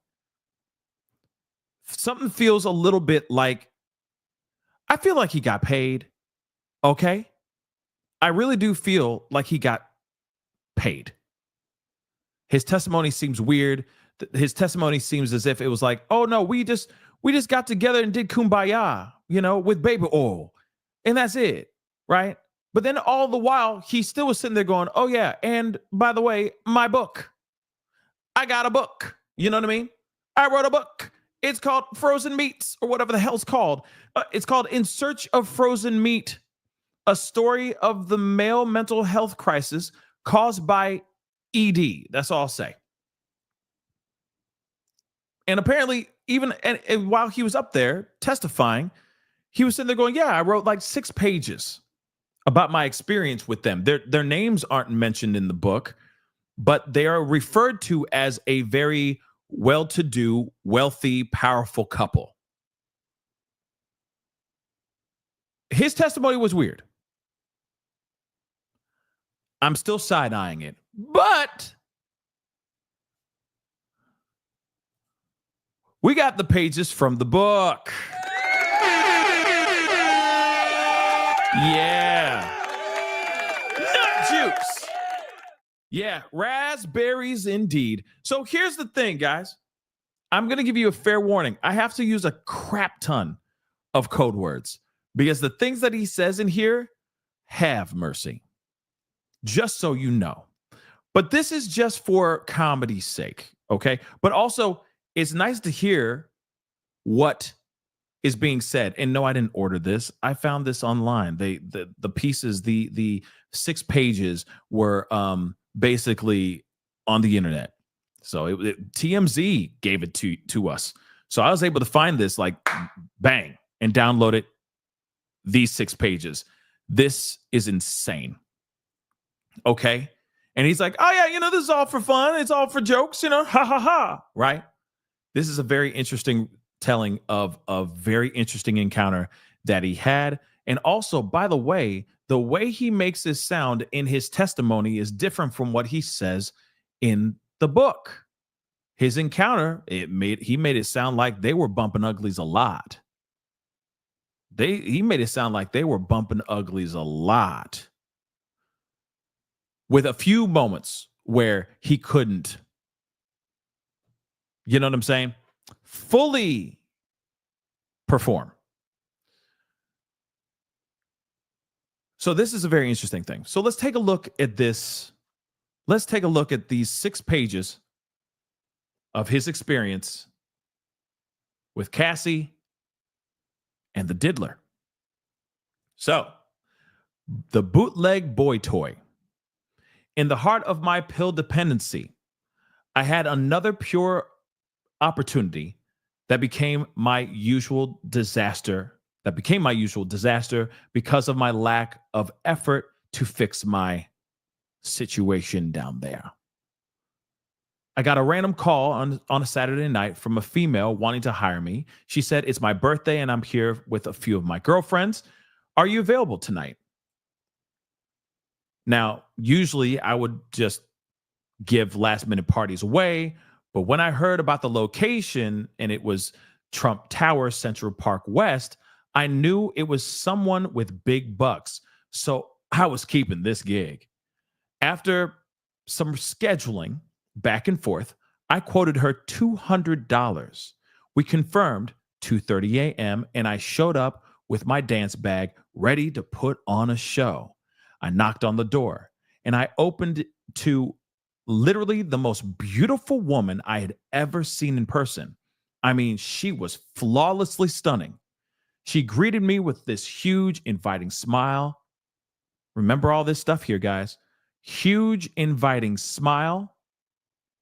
And it was clear she was in a bathrobe with nothing underneath. I'm startled, yet in awe of her as she led me into the living room area of the hotel suite. The room was dimly lit but empty.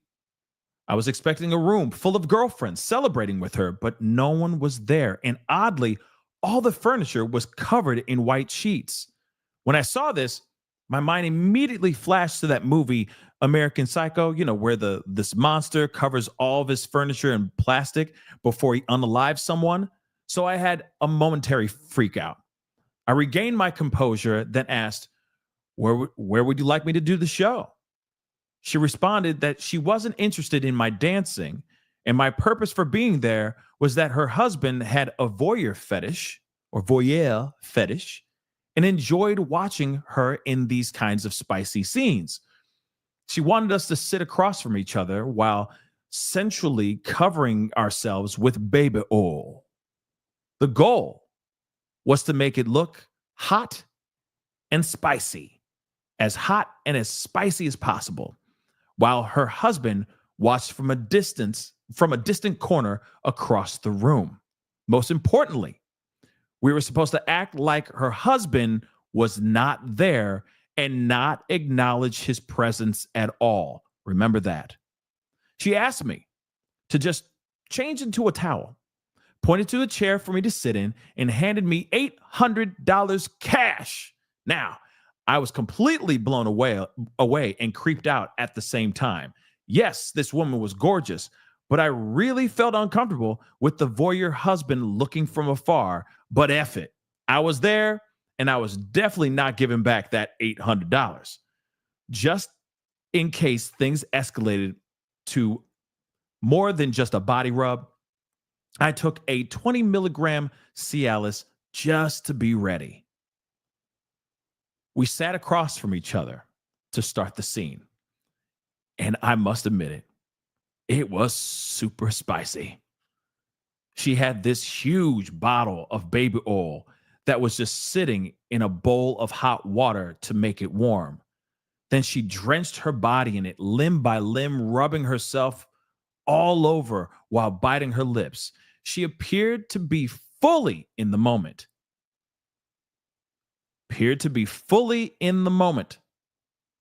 And her energy was pulling me in. I started to get a little turned on, so I took the baby oil bottle, doing the same, covering my body in oil and rubbing it all over myself. We sat across from each other, but close enough that if we both sat forward, we were within each other's reach. We soon started to rub and caress each other's bodies, and there was an apparent buildup of desire for sure. As I'm caught up in the moment, I can't help but see movement from the corner of my eye. The husband had entered the room. And although he was not close by, I could clearly make out what was going on. Dude was in his birthday suit, buck naked, with one of those Muslim head coverings that only revealed his eyes, so his face was completely covered. He has a bottle of Astroglide in his hand while he's madly tenderizing his meat with the other hand. Like, you could hear him.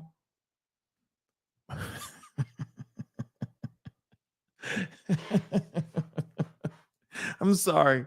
You could hear him whacking away from across the room. Whack, whack, whack, whack, whack, whack, whack, whack, whack. He literally wrote in the sound effects. Before I continue, I'd like to make it clear that I have nothing against gay people. Okay, guys? I support any way of life that one chooses.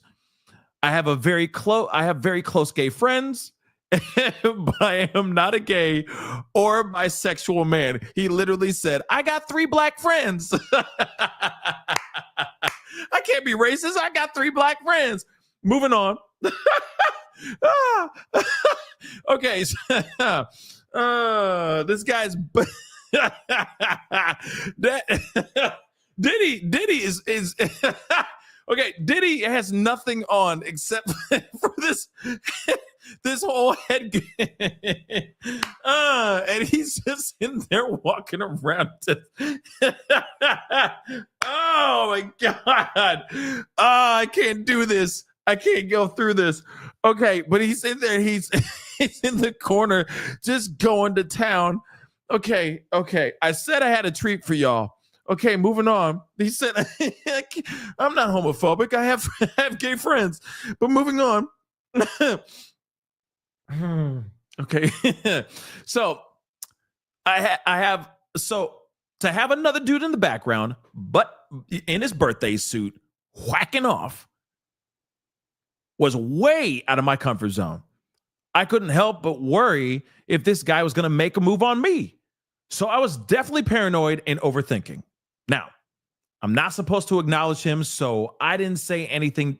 He didn't say anything directly to me, but he was speaking in a low voice, giving subtle orders to his wife, sharing his wants and enjoyment. A fun fact about me: after all my years in the club with the loud music, I can't hear for ish. This was making matters 10 times worse because in my discomfort at the moment, everything he said to his wife, my deaf, non-hearing interpretation, was all effed up. An example would be if he said to his wife, baby, move over to the right, my non-hearing paranoid brain would hear, yum, I bet his a-hole tight. Oh my God. Or if he said, I love that position you're in, my deaf interpretation would be, I can't wait to penetrate him. Oh my God. So between the crazy whacking noises and the bad hearing interpretations, I'm creeped all the way out, and my stuff won't stay at attention for ish. So ain't no effing happening. You feel me? But even with the inconsistent happiness, if you get what I'm saying, she says, that was great. We can stop right there. We can stop now. And she hands me $1,200 more. This was in addition to the $800 when I showed up. So that's $2,000 for about 45 minutes of baby oil play with a limp noodle. I was ecstatic. She then let me know she felt comfortable with me and wanted me to come back the next time they were in town. Hell yeah, I'll be back. But she also mentioned, and next time, I would like to go a little further. Oh, snap. The pressure was on now.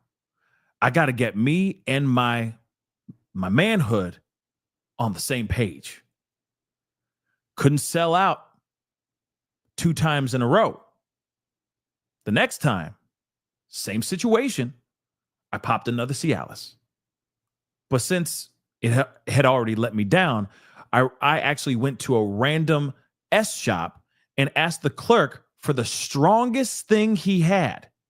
He gave me what they called a D density, do the code words, guys, a D density gold. Okay. He said it was his best seller. I popped that pill and I showed up praying this pill worked better than that damn Cialis. Now, I had no idea what was in that pill. But my first reaction was, oddly, I had to take an ish, but not that normal type of dump. Like I did a colon cleanse, diarrhea, everything needs to exit your anatomy dump. I was on the toilet for 30 minutes straight, a roll of toilet paper and a shower later. Damn, that's nasty. It was time to go to work. And we were back in the scene with the oil and the naked bodies, but this time I had the attention of life. Okay? D density gold came through big time. Only thing was, along with this salute came a splitting headache. My face turned flush red. I'm pretty sure my heart was beating out of rhythm. I was trying to keep my composure during the scene, but I was on that thin line of either getting paid to F the hottest woman of my life or calling 911 to stay alive. So like any responsible adult, I chose to F the hot chick for money. The couch caressing oil action got so steamy that we decided to take the scene to the bedroom. And now it was really going down.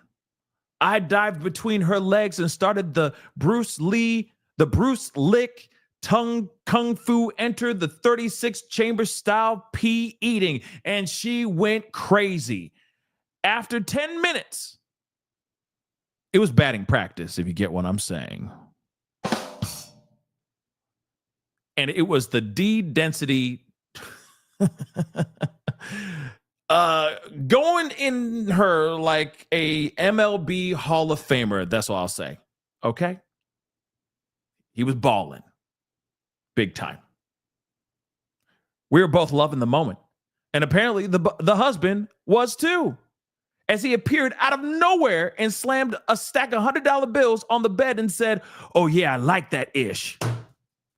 And my butthole instantly clenched as my deaf ear heard him say, he's about to get this D. Oh, dear Lord. I'm sorry. I began to feel the creeped out energy and feared my happiness was going to be a goner. Luckily, he didn't say that. Thank God, that would have been weird. And so my D didn't go down either. This was the erection of life. That's so funny. Erection of life. You know what I mean? But it was apparently. Moving on, though.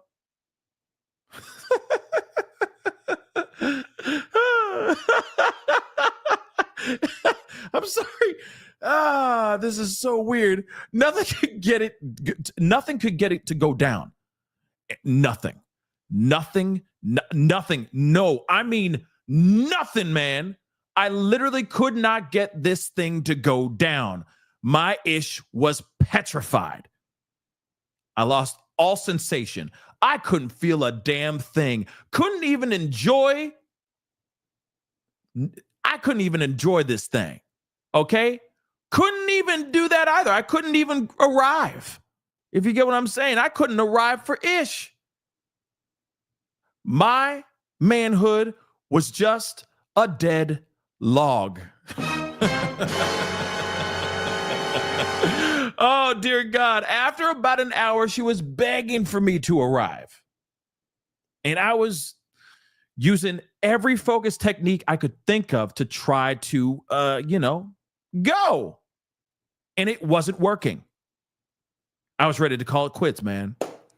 And she appeared satisfied, but it became clear that they weren't going to be happy unless I arrived too. So eventually, I had to call timeout from the scene, and I jumped on Google for help with this D density gold concoction. After some quick searches, I learned that I needed to drink a glass of ice water to somehow help me finish. I have no idea why, but I tried it and it worked. So finally, I was able to just let it all go, which she insisted I do all over her downstairs area. All over the hoo-ha. Okay. All over the hoo-ha. Okay. I shot her hoo-ha up like she was the winning coach of the Super Bowl, and my D was the bucket of Gatorade.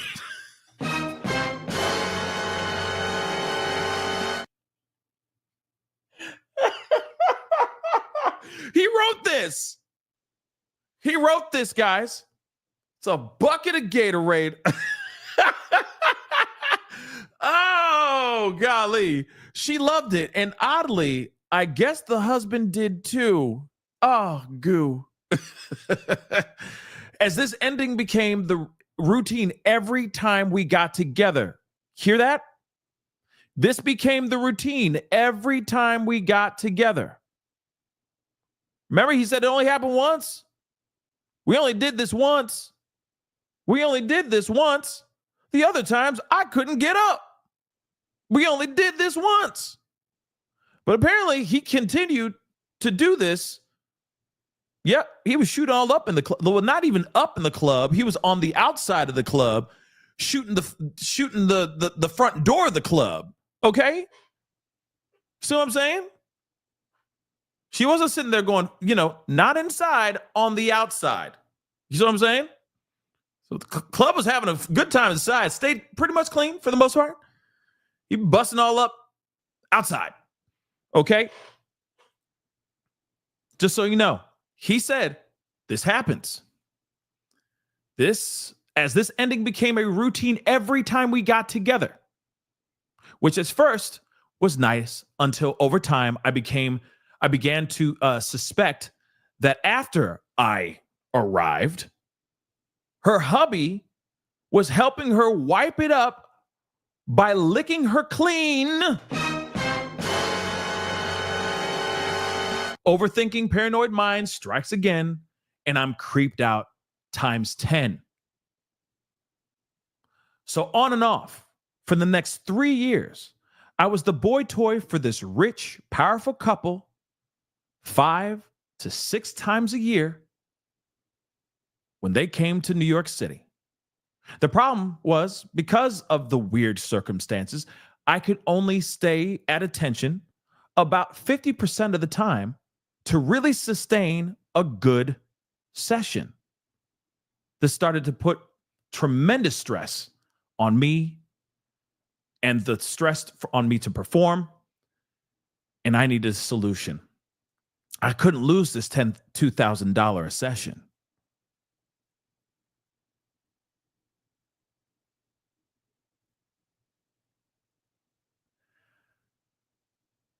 Wow.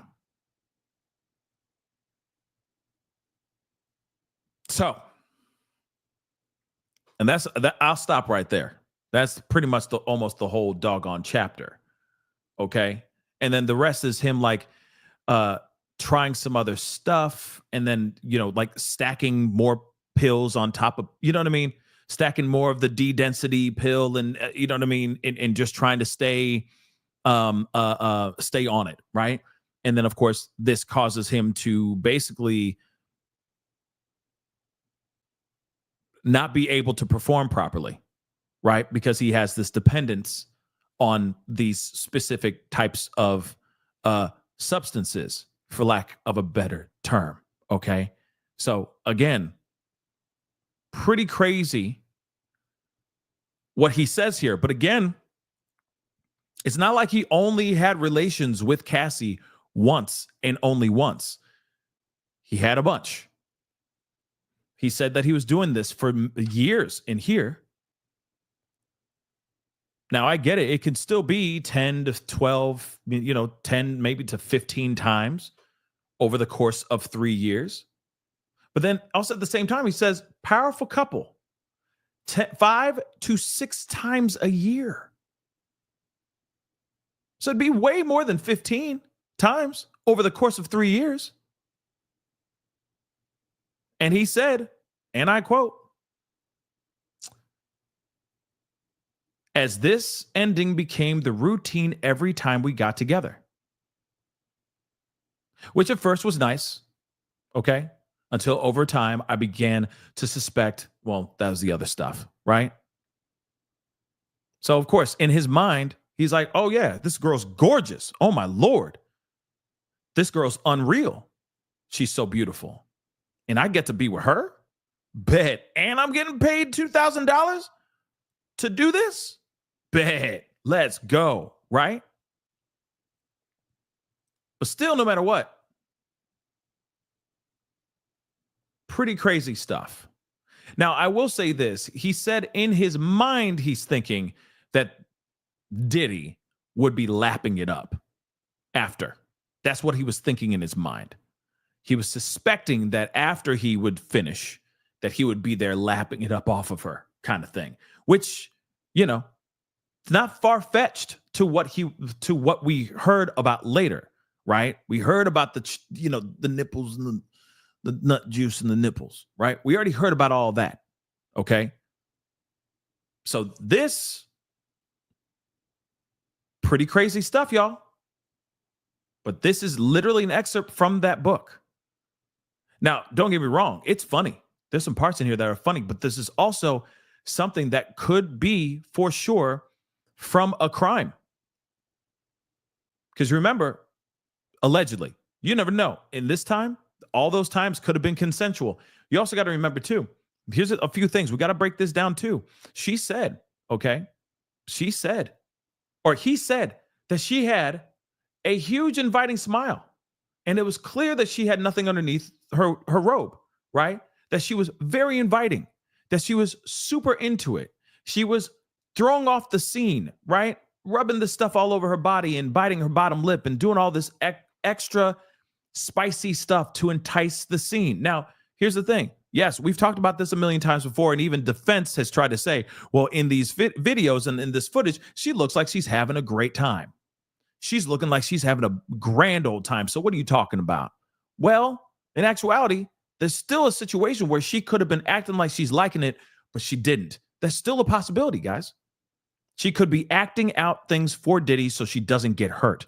That's still a possibility.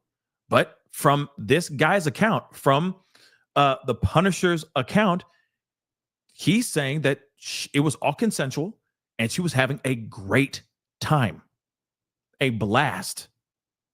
But there are some things in here where it could be perjury.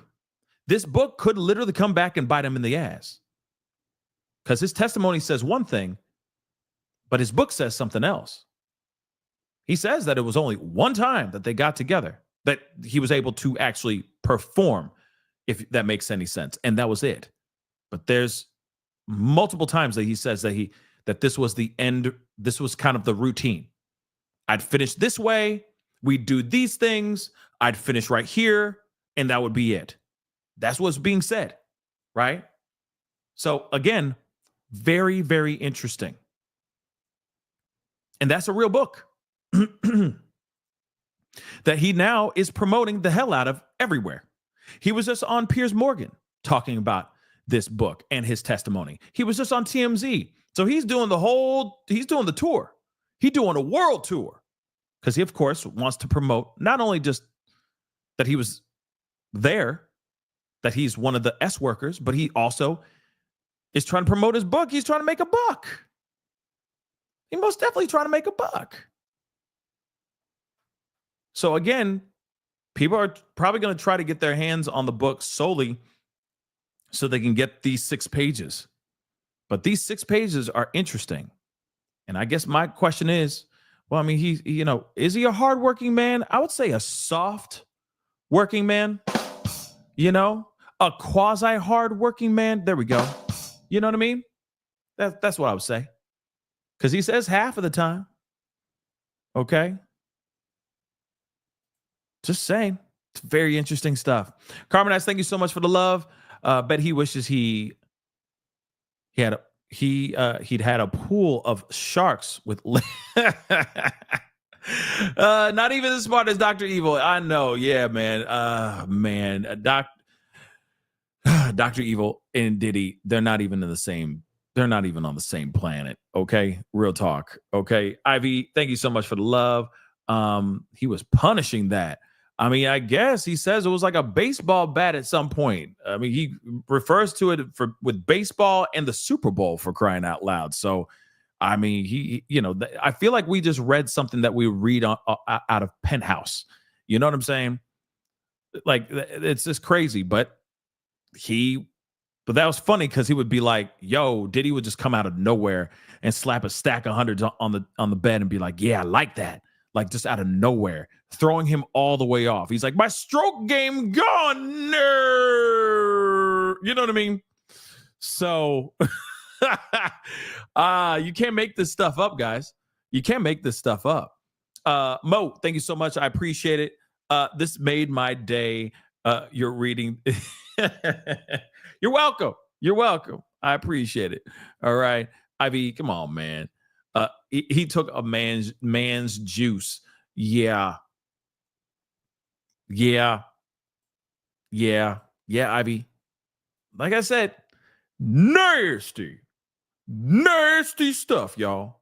Just nasty, okay? But you're welcome. This is what we're here for, right? We're here to have this conversation. We're here to bring up these questions, right?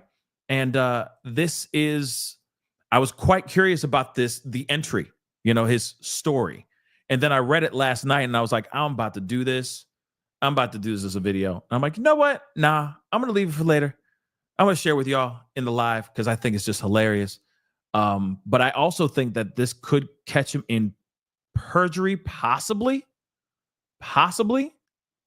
if they actually read the book, if the feds actually read the book. But it does not say anything about any type of consumption of any types of substances. He doesn't say anything about cameras being in the room. He doesn't say anything of that sort. And also, he did say this. He said that he would be in the background just whacking away. But also, he said that he would be making orders, giving these directions, but they were very subtle orders. And he would be saying it to his, to Cassie, sharing his wants and enjoyment. But he was never acknowledging the Punisher. But with the Punisher, it could be a different vibe. And then another person could be a different vibe. You see what I'm saying? Or things could have gotten even more intense as time went on. When they got to Jonathan Oddie, and Jonathan Oddie was brought into the conversation, maybe the reaction was much bigger, right? Maybe the whole thing is him screaming at him and stuff, just zooted out of his mind. That could be it too. You know what I'm saying? So there's a lot to think about. Robert Boyd, thank you so much. Think those who testified are in danger from Diddy. Absolutely. I think that's one thing I'm worried about too. I am worried about anybody who testifies, takes the stand. I'm sure all of them are nervous. All of them are. And also you got to be worried about the Diddy fans as well. Those stands that are out there that think Diddy could do no wrong and has done no wrong. There's a lot of people that are crazy enough to do that stuff too, right? So again, it's going to be interesting to see what happens as time goes on. But guys, that was a week. Wow. That was one hell of a week. And we still got another week next week to go through, or at least a short week next week. But nonetheless, we will be covering it. We will be seeing what's going on. We got a lot to talk about. There's still a lot of craziness going on. And what say you guys on this? Let me see. Let's see this. I'm going to end this poll. Almost 2,000 votes. But out of 1.9K votes, do you think Diddy had someone make hit Kid Cudi's car go boom boom? 91% of you guys, man, this was by landslide. 91% of y'all said yes. I truly believe he had somebody do it. I agree. I'm with the majority on this. I truly believe that he had somebody do that. Problem is, the feds have to show proof of that. That's the problem. That's the massive problem. And I think that's going to be a massive problem for them for a while. Because Diddy is smart. He's slick with this stuff. You really think he's going to literally be out there making the car go boom? No.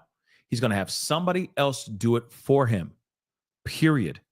So that there's plausible deniability, that there is reasonable doubt. Well, if he wasn't there and he was out of town when it all went down, how do you know he did it?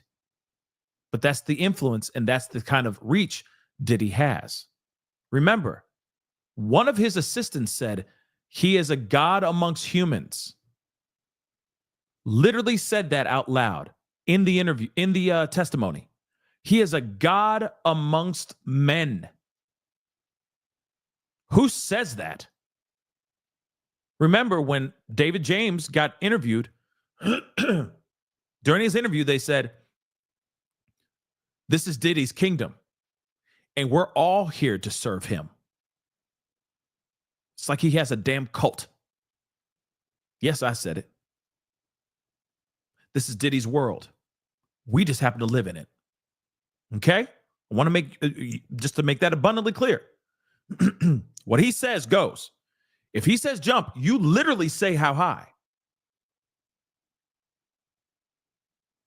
He's a god amongst men.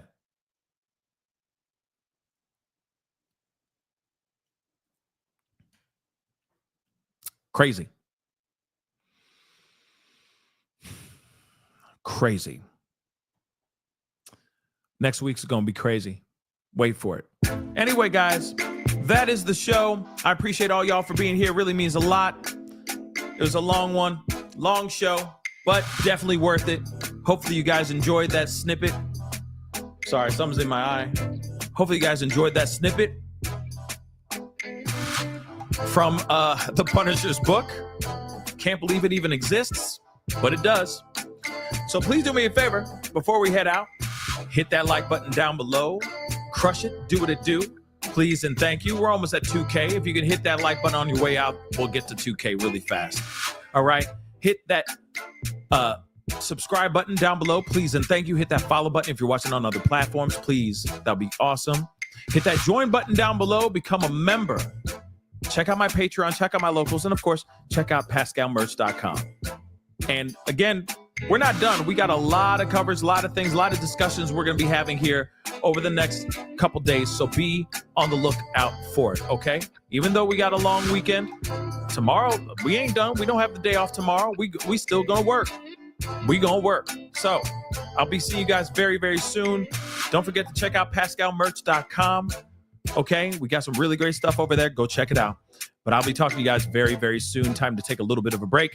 I might be back on for some more stuff in a little while. So I will see you guys very, very soon. Much love to you guys. Talk to you soon. Be good to yourselves. Be good to one another. This is The Pascal Show. Bye.